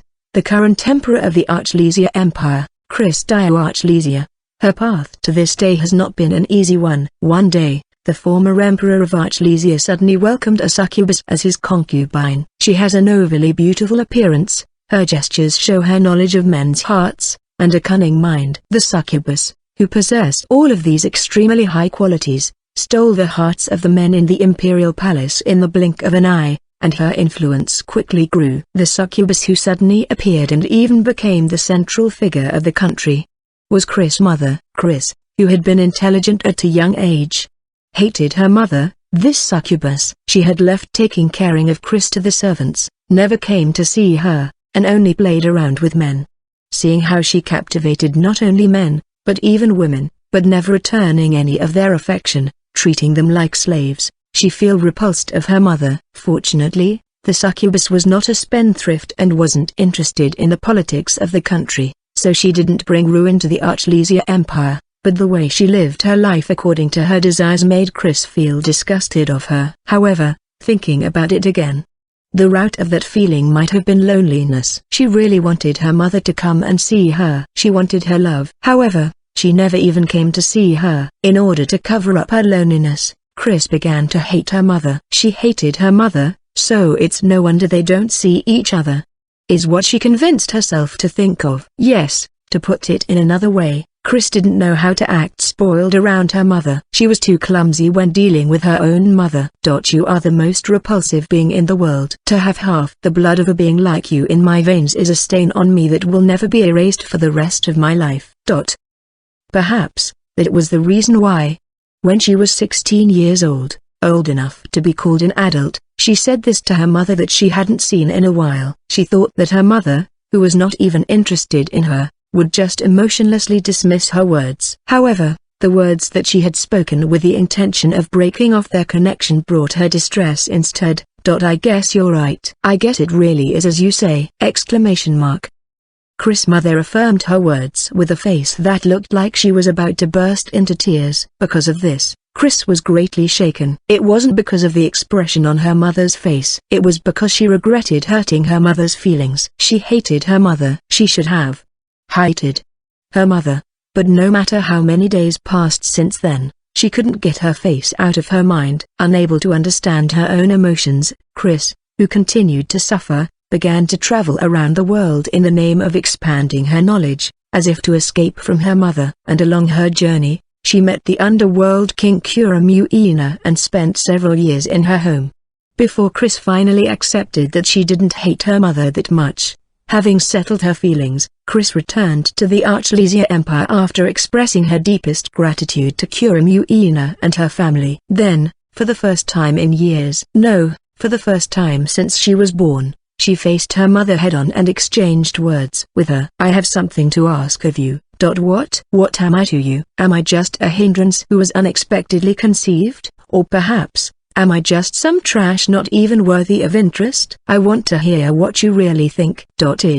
That, when did I ever say that? Hindrance or trash? I never said a single thing like that. Then, why didn't you come to see me? You also always ignored me when I spoke to you. I just don't understand. What am I to you? That was the first fight between the mother and daughter. Regardless of whether it's good or bad, these clumsy mother and daughter had an honest discussion for the first time. I don't know what I should do. How to love someone is something I don't know. It was a whim that I gave birth to you. Other than children being born if a woman gets pregnant, I don't know what a child is supposed to be like. But when I saw you when you were born, so pure, so white, so unbearably cute, I got scared.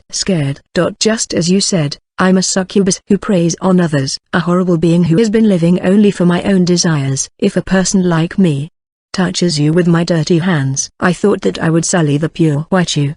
So I didn't know how to treat you. Yes, for Chris' mother, the strongest succubus Ristier, love is something that is offered to her, not something that she gives to someone else. She had never given her love to anyone else. That's why she didn't know how to express her love, even to her impossibly cute daughter. Chris, mother, please tell me the truth. Why did you leave my care to the servants? Because rather than me who have never raised a child in my life, it would be better if you were raised by someone with proper experience in doing it. Why didn't you ever come to see me? I did.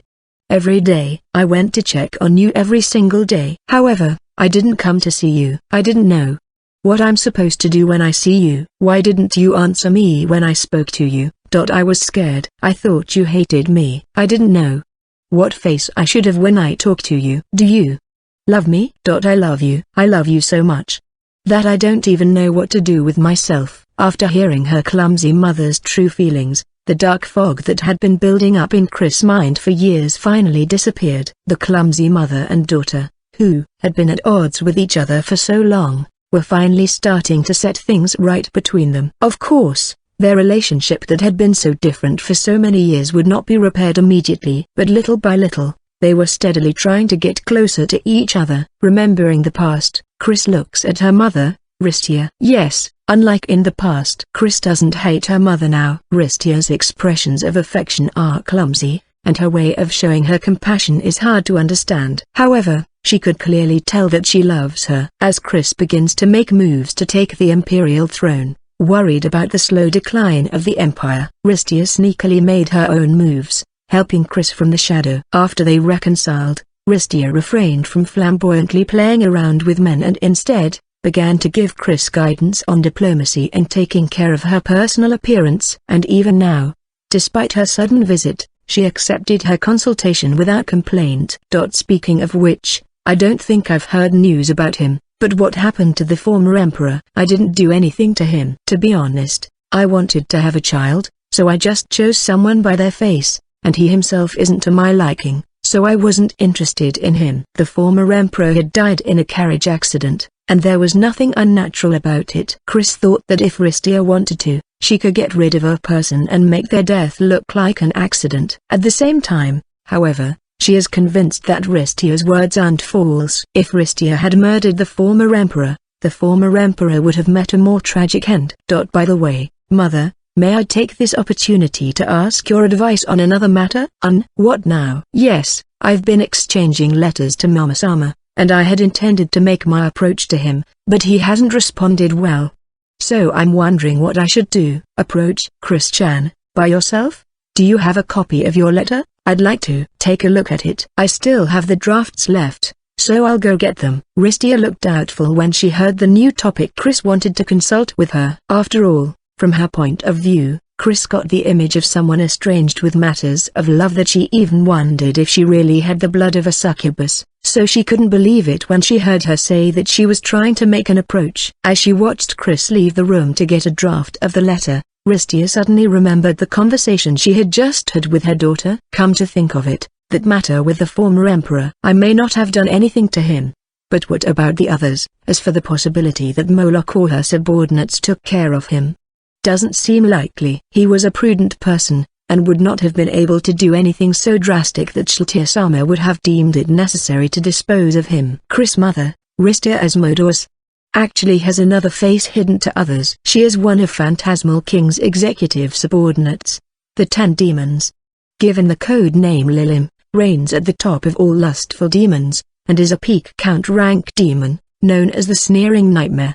She thought for a moment that her colleagues and superior might have been involved in the former emperor's accidental death, but she quickly regained her composure and concluded that if he had been someone Shiltia would have deemed him someone that should be disposed of, he would have been more notorious and to her liking. But she quickly regained her thoughts and just waited for her beloved daughter's return. Seemingly having dutifully brought the drafts of all the letters she had written so far, she giggled as she saw Chris return a short while later with a considerable number of sheets of paper. Thereupon, picking up one of the sheets of paper, she looked it over and astoundedly put her hand on her forehead. Mother. Chris-chan, did you seriously send this? Not just as a gag or something? Why yes. I see. I never thought my daughter would be this bad. As if to look up to the heavens, Ristia looked at the ceiling for a moment, before returning her gaze to Chris and explained. Let me put things simply, it's just my guess. But this approach of yours? He's probably skipping over it. Hearing the words that Ristia told her, Chris looked unusually astonished. Yes, just as Kaito had expected. The shameless words of love Chris wrote at the beginning of each of her letters were seriously written, with no intentions of teasing Kaito. It's just a guess, but you probably used a book or a play as a reference, right? Rather, doesn't it feel almost like you appropriated their lines? Why yes.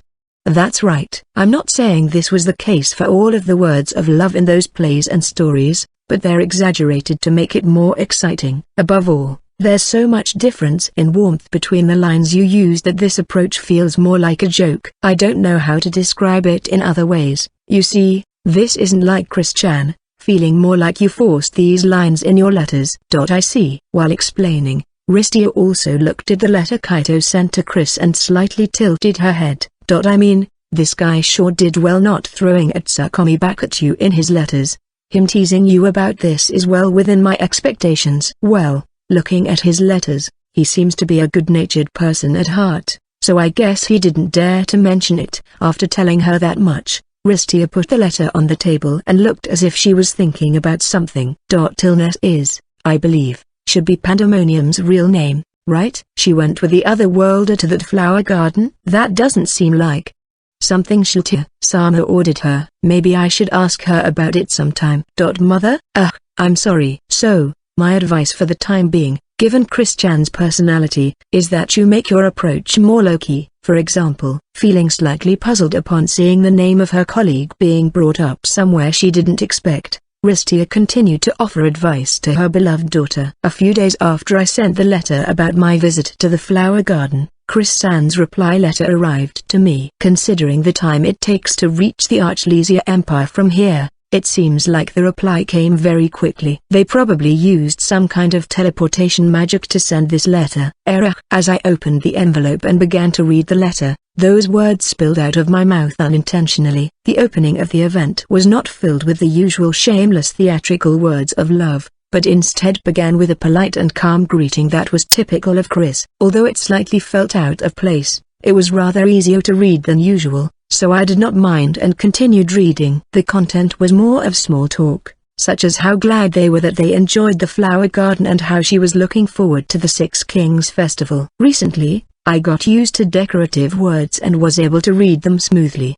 and since it was not a very long letter, I reached the end in a few minutes, and found that she ended it with the following sentence. When I think about Mama-sama while we exchange letters like this, I feel both joy and a little sadness. Exchanging letters with you is great, but I sometimes wish we could meet face to face and talk. Recently, I got some good tea leaves. If you have a day convenient for you, I would be very happy if you could let me know. It seemed like an invitation to come visit, albeit a bit roundabout.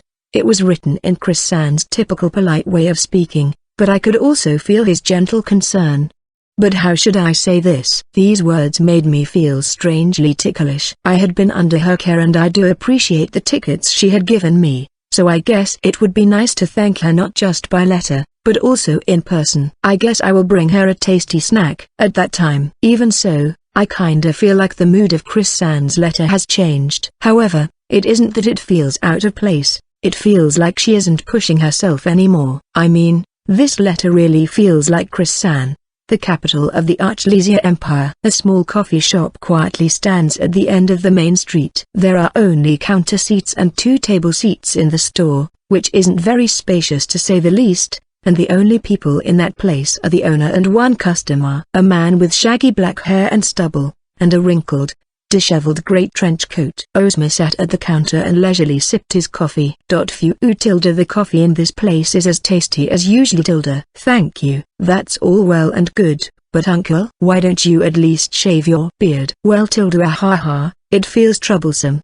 Geez. At the counter stands a petite girl around 130 centimeters tall. The dwarven shopkeeper speaks to Ozma, a regular customer since her father's generation, in a rather dumbfounded tone. Hearing her words, Ozma lazily replied while awkwardly brushing his hair with his hand. Well tilde even so, your skills have really improved, haven't they? I still couldn't match father's skill though. Previous shopkeeper has his good parts, while young lady has her own. Do you even know what you're talking about, uncle? Well, ahaha. You got me. Her tone would have sounded rude for a normal customer, but for the girl who had known Ozma-san for a long time, she was acting just as usual. Wryly smiling, Ozma looked around the shop that had no other customers. Is the business not running smoothly? Well, I can't say that I'm making profit even if it's a lie. But I'm not really in the red, you know. We also have some regulars like uncle. I see. When Ozma expressed his worries about the young girl who lost her parents at an early age and is running the store with her small body, the girl responded with a bright smile. Ozma tried to give a gentle smile at those words, but soon after, he sensed something and turned his gaze towards the entrance door. Just as the young girl moved her gaze there, the door of the store was roughly opened and several men who looked like thugs entered. It's you lot again, huh? He, we're back to negotiate. Have you thought about it already? Shopkeeper, no matter how many times you come, I have no intention of giving up this store. This is my father's precious store. My, oh my, but you see, it's difficult being a lone woman, you know. You never know what will happen! Exclamation mark. Seeing the man look at her with a coarse smile on her face, the girl backed away a bit, looking frightened, but she still turned her strong eyes to the men. The atmosphere was so tense that you could almost describe it as a critical situation. But this was broken by the sound of a cup falling to the ground. Whoa there, uncle. Hey, are you alright? Area tilde it spilled on me. Please hold on. I'll get you a towel. Ozma drops his cup of coffee and looking at his coat, which has a large stain on it, he had an ashamed expression on his face. It's unknown whether they were dumbfounded when they noticed him or if they were just trying to avoid the public eye at this time of the day. But the man clicks his tongue lightly before turning away. TSK, we'll be back. Spitting out these words, the man walked out of the shop with what seemed to be his minions, while wiping the stain on his coat with the towel she received from the girl. Ozma looked at their back with his usual expression. Geez, you need to be more careful, uncle. Ahaha. Well, sorry, my bad. It accidentally slipped. Even so, those quite some rough customers you've got there. Do they come here often? Yes, they're land sharks hired by that company which has quite a bad reputation. They've been trying to acquire this land. They sure are everywhere, aren't they? Are you alright? I'm alright. This store was very important for my father, so no matter who comes, I'm not going to give this place up.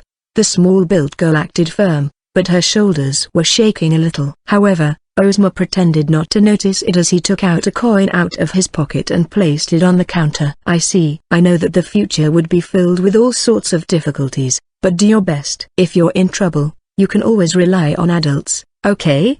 Please don't treat me like a child. I will be alright. Ha ha ha. Really? I guess I'm being unnecessarily intruding, eh? Thank you. Wait. Uncle, please wait. Isn't this a gold coin? Giving a change for this is. It's for the cup that I broke. Don't worry and just take it. No, this is just too much. Well then, I'll come visit again. Wait. Ignoring the girl's protests, Ozma left the store while leisurely waving his hand. The sun had gone down and the alleyway was lit up by the moonlight. Not far from the coffee shop, a man and his group of land sharks who had visited the coffee shop this morning were gathered there. Are you sure that we're doing this? Yeah, we can't spend too much time in that little store. So, we're going to negotiate with her body. I'm looking forward to it. What? You Bast Road, you're fine with someone having a kid-like body like hers? Well, do what you want. That woman is going to be missing from now on, so you can take her home if you want. But when you throw her away, make sure you dispose of her properly, okay? I know that. The man also grinned as he answered the minion who spoke to him with a disgusting smile. Yes, they decided to take the coffee shop by force. The store was owned by a single dwarf girl, someone they could easily do whatever they wanted. Their idea itself isn't wrong. That girl certainly had no way to resist the violence that these men would bring. Yes, if it's that girl, that is. Uncle isn't sure that I would like that kind of thing, you know? Wow! A voice quietly echoed in the back alley. When the men hurriedly looked at the direction of the voice, they saw the small combustion of a cigarette, before Ozma slowly appeared. For a child doing his best to end up getting violated. Uncle doesn't like such bad ends. I really think happy endings are the best. Why you Bast Road, who the heck are you? This uncle thought that I'm pretty famous, but no. That young girl is also the same case. Why doesn't anyone recognize me? Is it because of my ambition? I guess it really is because my ambitions aren't enough. Tsk. Oi, you Bast RDS. Quickly get rid of that obstructive old man. It will be troublesome if he causes an uproar. The man clicked his tongue irritably at Ozma, who speaks in an aloof manner, and flies off instructions to his minions. Of course, the man had no intention of letting Ozma go. Now that he had seen them, they would deal with him. That was a really foolish choice. You can't just tell someone to die like that. Whoa. Wow. One of his minions swung his curved sword at Ozma, but Ozma leisurely deflected his strike, easily evading the minion's attack. Moreover, that's not all. After Ozma parried the strike of the minion, he gripped on the hand holding the sword and rotated it, twisting his hand. With just that, The minion's body spun vertically and slammed into the ground behind Ozma. In Japan, a country from another world, this technique is called Aiki. It's a graceful technique that practices a flowing strike, making use of the opponent's power against themselves. Ozma took one look at the man's minions, who were writhing in agony with his back slammed hard on the ground, and exhaled a mouthful of cigarette smoke. Isn't it better if you all stop now? Uncle is pretty strong, you know. DM Minute. What the heck are you lot doing? Quickly deal with him. Oi, you should properly listen to your elders, you know. With the man's angry shout, several of his minions headed towards Ozma at the same time. Looking at the curved sword swung at him from his left and right, Ozma lightly catches them with his fingers and light-heartedly pulls them. He then lightly chops his hand on the napes of the two men who had been pulled along with their swords, knocking them unconscious, and then flicking his palm against the flat side of the blades that continued to close in on him. As he leisurely watched the man's minions approaching one after another, a small smile appeared on Ozma's lips. If someone were to look at this scene now, this would have been a really reckless sight. The man had at most a dozen men at his command, but such a number didn't help them at all. Even if Uncle looks like this, I'm a pretty nice guy, you know. It's not like I would kill you, so you don't have to worry. Seeing the dozen or so of his subordinates lying on the ground unconscious, the man looks at Ozma with a frightened expression on his face. Ozma kept a gentle smile on his face, but his grey eyes were deep, sharp, and intimidating. However, I'd like it if you could do Uncle one favor. Well, it's not that big of a deal. That guy who commissioned you all to do this, Uncle actually wants to talk to them. That's why. Can I ask you to take me there? You are, in a certain alleyway dimly lit only with the moonlight. The man trembled in front of the overwhelmingly strong man in front of him. And he didn't have any other choices. Morning sunlight streamed through the window of a certain coffee shop. At the counter, Ozma was there, as usual. I mean, Uncle, even though you got a new one, why is your coat still wrinkled? Well Tilda, I guess I shouldn't have thrown them all together. Geez, you're still as sloppy as ever. That's harsh of you. While enjoying a relaxed and peaceful conversation, Ozma took out a cigarette and lit it. The girl, who had been astoundingly looking at him like that, looked as if he suddenly remembered something and spoke. Speaking of which, Uncle, you remember that company that wanted me to give my store to them that I mentioned before? I heard that evidence of fraud was found on them and their company was taken down. Thanks to that, the land sharks who used to come to my house have stopped coming. Is that so? Well, I guess that's what happens when they do something shady. Yes, I guess I can be relieved now. That's great, isn't it? I guess luck really is on the side of those who work hard. Wait. Why are you patting my head? Don't treat me like a child. I'm already 20 years old.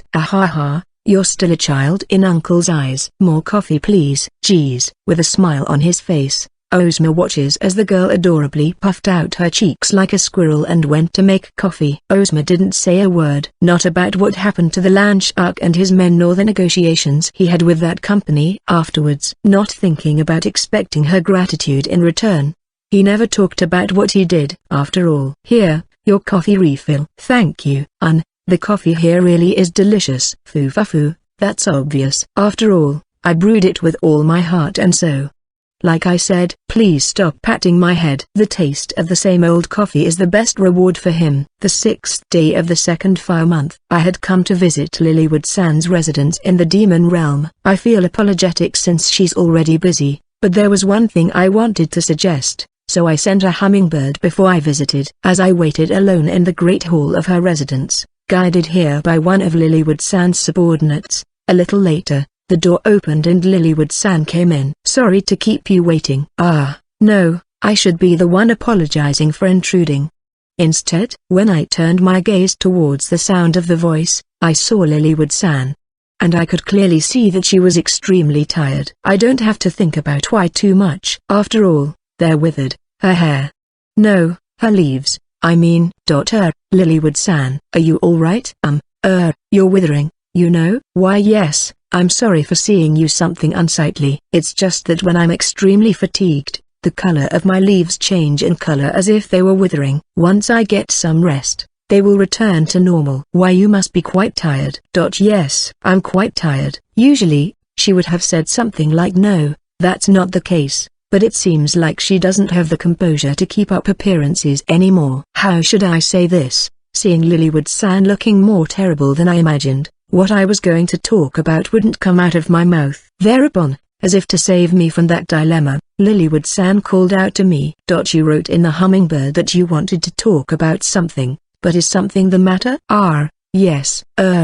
I didn't really need to ask you this in person, but I have a suggestion. A suggestion? Yes, I could actually tell my suggestion through the Hummingbird, but I was curious to see how Lilywood-san was doing, so I decided to meet her in person. However, when I saw Lilywood-san looking more tired than I had imagined, I felt very bad about it. As expected, I should have just told her with the Hummingbird. No, since we're already here, let's just tell her my suggestion as soon as possible. This is just for example, okay? For example, I invite Isis-san on a date. Let's see. Would it help Lilywood-san if you were freed for a day or so? No, it's not like I'm going to trick Isis-san. I really wanted to go on a date with her. It's just that I don't want to cause you any inconvenience, so I'm just asking for confirmation for the time being. Kaito-san.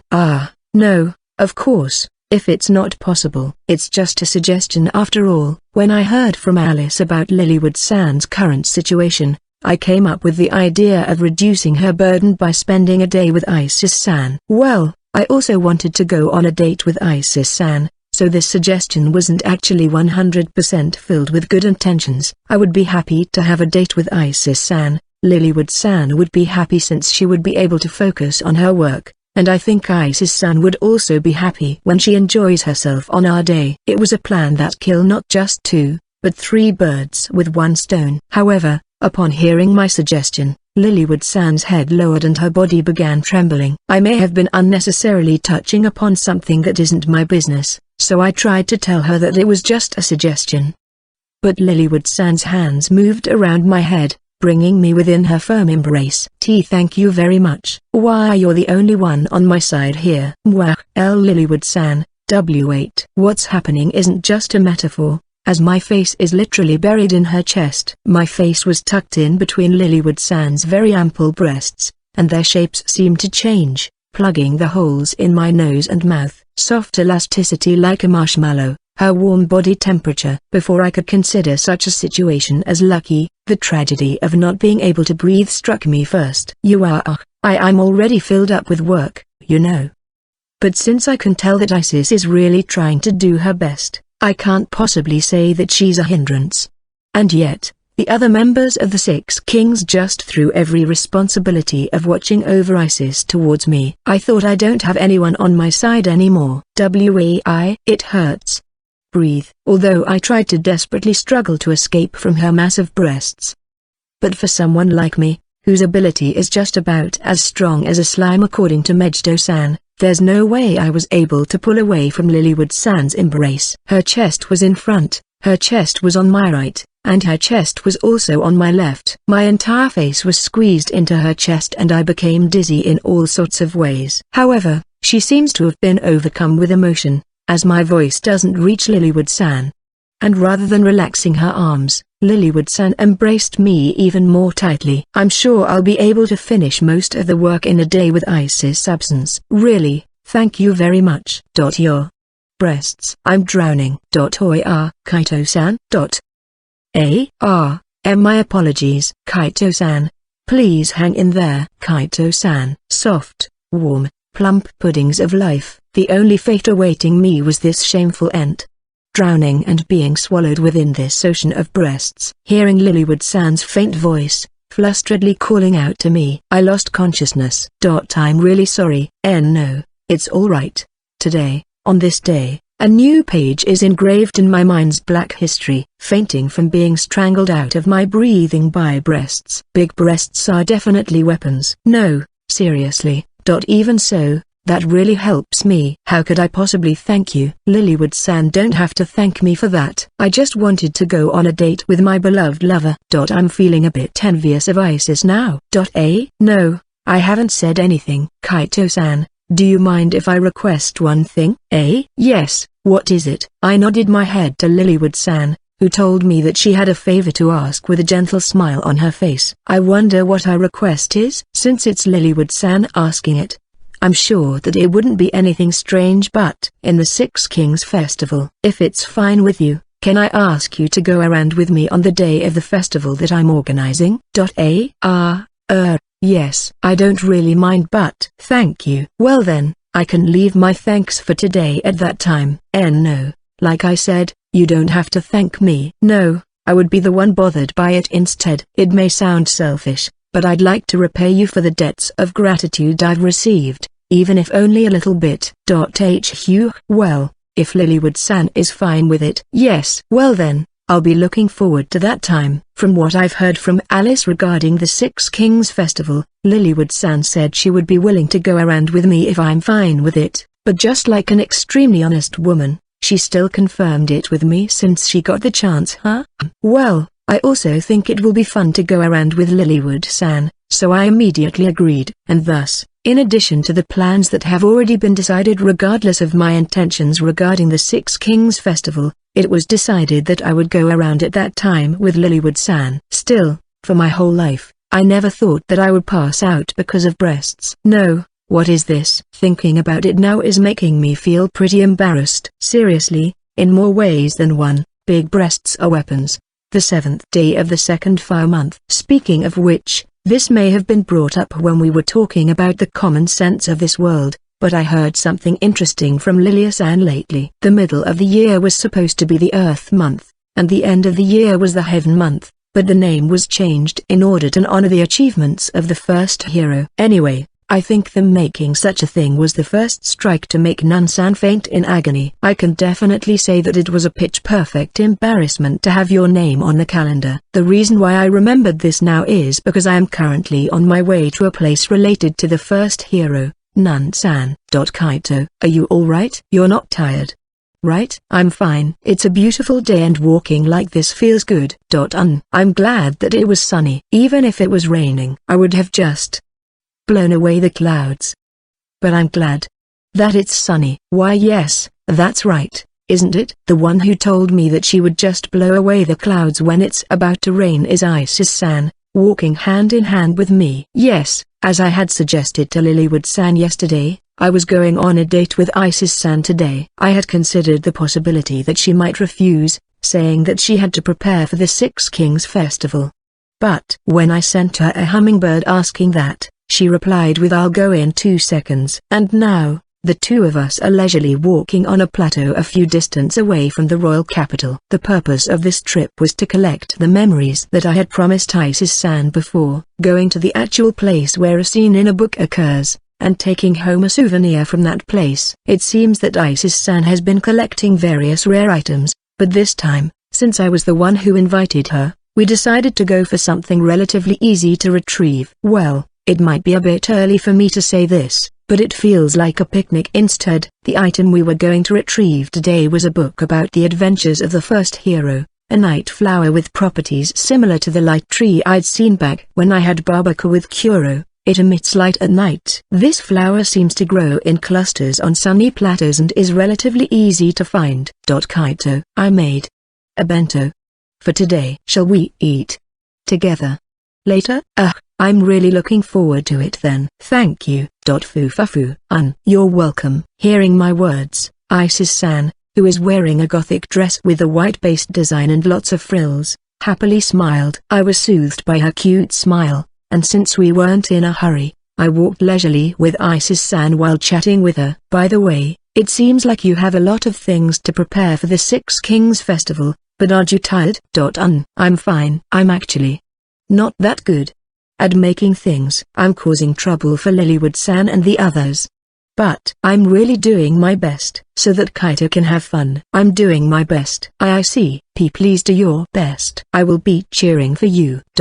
It's that feeling. I completely understand Lilywood-san's feelings now. Being faced with such an enthusiastic Isis, there's no way I can complain. It was painfully obvious that Isis-san was trying her best, and I could tell that she was happy to be involved in such an event. Praying for Lilywood-san's soul in my heart, I gave up on trying to indirectly persuade Isis-san. Fufu. Isis-san, You seem to be having fun.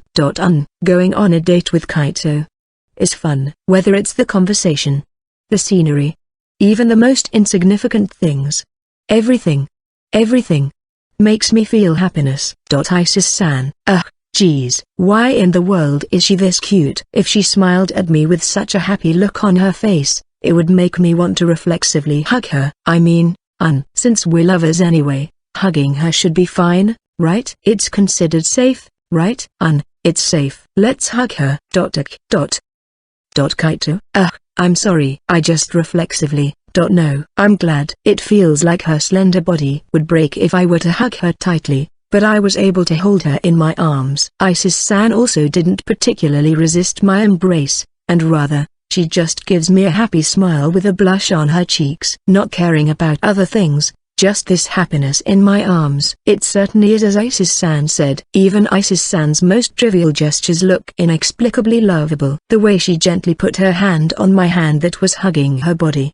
The way she rests her head on my chest. It's just so cute. Isis-san. Kaito. Just like that, I looked into her beautiful red eyes and called out her name, while Isis-san called out my name and closed her eyes. And as if it was the most natural thing to do, our lips touched each other, conveying our happiness and love for each other. Needless to say, something like this happened again every now and then, so we had to stop multiple times, which considerably delayed our progress. Taking a lunch break along the way and stopping at every opportunity, we arrived at the night flower cluster well behind the schedule. Flowers of different colors spreading around the area. It feels as if I was sitting on what looked like a carpet of flowers, while embracing Isis-san by her shoulder. Looking at it in the daytime, it looks just like a normal flower, doesn't it?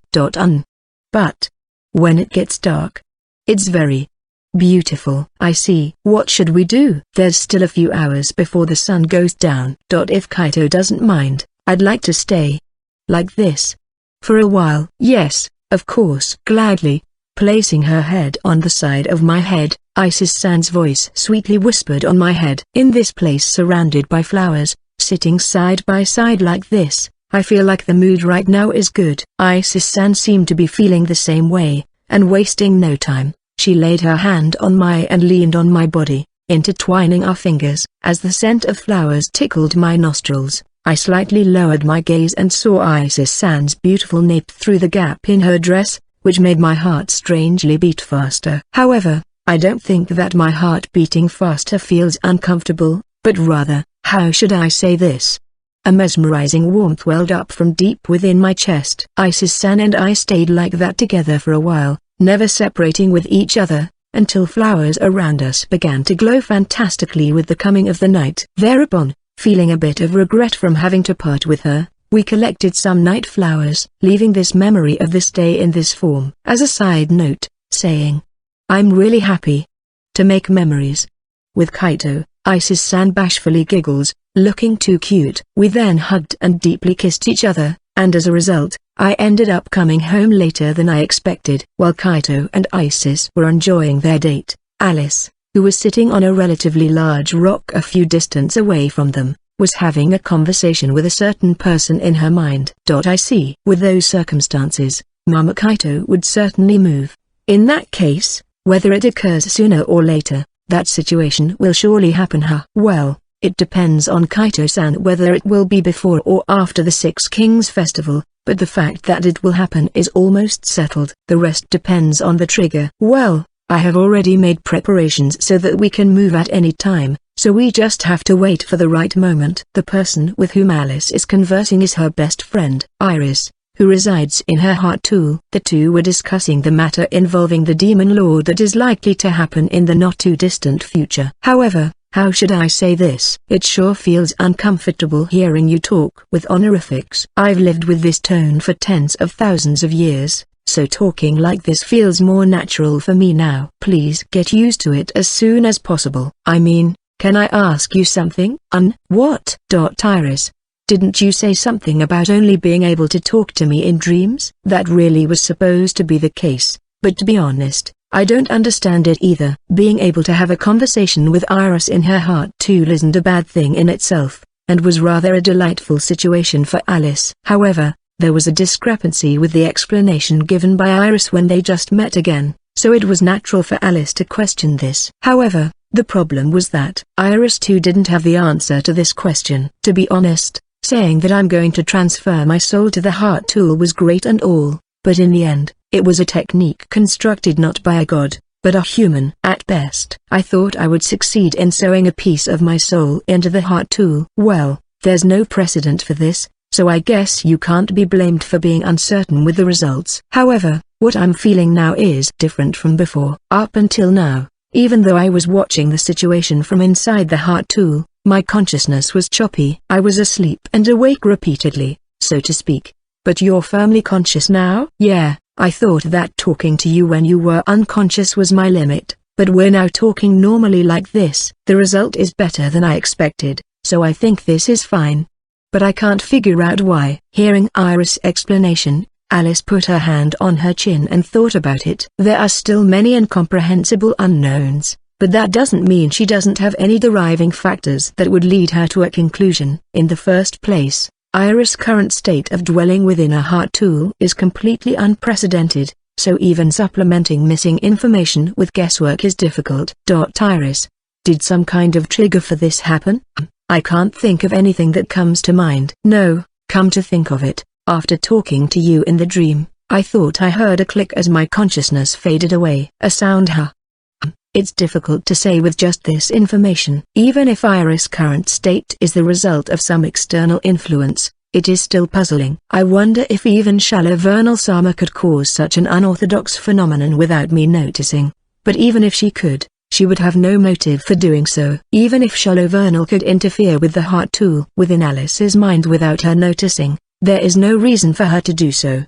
I don't think I'll get an answer to this even if I think about it. I don't really like concluding things like this, but I guess I'll just have to assume that Iris' technique miraculously worked well by chance. I suppose so. I don't think one should be optimistic with things, but this result doesn't bring any inconvenience for us at the moment. If this is the case, I don't think it's a good idea to think too much about this. It would be better to accept it, while being vigilant about what may happen. Right. Well, anyway, if Iris' consciousness is clear, there are many things we can do with it, so I'm rather thankful for that. Good grief, what are you planning now? Keep it in moderation, okay? Yes.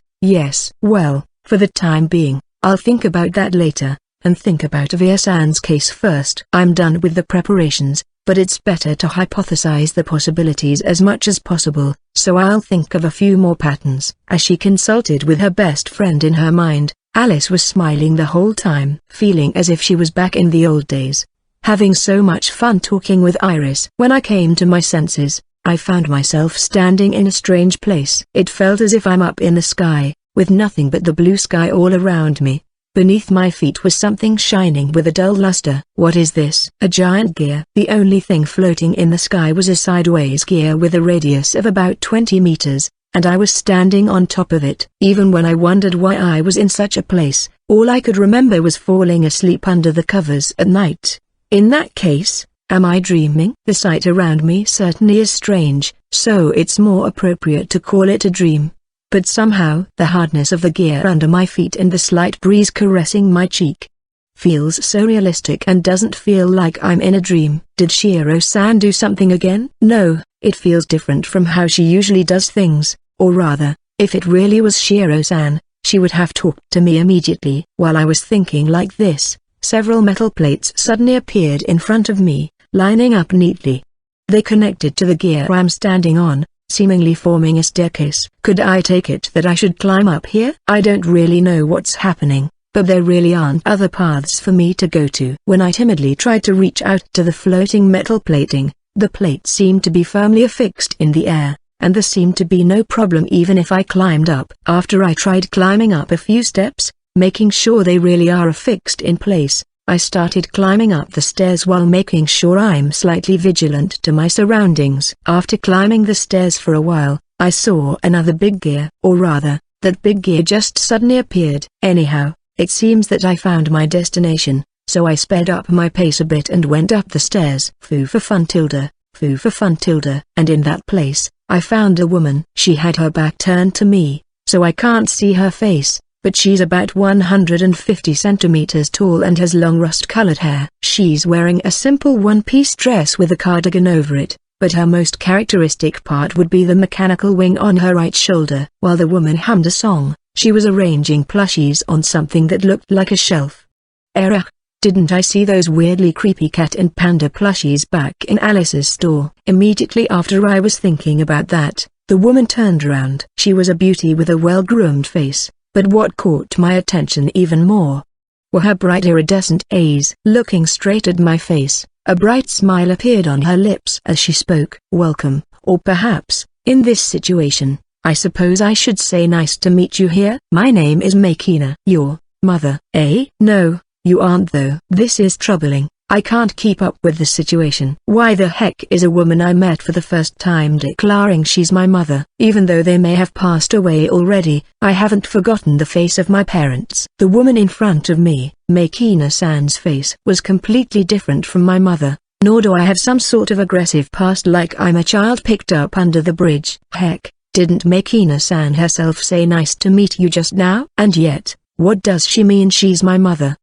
Sorry, I'm not saying I'm your blood-related mother. But I'm your mother in a much broader sense. You're a child born in the world I created, which means you're my child. You were born in the world I created, and so, for me, you are my child. Saying this, Makina wryly smiled. Does that mean Makina-san is a world creator like Shiro-san, and the one who created the world I was in? What is this? I feel like I heard such a story a while ago, but I can't clearly remember it. What is this murky feeling? I made it so that you won't remember the me over there. That out-of-place feeling may have been what's giving you that murky feeling. Well, I understand your feeling of doubt, but I also have various circumstances on my side as well. Simply put, I'm the god of that world. I'm under various contracts with Shallow Vernal. But even though talking to my child in this way isn't breaching our contract, it's still within a gray zone. She'll complain about this if she finds out, so I'm just taking measures. With a smile on her face, Makina's hand brushed some sort of invisible wall. Thereupon, the scenery that was visible just a moment ago switched to the rooftop of some skyscraper. Incidentally, my child's current condition. You're just normally sleeping. It feels more like I called my child's consciousness here. My child, which she probably was referring to me. She called only my consciousness here. If Makina-san is a world creator, I guess her being capable of doing such a thing isn't strange. However, I wonder why this person somehow has this strange atmosphere around her. She doesn't have this unrealistic feeling Shiro-san had when I first met her. Nor does she have this intimidating feeling like when I met Isis-san and Mejido-san. It feels like she really is just a normal person. That can't be helped. I'm trying to suppress my strength so that Shallow Vernal doesn't find out about this. Besides, if I release even a small piece of my power, this space may not be able to withstand the pressure and end up getting splattered. Splattered? She's saying it all cutesy, but in other words, Makina-san's power is so strong that even if a little bit of her power was released, this space will be crushed, right? What is this? This woman's scary. Sorry. Did I scare you? It's alright. Even if that happens, my child won't be hurt even a little bit. No, it really would be better if I create a stronger space, but that would increase the risk of being noticed by Shallow Vernal. Is that so? Moreover, being in touch with my child too much would also make her find out about it, so that's also no good. Truth is I really want to lick my beloved child right now, but it sure is difficult trying to control myself. I see. Was that just my imagination? Did this guy just seriously say something strange as if it was natural? Licking and all those stuff. I must have misheard things, right? I really wish I just misheard things. Also, even though I might be curious, I'm somehow feeling chills running down my spine, so I just decided not to think deeply about this. I feel like if I don't ignore her here, I'd end up finding myself in an irreversible situation. So, Makina-san. No, I guess it would be better if I call you Makina-sama? No, you can call me Makina-san. Of course, you can also call me Mother. Why did Makina-san call me in this space? Well, I guess you would wonder about that. To put it simply, I'm thinking of giving my child various advice. I I've brought about a lot of trouble for my child in the earlier incident. As an apology, I was thinking of giving my child a few hints for the future. I'm saying this now though, but I won't tell you the answer. Doing that would make it lose its meaning. My child's actions themselves hold meaning because my child thought a lot about this and arrived at his own answer. I wonder why this person frequently softly says scary things. It seemed as if the highlights of her eyes had disappeared for a moment. But I wonder why, even though she had this bright and gentle atmosphere around her, I'm having this cold feeling running down my spine. Just as I was thinking about that, Makina-san lightly slid her fingers, as if she was flicking through a big touch panel. Thereupon, just like before, all the surrounding scenery suddenly changed. From the rooftop of a skyscraper, we're now at the rooftop of a slightly lower building. Nearby, I could see some play equipment and a small stage, feeling as if it was the rooftop of a department store a long time ago. HN and tilde the wind feels good. You're right. Speaking of which, does my child like heroes? Heroes are cool, aren't they? I like them. Being the ally of justice makes them cool, don't you think? With her words, Makina pointed to the rooftop stage. When I moved my gaze to where she was pointing at, two things appeared on the stage. One is a being dressed in a red costume that makes them look like they're a tokusatsu hero, while the other is a being dressed in a black armor with lots of spikes around it. The two are facing each other in the center of that stage. T/N Tokusatsu are live-action films or TV dramas that make heavy use of practical special effects, for example Super Sentai, Kamen Rider, Godzilla, Ultraman. You can imagine this tokusatsu hero as Power Rangers. Now then, here's a question, my child. Among these two fighting on the stage, which do you think is justice and which is evil? That is, I'll say this just in case, but there's no talking about their backstory, like even though they look like a villain, they actually have a beautiful heart or stuff like that. Just by looking at this situation with a quick glance, which do you think is justice? It feels like the guy in red is the ally of justice. If we're just talking about our impression at first glance without thinking too deeply about this, no matter how I look at it, the one on justice's side would be that guy who looked like a tokusatsu hero. When Makina-san nodded when she heard my words, the hero on the stage moved, defeating the evil-looking opponent and ending the scene with a guts pose. I suppose it was as you say.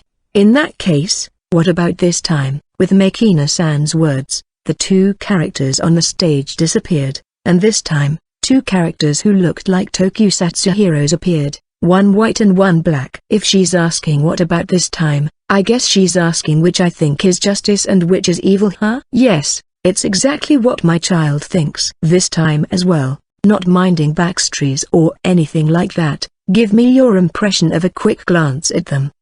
I'm troubled, but from their impressions, the white one feels more like justice. Fumu, I see.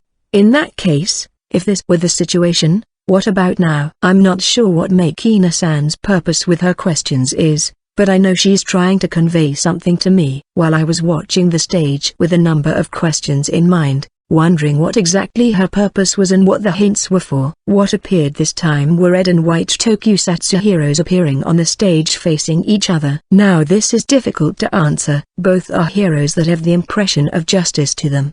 But there's no easy to understand visual differences between them, like one side having darker shades as before. This is a little, to be honest, it's hard to say who it is between them. I see, this certainly is difficult. Well then, I'll tell you the answer. It's the winner. Along with Makina-san's words, the red hero defeats the white hero. Thereupon, many people gathered around the red hero, while the white hero laid alone on the ground. My child, have you heard of the words "the winner is justice"? I don't think those words were mistaken. If you can't judge things objectively, you would need some other factor to decide after all. I see. I don't really understand the logic behind it, but I think those words were correct. But I personally don't really like it. After all, if that were the case, it's as if. Hey, my child?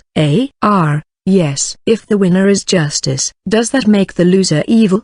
Does the person who confronts justice have to be evil? That's not the case, right? There's a possibility that justice and justice collides, or evil and evil collides. Don't you think? Perhaps guessing the words in my mind, Makina-san spoke ahead of me that the opponent of justice wasn't necessarily evil. Yes, I think it's exactly what Makina-san says. There's no rule establishing that the opponent who confronts justice must be evil. No, in the first place, calling any of them justice or evil may be a mistake. I suppose. I also think what my child thinks is right. But you see, the world doesn't always move depending on what is right. No matter how right something can be, such a thing may be considered evil by many. The reverse can also be true. Fufafu. It somehow ended up sounding difficult.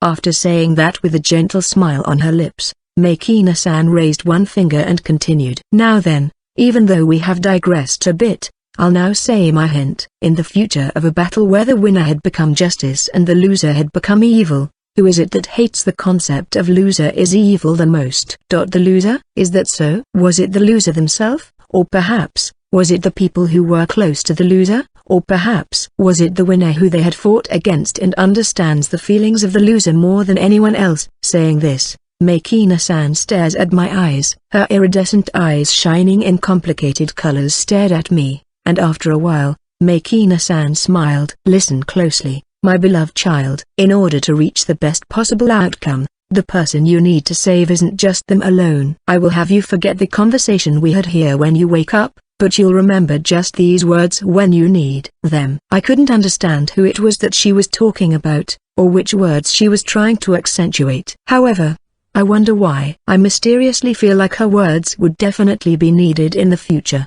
Yes, do your best. Well, if it's my child, I know it will be alright. If need be, I will also be there to help you. It's not embarrassing for a child to rely on their mother. Such a thing is a matter of course. You always act spoiled around me as much as you want. Of course, even if it's 24 hours a day, 365 days a year, if it's for my child. Just as she was saying that, Makina-san's face suddenly got knocked on mine and a tremendous thunderous roar rang out. Wait, Makina-san? That was dangerous. My love nearly brought about a big bang. I'm somehow feeling that chill running down my spine again. What is this indescribable eerie feeling? What the heck will happen if her love brings about a big bang? The part about it not calling it a mere explosion scares me so much that I don't want to know about it. Well, with that, I've finished about 90% of my business is over. But there is 57 minutes and 42 seconds left until my child wakes up, so come talk with mother some more. Why yes. As I thought, there was this indescribable fear in me towards Makina-san. As far as our conversation goes, she seems to be kind to me, but while such thoughts were in my mind, the scenery changed again. This time, we were on the roof of a tall building in a big city with lots of tall buildings around. Since we're at it, how about we have some meal? This place we're in is something like a dream, so you feel full in reality, but you can still enjoy the taste. Yes, thank you. Well then, I have a special treat for you. While sitting on the edge of the rooftop, Makina said with a smile, before bringing out something like a paper bag out of nowhere. As I received it, I looked at the place she was sitting at, but I shrank back. As expected, even though this may be a dream, I still hesitate to sit on the edge of a tall building, so I just sit a few distance away and checked the contents of the paper bag. When I heard that a god has prepared a meal for me, I felt rather awe-inspired. But I wonder how should I say this? Inside the paper bag were two individually wrapped round packages, a drink and fries. That's weird. No matter how I look at this looks like a burger set from a chain restaurant. No, I think this certainly is delicious, and I like it too, but this is the special treat. How should I say this? This god sure feels like a commoner. That won't do. That's my favorite though. Would you prefer something else? No, I was just a little surprised. It's not that I don't like burgers, it's just that I really was surprised. I thought that since a god is preparing a meal, it would be made up of fancy food that I've never seen before. Fancy food? How about some steak? I had thought of this before. I feel like she's much more like a commoner than I imagined. Thinking of steak. When she hears the words fancy food, she's surprisingly approachable. How should I say this? I could feel how dangerous she was, making me feel sweaty from nervousness. But I don't think she's a bad person. Thank you. I'll have a bite then. Don't hesitate to ask for more, okay? The way she smiled, looking like she was having fun, doesn't exude the majesty of a god. but she looked somewhat cute. I think she's a mysterious person who sometimes makes remarks as if she had seen through everything. Ha! My child as he's eating is also cute. Yeah, other than that strange chill running down my spine I'm feeling sometimes, I think she's approachable. With that in mind, I took a burger out of the paper bag and ate it. It's been almost half a year since I came to this world, so it feels like it has been a long time since I had eaten a burger. Speaking of which, my child. Yes. Thank you. What for? I wonder what could be the reason why I'm thanking you. I was confused by the sudden words of gratitude Makina-san said with a gentle expression on her face. But Makina-san just smiled mischievously, not telling me the details. Tilting my head in confusion, I sensed that she didn't have the intention to speak any further on this topic, so I turned my gaze toward the view from the rooftop, remembering the words Makina-san had told me earlier. The person I need to save isn't just them alone. Those words alone don't make any sense, but perhaps something is about to happen. But from what she said though, she made it so that I would forget our conversation here and remember only some of our conversation when I needed it. Those were something a world creator had said. Then, it will definitely be the case. If so, thinking about this and that here doesn't really have any meaning. Let's just not think too deeply about it. As she watched Kaito eat his burger while worrying about various things, Makina gently smiled. Yes, that's good enough. It's important to worry about things, but my child, you also have times when you think too much. Even if you're worried about something, there are times when it's best to let nature take its course. Having such thoughts in her mind, Makina brought forth a burger for herself and ate it with a smile. It's been a long time since I had a meal like this with someone. It somehow feels really nostalgic. On the rooftop of a skyscraper with almost no wind, with the cloudy skies above them, it was a memorable view for her who found the world outside her birdcage for the first time. Makina, why do you look so tired? Are you that excited to be in a new city for the first time? That's not it. It's not because I was too excited, it's because I had my first skydive before I came to this city. You lead quite an aggressive life, And whose fault do you think this is? Tell me. Thinking back, her best friend had been preposterous from the first time they met. The day after they met, she took Makina out of her birdcage and headed for the city, then ran over the ocean, dashed up into the air, and landed on the roof of a skyscraper in a skydiving-like fashion. It was quite preposterous, but it's a precious memory that she will never forget. Well, putting that aside, we should eat while it's warm. Geez, what a troubling friend you are. Thanks. What's this? It's a burger. Hamburger. I think I've seen a lot of people eat this a couple of times with my clairvoyance. Saying that she has never eaten burgers. This is why you're a naive island girl. Naive island girl? That's the first time I've heard of that. No. What's troubling is that it's true. The burger presented to her while she had a wry smile on her face was the first food Makina ate outside her birdcage. This is delicious. I've never tasted food this tasty before. Well, not if all you eat is jellies and canned military food. Amazing, for a food this tasty to exist in the world. I wonder how I should say this. I feel really moved. For you to get so excited over a single hamburger, that's really cheap. Well, I'm glad you liked it. Thanks, Alicia. You're welcome. Since that day, Makina's favorite food has been burgers. No matter how many other delicious meals there are, to her, burgers, the taste of happy memories with her best friend, are the best, and she believes that there is nothing more delicious than that. Even though she has lived many years as a god, the memories of that time have not faded one bit. Now then, I wonder how my best friend, who overthinks more than my child, move from here on out. Maybe I should help her again in secret. The Demon Lord case aside, even Alicia would have a hard time having no hints about Shallow Vernal's case. While thinking about such things, Makina leisurely enjoyed chatting with Kaito until he woke up.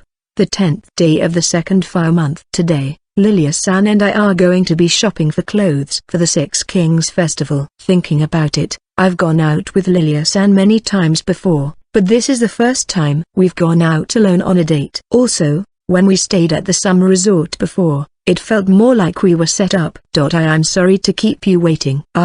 No, your clothes look great on you. Why yes, thank you. Instead of the easy-to-move-in clothing Lilia-san usually wears, she's currently wearing a long skirt that barely shows her feet. However, it wasn't a fluffy dress, but a loose-fitting design, making it look more like a stylish casual wear than a dress. Its cream color also matched Lilia-san's blonde hair and looked great on her. Well then, shall we go? Why yes. Would you like to hold hands? Hold hands? No. That's a bit too difficult for me. If you could wait a bit longer. Lilia-san is too nervous. She was so flustered that it was easy for me to see it. It might be rude of me to say this, but this looks a bit amusing. Well, to be honest, I was also a bit nervous.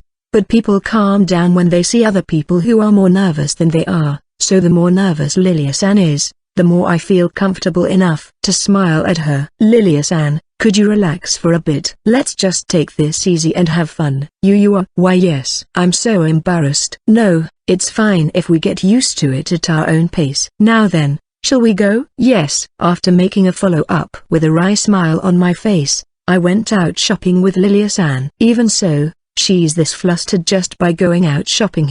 I feel like it's going to be a long time before we can hold hands on our date. No, I think we've held hands before at a summer resort. Would it be wrong if I make her conscious about that time? Well, I'll just let her gradually get used to it. Even though I said we're going to go shopping for clothes, it doesn't really mean that we're going around too many stores. Lilia-san is a duchess, so the clothes she would wear for the Six Kings Festival naturally must be of a certain quality. This naturally narrows down the number of stores that sell clothes suitable for the head of a duchess family. The first store we visited today was the same one I went to buy my clothes when I first came to this world. According to Lilia-san, this is where she often buys her clothes. Welcome. If it isn't Duchess Albert-sama. Welcome to our establishment. I'd like to have some formal wear. No, something a bit more casual. Understood.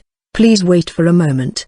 The clothes we're buying today are the clothes we're going to wear around the Six Kings Festival. We would certainly be attending a party on the last day of the festival, but it would be uncomfortable to spend the other 6 days in formal wear. On the other hand, if we were to wear casual clothes, it wouldn't be good when we meet other nobles. So, we came here to buy clothes that were somewhere between casual and formal wear. When Lilia-san familiarly expressed her request, the clerk politely thanked her, moved to the back of the store and returned with several pieces of clothing. This one is the latest design and has a luxurious feel. Its white color is very beautiful, so it's easy to match it with accessories. However, it looks like it would be difficult to swing a sword around in this. That's your criteria for choosing? No.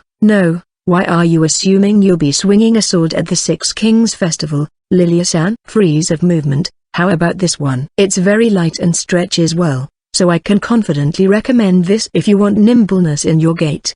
However, I don't really like pink. I see. Then, you can try this one.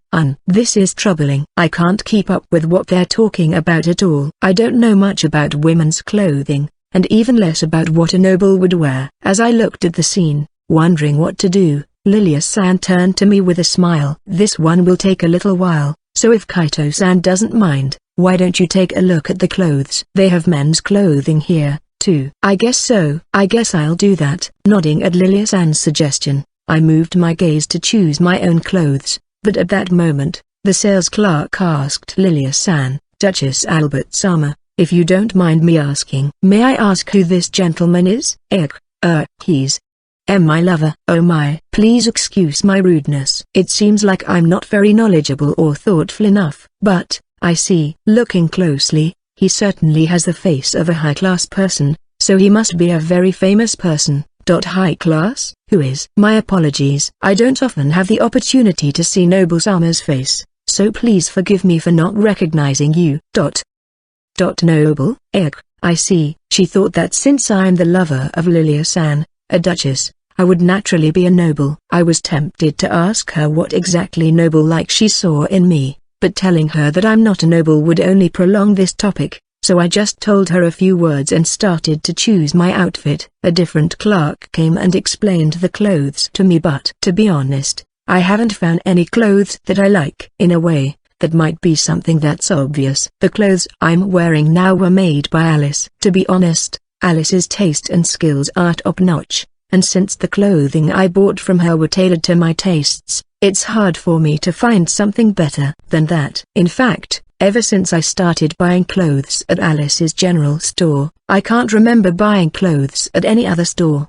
As I was thinking about this, out of nowhere, a familiar masked girl Alice appeared in front of me. Alice has a big smile on her face and a small, 30 by 30 cm wooden board in her hand, and written on it was Alice Chan's special handmade clothes *6 Kings Festival specifications *set of 3, 1 white gold coin. In Japanese yen, that's 10 million yen. This f***ing beastard. She sure came up with a good business idea. Instead of opening her store and waiting for the customers to come to her, she went with the method of offering what I need at the right time at a high price. Frustrating it may be, but it's very effective. White gold coin. However, knowing her, I'm sure that the goods she made are worth more than their cost. Taking that into consideration, doesn't that mean that they should be cheap? After some thought, I silently let Alice hold on to a white gold coin. Thereupon, Alice brightly smiled and disappeared as if nothing happened. With this, I'll have 3 outfits delivered by the day of the 6 Kings Festival. I know Alice has good taste,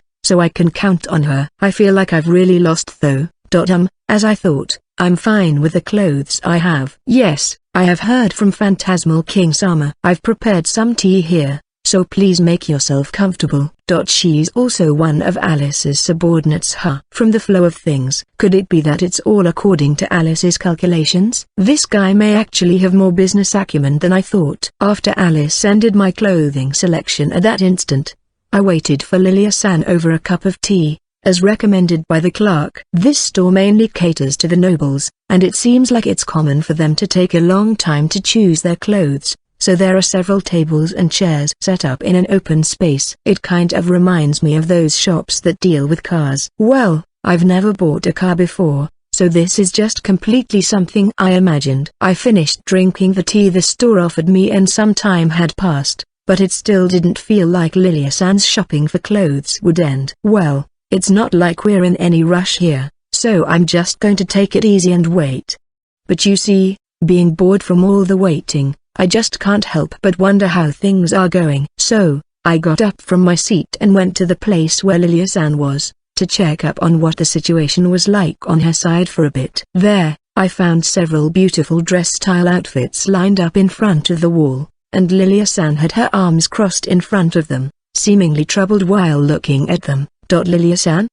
Kaito-san. I'm sorry it took me so long. No, it seems like you're feeling troubled. Yes, I've narrowed down my options, but there are still a bit too many of them. I was just trying to decide which one to buy. When I was told that, I took a look at the clothes that were laid out in order. There are about 10 outfits, which is certainly a bit much. The 6 Kings Festival lasts for 7 days, so if the purpose is to find clothes to wear at the 6 Kings Festival, then the maximum number of clothes she's going to buy is 7. Of course, she could also just buy all of them and wear the remaining 3 for her private life, but with Lilia-san's character, she probably wouldn't want to waste money like that. I think that's why she's having a hard time deciding which ones to buy, because she's thinking of buying only what she needs. Thinking about this, I looked at the clothes one by one again. All of them look good on Lilia, and it's hard to decide which one to buy. Lilia-san looked troubled about this, and I'd like to give her some advice. But I'm not really an expert in women's clothing, so I'm not sure if I can give her any good advice. So, I decided to simply tell her what I thought. In my personal opinion, I like these kinds of clothes. I thought that the white base color with gold threads interwoven in a not too flashy way would look good on Lilia, who has blonde hair and blue eyes. I think a chic black dress is also good, but I think white suits Lilia-san. I think Lilia-san would look good in any of them, but I think this dress fits the image of the innocent Lilia-san perfectly. I see. Thank you. Please wait for a little longer. I'll decide soon. You don't really have to rush. Lilia-san's face reddened a little at my words, but she replied. She started picking up each piece of clothing, as if she's starting to make her choice. As for the dress I said looks good on her, she picked it up first, gave it a quick glance and then moved it to a place separate from the rest of the clothes. How cute! As I smilingly watched Lilia-san earnestly choose clothes, I heard the door of the store open and I reflexively moved my gaze in that direction. Excuse me, I'm fine with those not as expensive as a noble's, so can you help me find some slightly expensive clothes? Sayag-san? Sayag. To our surprise, it was Sayag-san who came into the store, and both Lilia-san and I were astonished at the unexpected encounter with her. It was the same for Sayag-san. Looking a bit surprised, she called out and approached us. Kaito-san, Lili, I didn't expect to see you here. Indeed, Sayag, it's your day off today, isn't it? Are you going to buy some clothes? Yes, it wouldn't be necessary if I were to participate as Lili's escort, but I've been directly invited. As expected, I couldn't just dress like usual. I see. Are Kaito-san and Lili also shopping for clothes? After exchanging a few words, I answered Sayag-san's question with a nod. Thereupon, for some reason, Sayag-san gently smiled and alternately looked at Lilia-san and I. I see you're on a date. Wow. That is. Lilia-san. There's a chance that she may be trying to deceive her, but she's really easy to understand. Foo. How enviable. That's right. If it's fine with you, can I also go with your date? That is. Of course, I don't mind. Lilia-san? While I was at a loss for what to say to Sayag-san, who nonchalantly asked me to go on a date with her with a calm smile. For some reason, Lilia-san readily agreed. As I raised my voice in surprise, both Lilia-san and Sayag-san tilted their heads in wonder at me. Kaito-san, is something the matter? No. Is that alright? What do you mean? No, I mean, going on a date with the two of you at the same time. Isn't that pretty normal? Unlike the confused me, Lilia-san looked like she really didn't know why I was asking her that. At that moment, as if she understood what I was talking about, Sayag-san clapped her hands. That's right. Speaking of which, monogamy was the norm in Kaito-san's world, wasn't it? Why yes. Could it be that this isn't uncommon in this world? Yes, polygamy is the norm in this world. It's not particularly unusual for one man and several women to go on a date. Well, of course, I think it's more common for just two people to go on a date. I see. When she put it that way, that would certainly make sense. If Kaito-san feels bothered about it, it's fine to decline, you know? No. It's just that I'm a little surprised by the cultural differences. I also enjoy being with Sayag-san, and you would never be a nuisance. Foo. Hearing that makes me happy. Well then, if Kaito-san doesn't mind, I would certainly like to go with you. Yes. I was surprised, but as long as Lilia-san and Sayag-san don't mind, I'm happy to have a fun date with my two lovers. When I agreed to Sayag-san's request, not only Sayag-san, but also Lilia-san smiled happily. For the shy Lilia-san, having the familiar Sayag-san might be comforting for her. But before that, Sayag-san's clothes. The size may be a little different, something like this should be great. No, Lili. Please don't bring me such an expensive item. I don't have as much money as you do. I can barely afford to buy the lowest grade of clothing in this store. Also, if possible, not a skirt. Speaking of which, you don't really like skirts. Rather than me not liking skirts, what I didn't like were clothes that make it hard to move around in a forest. Like I said, aren't your standards quite strange? Lilia-san and Sayag-san, what exactly do you think you do at the Six Kings Festival? There's no way you would need to go around in a forest there. You wouldn't, right? As I watched the two women get excited about choosing clothes, I quietly called out behind me. Alice. Yes. When it's Lilywood-san's turn to host the festival, would she turn the venue into a forest? She did say that the theme of her event would be interacting with nature. I see, thanks. No, I'll be excusing myself then. Could it be that I'm actually the wrong one here? After all, it's a festival hosted by those distinctive Six Kings. Is it the right answer to prepare ourselves for a battle? I'm starting to lose my mind. Can I ask you something again? Hey, from Alice's point of view, what do you think about going on a date with another girl?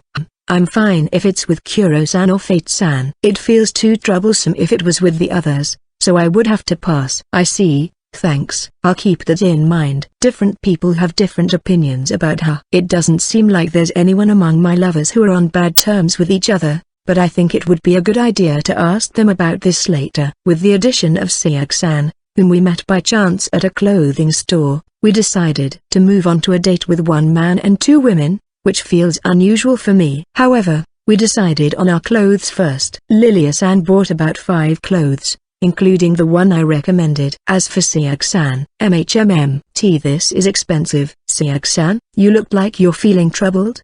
It's a festival hosted by the 6 kings and I didn't want to appear discourteous, so I came here to buy something. As I thought, since they were made for nobles, all of them are very expensive. It's hard to make up my mind. The clothes Sayag-san is looking at are pants type that look easy to move in. At first glance, it looks like something for men, but its colors and patterns are cute. The price of one of them is 5,000 500,000 yen, while the other one is 7,000 700,000 yen. Both of them seem to be inexpensive, even compared to the top-bottom sets of this store. I thought it was cheap for a moment, since my senses had become numb after buying 3 outfits for 10 million yen from Alice, but when I thought about it again, 500,000 yen for one outfit is quite expensive. Putting aside if it were for the Duchess Lilia-san, it seems to be a price that is difficult for Sayag-san to afford. Incidentally, all the clothes that Lilia-san bought were in gold coins. They cost several millions. The fact that they aren't expensive stuff like formal dresses reminded me once again of the magnificent nobles are supposed to be. Well, my clothes, which I buy from Alice, are also considerably expensive. Sieglin-sama, may I recommend these clothes with the newest designs? These designs look quite lovely, don't they? The price is 15,000 I'll pass. How should I say this? I don't know if it's because I'm surrounded by people so rich that they don't even know money exists, but seeing Sayag-san's appearance, looking like a commoner, feels really refreshing. Even so, the clothes the clerk just brought in. It's a pale green pattern that looks good on Sayag-san. Excuse me. Can you please adjust that one to fit Sayag-san's size? Kaito-san, what are you? We're on a date anyway, so I'll buy it for you as a present. In that case, may I recommend some accessories that would go well with this outfit? That looks beautiful. I'll take that too. Kaito-san, why you can't do that? They're too expensive. When I told her that I'm going to buy it as a present for Sayag-san, she called out to me in a panic. Fortunately, I have lots of money, and I don't have anything planned to spend them on. I also think that this would look good on you, Sayag-san. Besides, I'm your lover, so let me at least give you clothes as a present. No, but if you include the accessories, that's over 30,000, you know? That's expensive.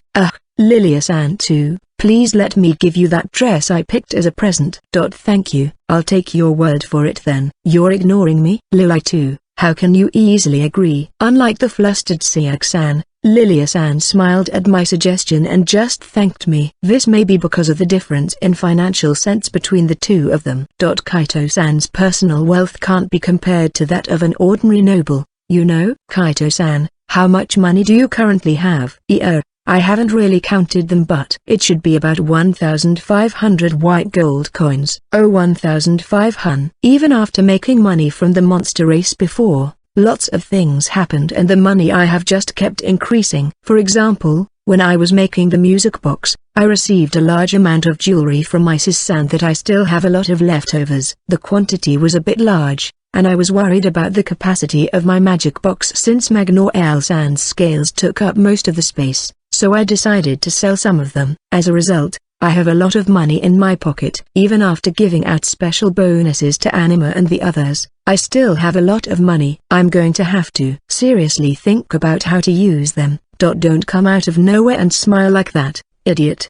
As I was thinking about this, Alice appeared out of nowhere with a smile on her face. Even though I say that she's smiling, her eyes were totally looking at me with eyes of a predator looking at a delicious prey. Shooing away the idiot, I turned to Sayag-san, whose mouth was flapping open and closed like a fish. And that's why, please let me give you a present. Thank you. I'll make sure to repay this someday. Don't worry about it. I've always been really indebted to Sayag-san after all. When Lilia-san asked me how much money I had, Sayag-san seemed to have given up, and after apologetically thanking me, she accepted my request. But really, I'm only buying it because I want to see Sayak-san in it, so it's perfectly fine. I think it's a very good purchase. After thanking me several times, I watched her and Lilia-san head off to get their sizes measured, and a thought occurred to me. Speaking of which, what about Anima and the others? I heard that Ita and Theta would somehow prepare their clothes, but as for Anima, I think she would definitely not prepare at all. I mean, Anima had already received an invitation from Alice, but she still dared to ask to participate as my companion. She's definitely planning to attend in her usual military uniform. However, there's hardly any time left before the Six Kings Festival, so if I ask something made for her now, I don't think they would make it in time. And there Alice appears again, with a smile on her face. She's holding several design drawings in her hands. I'll have this and this. Also, this one. Thank you for your patronage, Tilda. The price is fairly expensive, but I could expect its quality and the speed that these clothes are made would be overwhelming. Somehow, she really has become a very useful mobile store. Somehow, it feels like she has been exclusively targeting me lately. Pushing past the reserved Sayak-san, we finally finished shopping for clothes. By the current time, I guess we'll be having lunch next. Let's go search for a good restaurant from Kuro's guidebook. Anyhow, I think it's about time I think about how I should use my money. After buying our clothes, we were moving around the city to have lunch. We went to a place that Kuro's guidebook said was recommended for women. MNHH, I feel like I've only been receiving things from Kaito-san. Don't worry about it. I bought it because I like it. Thank you. Wow, I reiterated to Sayak-san, who was still a little concerned about me buying her things, that I didn't mind. Then Sayak-san smiled happily and with a very cute shout, she hugged my left arm. Sayag, what in the world are you? Lili, listen here, okay? We are Kaito-san's lovers. It's natural for us to walk arm in arm like this. No, I think that's a bit of an exaggeration. I see, that's right. LLL like this. Lilia-san too? Believing Sayak-san's slightly exaggerated words, Lilia-san hugged my right arm with her face blushing red as if she had made up her mind. A fearsome pincer attack, where both of my arms are held in embrace. In an instant, my body temperature rose and my face became hot. The soft sensations I feel from both sides. Lilia-san is embarrassed, but she is pressing her body a little closer, capturing my arms in between her frighteningly soft twin heels, putting me in a very dangerous situation. I'm not sure if Sayak-san is more composed than Lilia-san, but as she leaned her body while hugging me, she held my hand with our fingers interlocked. This is dangerous. I don't know how I suddenly found myself in this situation, but this feels really dangerous. Lilia-san, Sayak-san. Both of them are amazingly soft, warm and smell good. Sayak-san's tall and slender body is tightly wrapped around my body, not letting any space between us, and as her face rubs against my shoulder, my face is extremely close to hers. Lilia-san isn't as tall as Sayak-san, but her breasts could already be considered as imposingly lethal weapons, holding my arm hostage and changing their shape upon contact. The way she hid her face in my arm, as if she was embarrassed, looks adorable, but it also feels like it's whittling away my reason. The situation where both my arms are held by beautiful women holding their own strong point, this truly is holding a flower in each hand. I must completely look like a Ryuju right now. However, I didn't have any composure to enjoy this situation. I was wrapped up in the scent and warmth that drifted from both of my sides, and all I could think about was how to keep my dizzy head calm. Suddenly receiving great damage for my reason, we made our way to the restaurant, while I felt conscious about the stares of the people on the street. When we reached our target restaurant, Sayak-san and Lia-san finally released my arms. That was a close call. In all sorts of ways. This lover-like situation is surprisingly very damaging to my reasoning. The restaurant we arrived at was a little off the main street and not that spacious, but it was clean and stylish with nice tables and chairs. What bothers me though is that there weren't many customers even though it was lunchtime. Sitting down at a table, I looked at the menu that the waitress brought over. I see, as it was recommended for women, there were many dishes with egg and vegetables, and a wide variety of salads. I may be biased with my thoughts, but their lunch menu certainly feels like they're targeted to ladies. I think it certainly fits Sayak-san's image. It's just that Lilia-san How should I say this? She feels more like a meat eater. Kaito-san, are you thinking about something strange right now? Not at all. That was a close call. It was almost about to get lectured. I was panicking for a bit, but I managed to place my order and we waited while chatting with each other. As there were no other customers, the food was immediately served. I ordered the recommended set, which consists of an omelette on top of bread, salad, and soup. It feels like one of those simple, but tasty meals. Well, for a guy like me, this lunch feels a bit lacking. Well, if it's not enough, we can just order more, so let's just try them out. Leisurely putting my hands together, I thought of starting with the salad, so I brought my fork towards it, and immediately withdrew it. They added the vegetable I hate the most, a bright green object, dazzlingly exemplifying its existence. It was cut into thin strips and added to the salad, giving me an inexplicable sense of dread. There's bell pepper in it. I'll say it again because it's important. There's bell pepper in it. There's nothing I can do. Unfortunately, I'll have to give up on this salad. Bell peppers really are impossible for me. Bell peppers are seriously scary. I wish all the bell peppers from the world would disappear. Just as I was about to give up on the salad, a hand reached out from the side and grabbed the plate containing the salad. I'm sorry, Kaito-san. I actually really wanted to eat this salad, but I ordered the wrong one. I'm sorry to be so selfish, but I'd appreciate it if we could swap. Yes, thank you. Then, with a smile, Sayaka-san replaced my salad with her own. Sayaka-san particularly ordered her salad, instead of just ordering the recommended set. And what was put in front of me was a very ordinary Caesar salad. After we exchanged plates, I turned to Sayaka-san and she gave me a quick wink. Then she started eating her salad as if nothing had happened. Lilia-san also didn't mention the bell peppers in particular, and proceeded to eat while smiling and making idle chit-chat. She doesn't make fun of my childish taste buds, but rather gently cares for me. It makes me feel once again how kind the two of them are.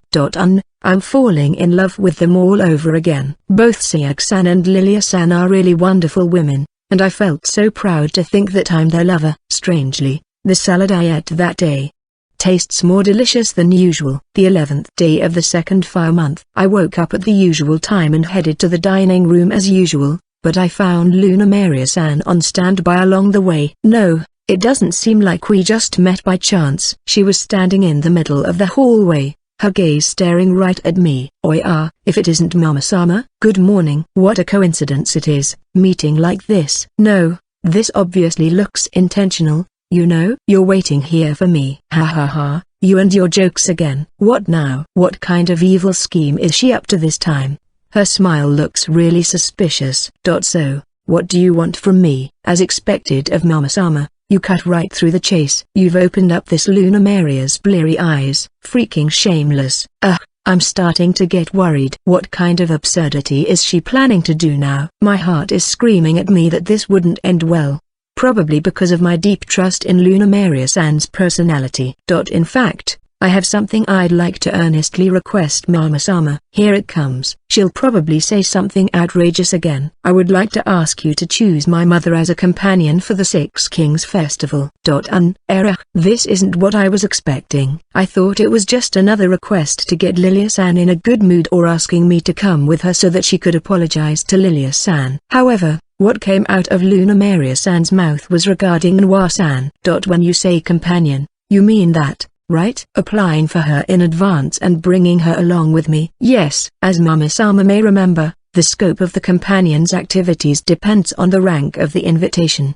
Yes, that's what I heard. It seems that the iron rank invitation that Luna Maria-san has is limited to one companion, and the range of activities of her companion is also quite restricted. According to that cat-eared demon who came to explain to us about these things. I think her name was Caraway-san. I see, that would make it difficult for Noa-san to act freely, so she was asking me to make her my companion. My black rank invitation allows me to bring along as many companions as I want, and they don't have much restrictions on the scope of their activities. For Luna Maria-san, it would be better for Noa-san to ask me to make her my companion than making Noa-san her companion.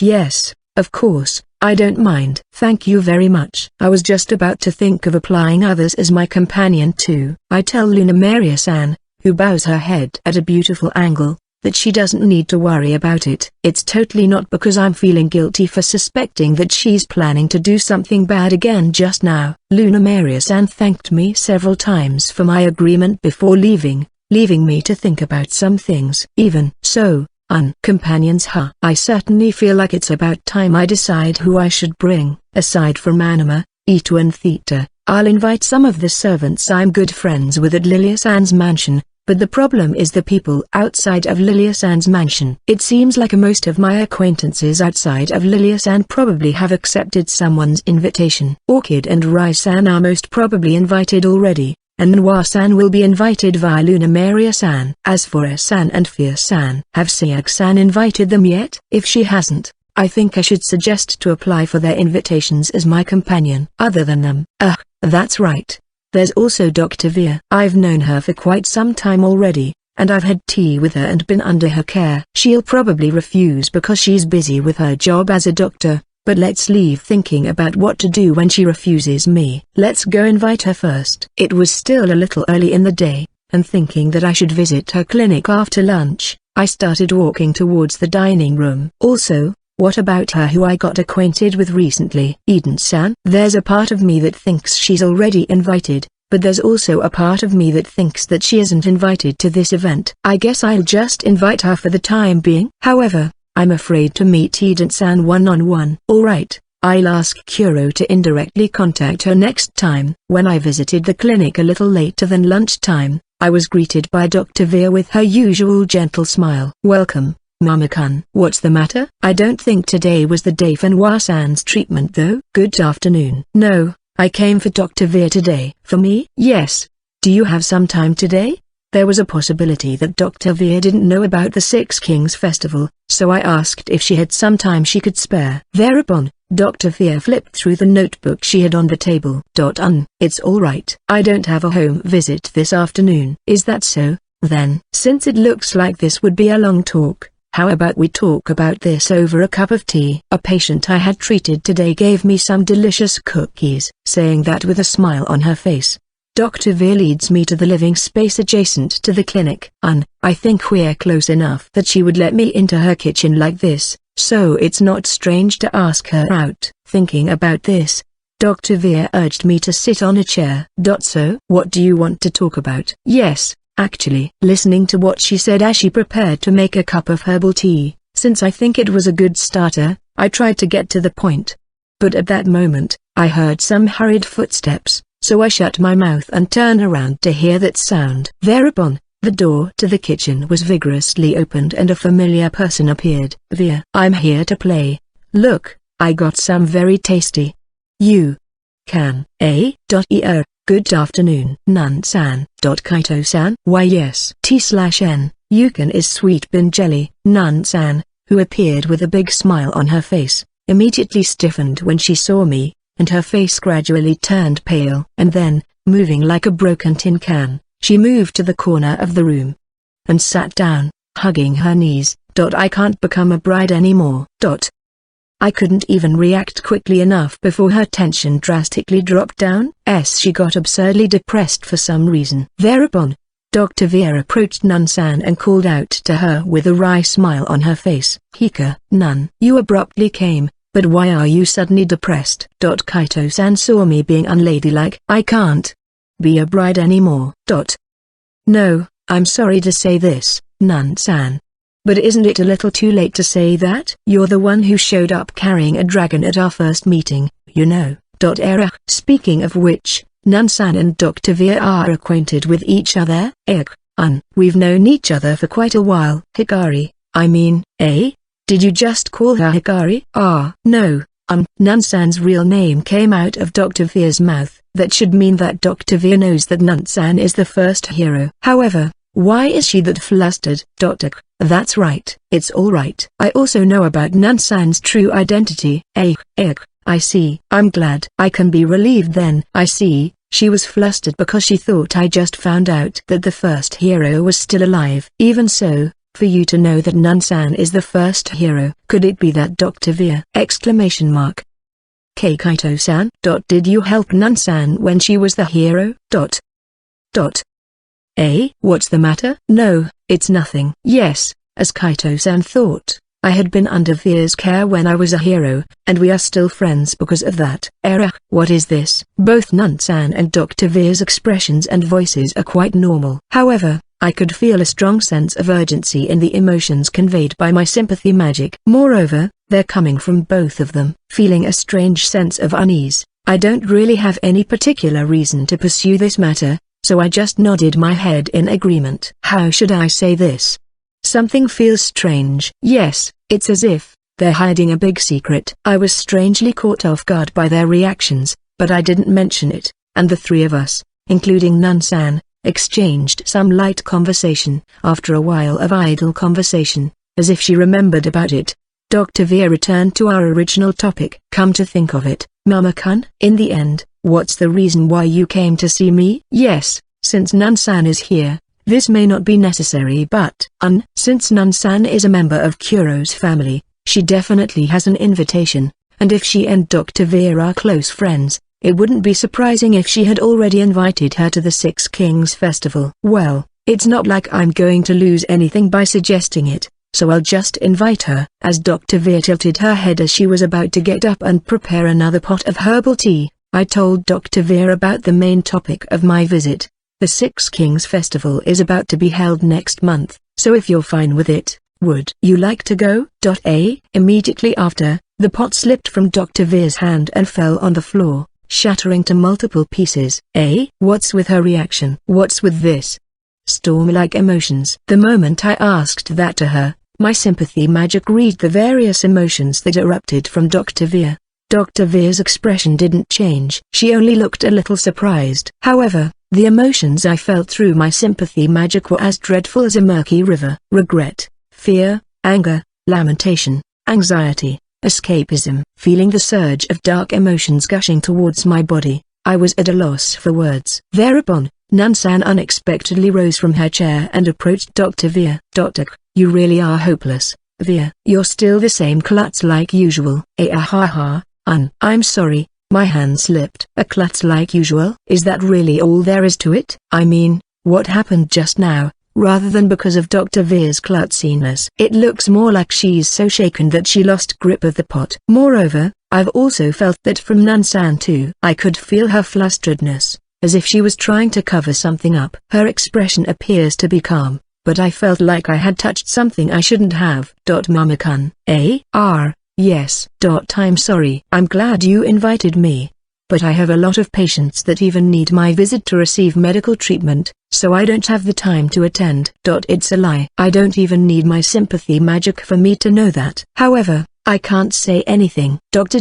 Veer must have known that even if she lied in her current state, she would be found out. And yet, she still dared to lie. I guess that means that I shouldn't go any further into this topic. I see. I'm sorry for being unreasonable. I was happy with just the thought, Mama-kun. Thank you for inviting me. I don't know. Why is it that something like this is happening? I was just trying to invite Dr. Veer to the Six Kings Festival. And yet, why is she overflowing with sorrowful emotions, yet still smiling as usual? I don't know. And I'm afraid to know. This is definitely because I felt that if I asked her about it, she would probably be very hurt. In the end, a subtle awkwardness remained, and unable to initiate any more conversation, I decided to return to the mansion when I found a suitable time. At night, as I lay on my bed in my room, I couldn't help but think of what happened with Dr. Veer and Nun-san today. Even though I tried hard not to think about it. The emotions I felt from Dr. Veer at that time felt so painful. They were so sorrowful and cold that I couldn't even imagine them from the always calm and smiling Dr. Veer. A part of me wants to know why, but another part of me thinks that I shouldn't go any further. It's just a guess. But could it possibly be related with that sin Dr. Veer had mentioned earlier? In the first place, I have always been incredulous about how Dr. Veer apparently killed as many people as there were crosses in that church. No, even if that was true, I interpreted it as it was because of her profession, that those crosses were the amount of lives that she was unable to save. But when I saw Dr. Veer today, I thought, almost intuitively, that it wasn't the case at all. But then, the confusion in my head became larger. Would the kind Dr. Veer take the life of another without a reason? No, I don't think so. I want to believe that's the case. However, I don't know what that reason could be. No matter how much I think about it, there's no way I can get an answer. Holding my fuzzy head, I thoughtlessly raised my upper body, and right at that moment, a glowing magical bird appeared in front of me. A hummingbird. This is a means of communication that is very useful in this world, something like a mail made out of magic. I wonder who would send me a hummingbird at this hour. As I touched the hummingbird, glowing letters appeared in the air. Sorry to call so late at night. Can you come to the church now, Via? It was a short and concise message, but I felt that it contained something very heavy. As soon as I saw the words, I got up from my bed, changed my clothes, and invoked my teleportation magic tool. Because I was supposed to be regularly visiting Dr. Veer's clinic for Nwasan's treatment, I registered the location of Dr. Veer's clinic's front. In an instant, my body was enveloped in light and I was teleported to my desired location. In the dimly lit church, Dr. Veer was standing in front of the altar, illuminated by the moonlight shining through the stained glass. She wasn't really offering a prayer, but just standing there with her face slightly raised, as if gazing at the moon beyond the stained glass and appreciating its fantastic beauty. I'm sorry to call out to you at this hour. No. Dr. Veer's voice echoed in that quiet space, and the expression on her face as she slowly turned around looks as if she was about to cry. In the church at night, surrounded by the eerie silence, Dr. Veer and I faced each other. After a few moments of silence, Dr. Veer slowly opens her mouth. Mama-kun, ever since you saw me and Akari at lunch, a question had been in your mind, right? Why are these people so shaken about it? You've noticed that? I mean, Mama-kun is the type of person who can't lie. Your face shows your emotions immediately, so it's very easy for me to understand. I wonder why. Maybe it's because I was told something like that before. But I thought I saw Kuro's smile for a moment on Dr. Veer's gentle wry smile. I had always somehow had this vague feeling. I felt strangely comfortable talking to her, but that was probably because Dr. Veer resembles Kuro. It isn't the way she looks, but the way she feels. Perhaps that's why I couldn't assent with the word sin that Dr. Veer mentioned before. Seeing Mama-kun's reaction, I knew it would be difficult to keep it a secret. I thought it would be painful to keep deceiving Mama-kun. I couldn't tell you this for a long time, but Mama-kun, thank you for saving Kuromo-sama. For doing what I couldn't do. Then, as I thought, Dr. Veer is part of Kuro's family. She said words of thanks. Ever since Nunsan had shown up, I had thought of the possibility. But it seems like Dr. Veer was Kuro's family. However, if that's so, why is she hiding it from me? Did she just not tell me because I didn't ask? I used to be her family. Used to? I haven't seen Kuromo-sama in over 1,000 years already. I'm not qualified to call myself part of Kuromo-sama's family. What does that mean? Dr. Veer's face contorted in pain as she tells me that she is Kuro's former family. When I heard those words, I remembered what Kuro had said to me when she told me about her past. Kuro said that she had to hurt her precious family because she hadn't been honest with her about her wish. As for the name of her family, she hadn't clearly told me her name. But I wonder if she was talking about Dr. Veer. Yeah, let me introduce myself again. My name is Veer, a demon raised by the underworld king Kuro-Muina. I once called myself the Demon Lord and waged war on the human realm. I am the most foolish person in the world. Demon Lord? I didn't know what Dr. Veer was talking about. No, I couldn't understand the meaning of the words she's saying. However, my mind wouldn't process such information at all. Demon Lord, she said. Is she talking about that Demon Lord? That Demon Lord who had led a huge army to invade the human realm and was defeated by the first hero, Nunsan, 1,000 years ago. The true identity of that Demon Lord is Dr. Veer. I was so confused that I couldn't speak, but Dr. Veer seemed to be waiting for me to calm down, before she continued talking. I'm a unique species of demon that doesn't hold a race name. I was just born, not knowing anything, and Kuromo-sama picked me up and raised me. The name Veer is one of the most precious treasures I received from Kuromo-sama.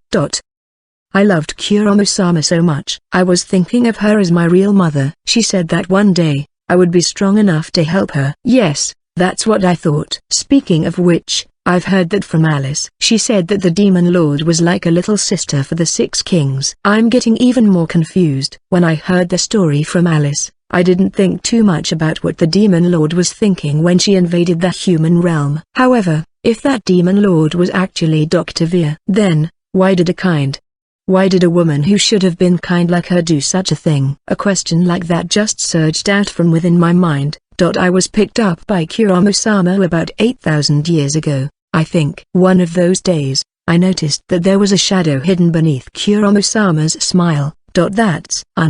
I'm sure Mama-kun would know about it as the person who had saved Kuramo-sama. At that time though, I didn't understand why Kuramo-sama had that look on her face. However, one thing was clear to me, I didn't want her to be sad. So, I thought about it a lot. I thought, and ended up making a hopelessly big misunderstanding. Each word uttered with deep regret seemed to pierce my heart, and I was wrapped up in an emotion I couldn't quite describe. Sympathy, anger, pity, concern. All of them seemed to be the right answers, but all of them seemed to be wrong. In the past, Kuramo-sama and the others challenged the gods to a battle. I didn't know the details, but that legend was widely known in the demon realm. I thought that Kuramo-sama's sorrow was because she was unable to defeat the gods. That is, looking back on it now, I should have known that the kind Kuramo-sama would never think of such a thing. But at that time, I didn't have the composure to think. Just having the thought of such a deed being for Kuramo-sama's sake, I wasn't able to think straight. Then, the reason Dr. Veer invaded the human realm was because, I wanted to make Kuramo-sama the king of the world, so that no one would hurt Kuramo-sama's feelings, so that no one would make Kuramo-sama sad. I thought of making Kuramo-sama the one standing on the absolute top of the world. I thought that doing so would be my way of repaying Kuramo-sama for raising me. I seriously thought of such things. I probably should have said something, but still, no words came out of my mouth. After all, the person herself already understands her mistake. She helplessly regrets it, and even now, she continues her never-ending atonement. That's why, I, who didn't know at that time, can't reproach Dr. Veer. Nor could I comfort her. I was really stupid. I've hurt lots of people. It feels agonizing. It feels painful. Every time I hurt someone with my hands, it feels so painful that I feel like crying. However, I've been fooling myself with the excuse that this is for Kuramo-sama. I've continuously done all this stupidity, until Hikari defeated me. I'm not sure if it was because she was being reminded of that time or not, but big drops of tears began flowing down Dr. Veer's eyes. As I thought, she really is a helplessly kind and loving person. That's also the reason why she had become this distorted and continued to suffer until today. Even though Hikari had beaten me, I still didn't give up. I tried to make my battered body stand up and make Kuramo-sama the king of the world. But it was at that moment that Kuramo-sama appeared before us. Kuramo-sama was crying. Looking at the battered me, she sorrowfully cried. Even though what I wanted was for Kuramo-sama to not cry anymore. Even though I wanted to protect Kuramo-sama. The person who hurt Kuramo-sama's feelings the most was me. Dr. Veer. As tears ceaselessly flowed in her eyes, Dr. Veer began to talk about those days as if she were repenting. It was the story of a demon and the important existence that she wanted to protect, even if she had to bend her principles. But because of a big misunderstanding, she hurt that important existence more deeply than anyone else. In front of a girl dressed in light armor, heavily breathing out, lies a single person. I did it as if she still doesn't feel her victory, or if there's still some other reason. Even though the girl Hikari had defeated the nemesis that she had been seeking for, but she still doesn't look cheerful at all. We've done it, Hikari. We've finally done it. It doesn't look like she'd stand again. It's your... No, I win. I don't care about all that, but I have important things to do at the treasury, so can I go there? Lagana, Fuzz. Hapti, could you please restrain yourself a bit? After hearing the words of her friends who she had overcome hardships and difficulties together to reach this point, Hikari finally relaxed her shoulders. However, the expression on her face remains unchanged. We still have to deal with the remnants, but this should do for now. Lagana. What is it? Hikari? You don't look so happy. Was the demon lord really evil? What? The words that spilled out of her mouth were asked by a girl called Ahiro and had fought her way up to this point. It was a question after defeating her last enemy, the demon lord. Hikari turns to Lagana, who was looking at her with a puzzled look on her face, and as if she still hasn't organized her thoughts, she unconfidently spoke. Everyone saw it, right? The cities and villages before we got here. There certainly were some cruel killings and looting in some parts of the country. However, the majority of the assaulted places couldn't be called as tranquil, but they weren't oppressing humans. It was unknown whether she was reminded by Hikari's words or not, but looking like she's thinking about something. The elven magician, Fizz muttered. Yes, there's also the prisoners we found in this castle. They were properly being treated as prisoners of war. MNHH, indeed, I could certainly understand that she wasn't a monster without reasoning. She also fought earlier fair and square. But you see, it's not just that demon lord's eyes. They weren't the eyes of someone fighting for her own desires. She had such a strong determination, as if she was wielding her sword for someone else's sake. That's why I'm feeling bothered. Hearing Hikari's words, her friends also had complicated expressions on their faces. They can certainly understand what Hikari was trying to say, and it made sense when they heard it. However, even if that's so, it was difficult for them to say what to do about it. Immediately afterwards, the three of their group, excluding the missing Hapti, turned towards the fallen demon lord. Before they knew it, they felt the presence of an overpowering being. Veer, why are you doing this?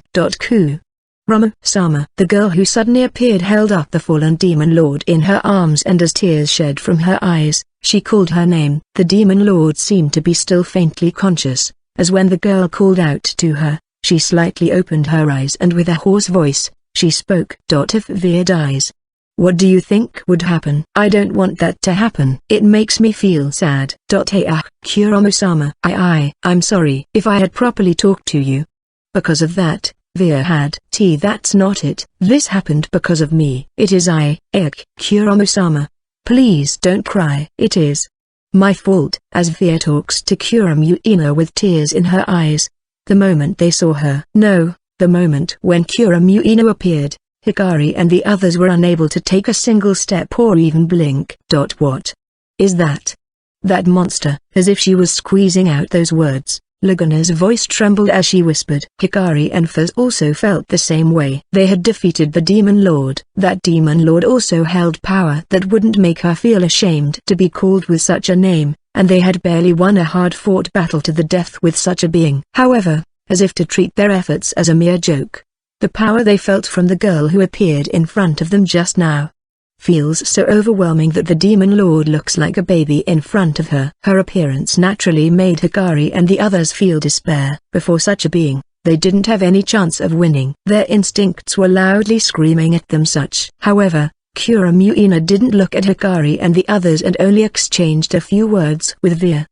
And after Veer lost consciousness, she closed her heartbroken eyes. Immediately after that, the ceiling of the castle disappeared as if it had never existed in the first place, and the face of a really huge dragon appeared. Not only that, a tree suddenly seemed to grow behind Kuramo, and on both of her sides, a pillar of fire and a pillar of ice appeared. The tree transformed into a leaf-haired woman. From the shattered ice emerged a girl floating in faint light, and a huge magical beast pushed aside the pillar of fire. And before one knew it, there also seemed to be a being in a robe hiding their face silently standing on Kuramo's right. Incredibly powerful magic power, beings with incredibly tremendous presence. Just one look at them and they could instinctively understand that all these beings who appeared were overwhelmingly strong. It was unknown whose voice it was. But as if more despair was piled up in the despair they're already feeling. In front of them, Kuramo slowly wipes her tears and stands up. Well met, Human Realms hero. My name is Kuramo. I'd like you to talk with us for a few moments. The beautiful sounds of her voice were definitely clad in the majesty of a king. Do you really have to go? Yes. It has been several months since the existence of the demon realm was conveyed to the human realm through the hero, and a truce between the demon realm and human realm was signed. Veer, whose wounds have healed after receiving treatment, is about to leave without seeing Kuramo, who is busy talking with the human realm's representative. As she sees Veer off, Ain's expression doesn't look good. You know that Kuramo-sama doesn't want this, right? Even so, I don't have the face to look at Kuramo-sama anymore. Is that so? While she was being healed, Veer had heard the truth from Kuramuina. And she finally realized her mistake. And after realizing it, she deeply regretted it. However, no matter how much she regretted it, there was no way to turn back time for her. All her mistakes and all her sins. She knew that she had to accept it and let it burn within her heart, carrying the responsibility of her actions in her shoulders. You intend to leave without even meeting Funfa? I can't meet her. Bowing deeply to Ain, Veer left her family. Whether it's Kuramuina or her family members, all of them would cover up Veer. They defended her, and receiving her family's kindness was too painful and agonizing for her right now. She will never return to her beloved family again. Telling herself that this was one of her punishments, Veer was about to embark on a nameless journey of redemption when a shadow appeared in front of her. Shiltir-sama.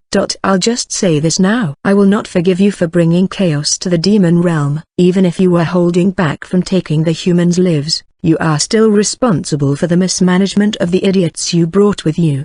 Yes, I originally would have killed you. However, because Kuro-san bowed her head to me and begged me, I will let you off the hook for once. Shiltir was the only one of the 6 kings who insisted that Veer should be killed until the end. Of course, she also held affection for her family. However, she's someone who would discard such affection if deemed necessary. She's basically someone who would take the side of the majority rather than that of an individual, and she wasn't satisfied with the result of this matter. However, she couldn't ignore Kuramuina's plea, as she tearfully begged her to forgive Veer, and for just this one time, she decided to let her go. However, there will be no next time. The next time you do something that will bring chaos in the world, I will kill you. Yes. Thank you very much, Shiltir-sama. You're a strange girl. I'm telling you that I will kill you the next time this happens, and you're thanking me? I'm very glad to hear your strict words. The kindness of her family members was painful for Veer, who had a deep-seated belief that she shouldn't be forgiven. And that's why she felt glad for Shiltir's strict warning. After saying this and bowing her head to Shiltir, Veer was about to leave the place when Shiltir called out to her, There's no salvation at the end of the road you're treading on. I know that. But it's fine. That is fine. Perhaps, if Veer had the frailty to run from her own sins, the outcome might have been different. However, Veer didn't turn away from her sins. She accepted her sins as her own and vowed to atone for them with her whole life. But then, if someone forces you off that path, if an exemplary being who recognizes your redemption appears, and yet, still wishes for your happiness, that could possibly change the outcome. When Veer was out of sight, Shiltir muttered, at least, at this point of time, as far as she knew, there was no one who could save Veer. It's impossible even for that here girl. This isn't a fight that girl can confront Veer to anymore. If there's any chance of saving Veer, the only one who could confront Veer is a being who knows and accepts all of her sins, and tries to respect and save her. At the moment though, such a person hasn't appeared. But one day, there's a possibility that such a person appears. Praying just a little bit for her family that had left, for such a miracle that she herself have also been waiting for. Shiltir disappears. After she finished telling me everything, Dr. Veer exhaled once and looked at me. This is what I've been keeping from you. Are you despising me now? No, well, to be honest, my mind hasn't quite caught up yet, but as for despising you, I see. Thank you. I'm not going to criticize her for the fact that Dr. Veer was the demon lord. However, because I received so much information, I couldn't put my thoughts together and could only give a vague reply. Seeing me like this, Dr. Veer smiles and speaks. That's why I'm not going to the Six Kings Festival. I can't go. Even though you went out of your way to invite me, I'm sorry. No. However, I'm glad that Mama-kun invited me. Well then, I'm sorry to call you so late at night. You're able to return using teleportation magic, so I'm sure you'll be fine, but have a safe trip home. After saying that, Dr. Veer let out a very sad smile and turned her back to me, starting to kneel down and pray before the moonlight. As she seemed to be saying that she had nothing more to say, I wasn't able to say anything. And bowing to Dr. Veer once, I left. I could have directly gone back with teleportation magic, but I wanted some time to clear my head, so I decided to walk down the dimly lit street for a bit. Surrounded by the quiet, cool night air, my footsteps were the only sound that could be heard. Hey, Alice. What is it? Does Kuro know about Dr. Veer? She knows. It doesn't seem like they've personally met though. When I called out, Alice appeared next to me and answers my question as she walks down the street at night, having a slow stride like mine. Doesn't Kuro walk around Symphonia Kingdom's royal capital often? Yes, Kuro-san enjoys eating while strolling, so she goes here and there. But she visits this royal capital much more often than other places. Then, as I thought, well, she's definitely checking out on how she's going. That's why she often brought Hikari-san with her when she comes to the capital. I see. As I listened to Alice's words, I continued thinking, even though my mind has still not caught up with everything. Is this really something that I, a third party, can easily step into? If Dr. Veer was as arrogant as the Demon Lord I had imagined, I might have been able to condemn her. However, Dr. Veer regretted her past actions and continues to suffer in atonement. Hey, Alice, what do you think I should do? I found myself saying these words. I think I can't do anything about it, but I can't forget it either. I don't think it's okay to stay like this though. I don't know. It isn't my place to say anything about it. I see. However, I will respect Kaito-san's opinion. Thanks. Depending on how you look at it, her opinion might have sounded cold. However, the words Alice said were very gentle words. As she said, it didn't matter what path I chose, and when I needed help, she would always be there to lend a hand. After thanking Alice, I walked through the night streets for a while before I used teleportation magic to return to my room. Even after a night of sleep, I still feel fuzzy within my mind. I also don't think this should be something I could talk about with Lilia-san and the others. I was so troubled that I didn't go out that day, which was unusual for me, and stayed in my room, lost in thought. But even after I thought about it for a long time, I couldn't come to a conclusion on what to do. No, I don't even know what I'm worried about anymore. The easiest choice would have been if I could dismiss it as none of my business, but I guess it's in my nature to get involved. In these troublesome matters. Kaito-kun? Yes, come in. I smiled a bit awkwardly back at Kuro, who had been in the room before I knew it. Since it's Kuro, I think she knows that I talked to Dr. Veer. That's probably why she's a bit sad. So you've met Veer?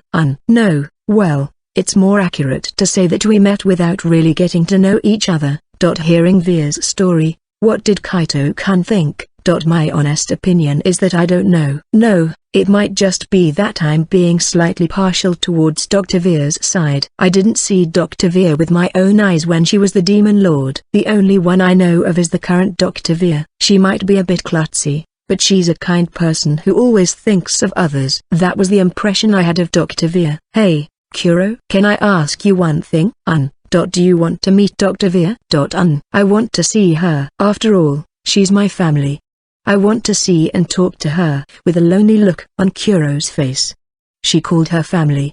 Dr. Veer said that she used to be Kuro's family member, but Kuro told her that she was her family without hesitation. No, I think Dr. Veer actually thinks of Kuro like family too. She even tried to start a war for Kuro's sake. I think she also wants to see Kuro. However, I think Veer will feel hurt again when she sees me. That's why I can't meet her. I see. I guess this is probably the biggest factor. Dr. Veer felt guilty for making Kuro cry. Kuro also feels guilty that Dr. Veer became the Demon Lord because she didn't speak her true feelings. I think it's because they both feel guilty about each other that they have misunderstood each other even though they love each other very much. I see. I finally understood why I had been so worried about this matter. I want to try do something about it. I want to bring Dr. Veer and Kuro together again. However, both Kuro and Dr. Veer said that they couldn't see each other. That's why I was having a hard time figuring out what the right thing to do was. Maybe it's none of my business to get involved in a family matter as an outsider. I'm sure it would be easier if I could dismiss it as none of my business. However, as I thought, this won't do. It seems like I'm really the kind of person who can't give up on something once I'm involved in something. Then, it's no use worrying about it. I'll go meet Dr. Veer again tomorrow. To be honest, I don't even have a plan, but I think I should start with talking with her first. In the centermost part of the god realm, the sanctuary, there were two gods. On one hand is the creator of this world, Shallow Vernal. On the other hand is a god of another world, Eden. The two were seated at the same table, facing each other, drinking tea. You seem to be in a good mood. Yes.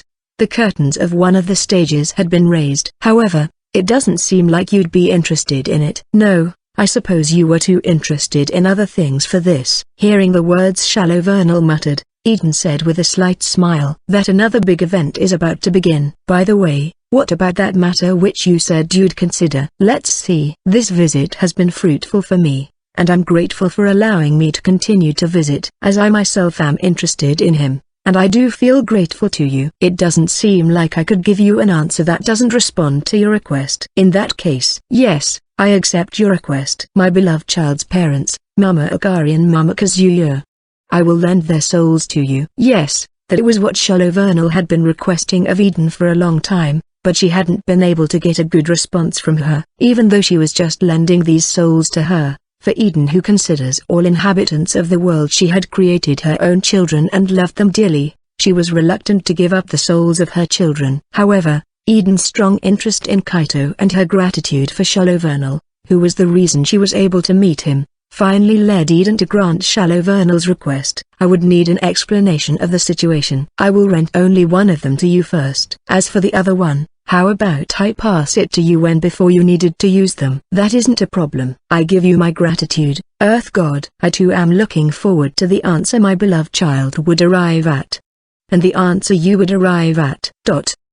Shallow Vernal didn't answer Eden's words any further, just quietly staring at her face reflected in the cup of tea in her hand. Volume 11 End. For picking up the 11th volume of I Was Caught Up in a Hero Summoning, but that world is at peace. Thank you very much. This volume ends with an introduction to the Demon Lord arc, which is a turning point in the middle stage of the series. I'm sure Sirius Senpai will be looking forward to the next volume. In this volume, a new character has been introduced, Chris' mother, Lilim. This character is also someone who only appeared at the Six Kings Festival in the web novel, so she has an early appearance. I mean, there have been so many new characters that will appear at the Six Kings Festival that I decided to introduce some of them early on. The battle involving the Demon Lord Fear in the next volume is also different from the web novel due to the influence of characters who made early appearances in the previous volumes. There will be a lot of new content written in this volume, and I think it will be a bit of a challenge for me, but I would be very happy if you can look forward to it. After the Demon Lord arc ends,